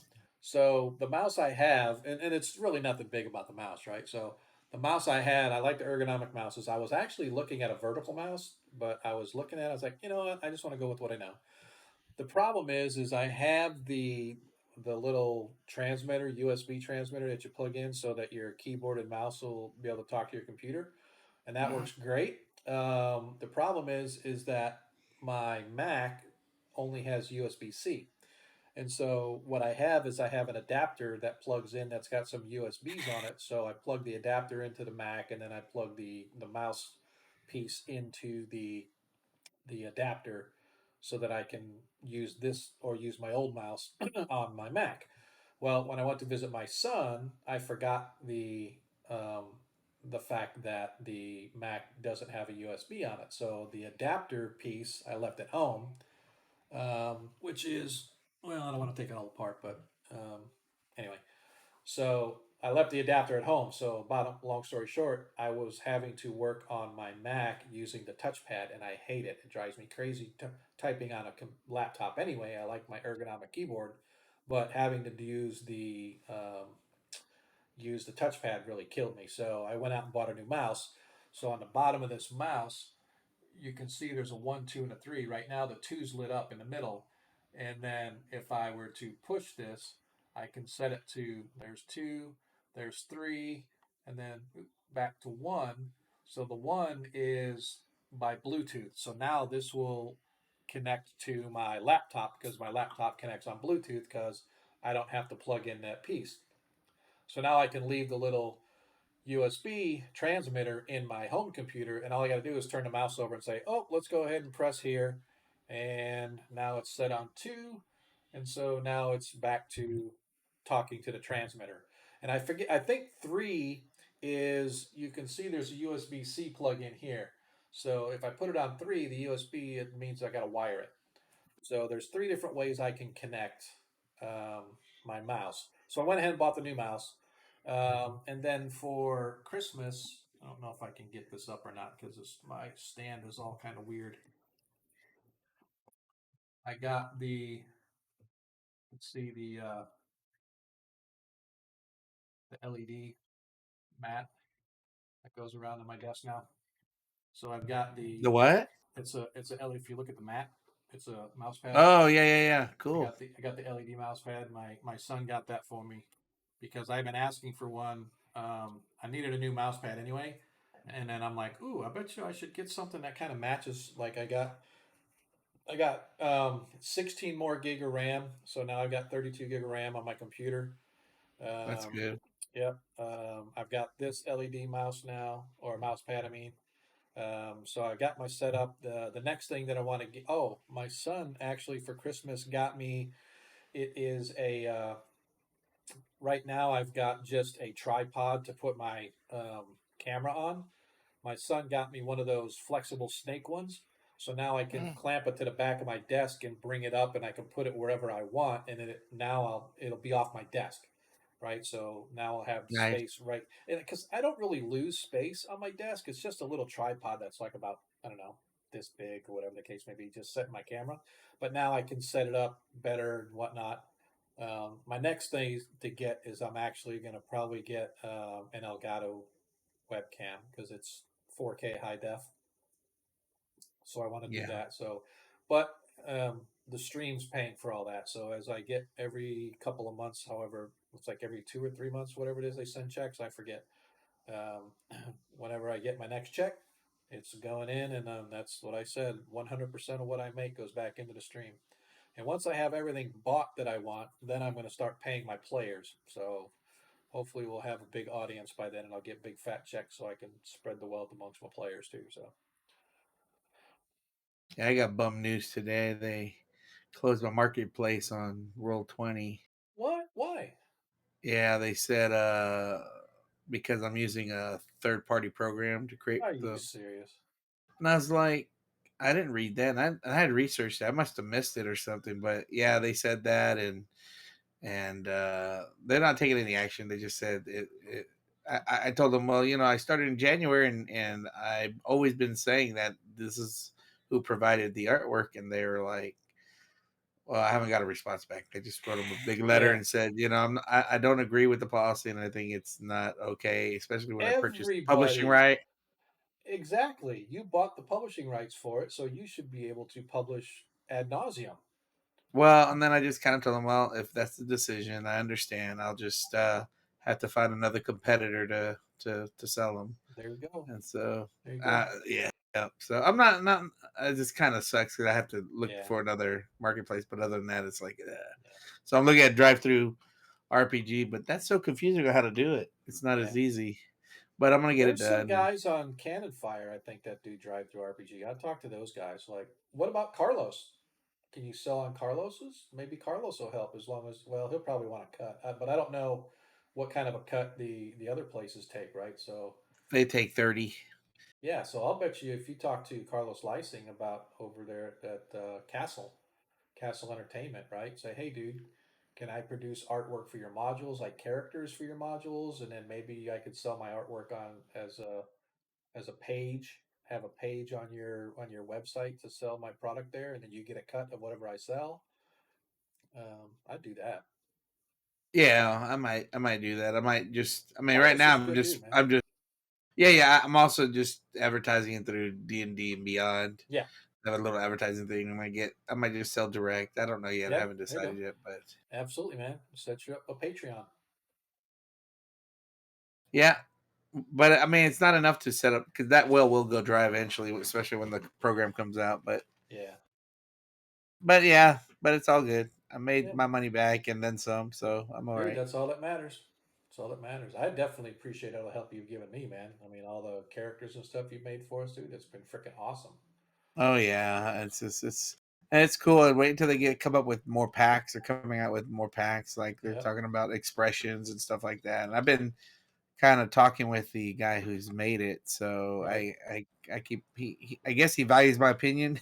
Yeah. Why? So I do a lot of the volunteer work and stuff, and some of the things I've done as a fan for Yeah. the video work that I've did And look before what else them I and got. stuff. Now, most people won't really care about this, but I do. So I got this also. They're coasters. So it's actually 3D. It's got a plexiglass plate on the top, but it's 3D underneath, right? So it's the Heinz Field Pittsburgh Steelers Stadium. So, but I got coasters like that. So I got 2 of those. And then my son, every year, I don't know if you ever heard or seen me talk about, every year my oldest boy Josh and I go to a Pittsburgh game, wherever it may be. This year we went to Green Bay, and we go up there a couple days early. We go see the sights in the town and stuff, and then we watch the game. Well, every stadium that we go to for Christmas, my wife and I buy my son a 3D replica of the stadium that has a photo that you can put into it. And so this year, one of the first, I think the third game my son and I ever went to was actually at Heinz Field. So this year, my oldest boy, Robert, who Josh and Robert are twins, but Robert's not the football guy that Josh is. So anyway, so Robert bought me this frame of Heinz Field. So here's where I'll put the picture. So I got to find a picture of my son and I at the game that I can put in that frame. But so That's pretty cool. yeah. So my son, he's got the frame. They didn't have it for Green Bay; it was out of stock. My wife was so bummed out. But we got him Pittsburgh. I think he's got Miami, Tampa Bay.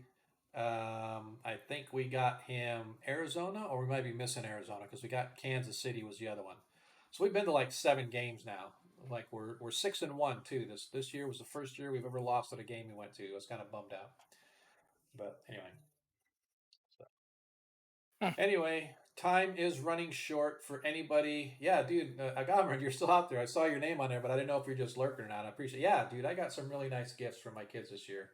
Um, I'm a major Pittsburgh Steelers fan. That's why I'm kind of bummed out that this is Roethlisberger's last year. So, um, anyway, I got to go watch the game. It was on tonight. This was his last game at Heinz Field, so I got to go watch the game because they beat the snot out of the Browns. But anyway, I don't know if he's still on. I don't know.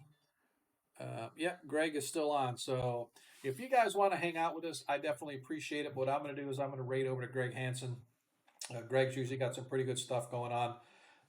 Not sure if he's actually doing D&D stuff, or a lot of times he just does game streaming, don't really care, but he's the only one that I have that I can raid. So unfortunately, we are stuck with who we got. So let's see what we can do as we get the raid going on. And Roar, says Cannibal. holy cow, it already raided over. Didn't want that. You rated over?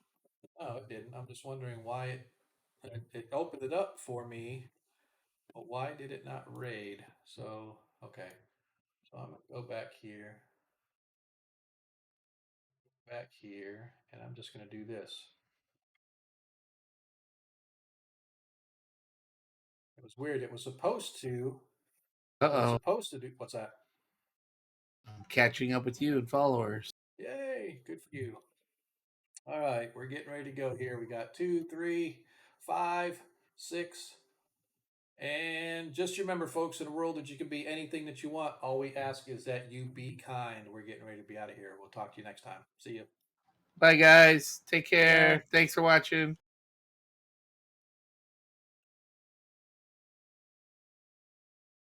Oh, what kind of game is this?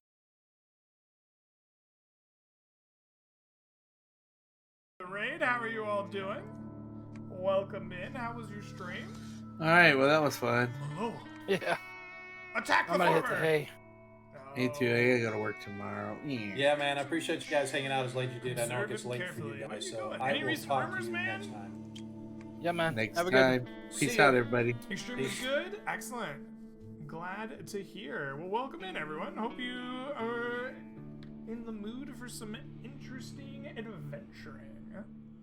Local rumors, let me see, says the farmer. A band of Ifrit are roaming around towards the west. The tribes may not even be their target. May the river goddess bless us all. Are the poor always the most tired in this godforsaken world? You're starting against the Slaver series in Greyhawk. Ooh. Well, that sounds like it could be a good time. Where are you going? What you up to, farmer man? Going to Ebon Village. I don't think I need to go to Ebon Village. Alright, go on your way. But first, can I get wolf teeth at Ebon Village?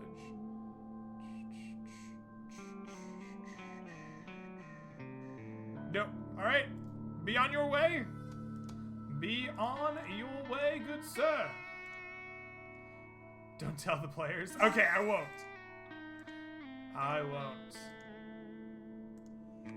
Set this location as your party's rally point. Sure, why not? Are you still attacking me? I thought you reassessed my strength.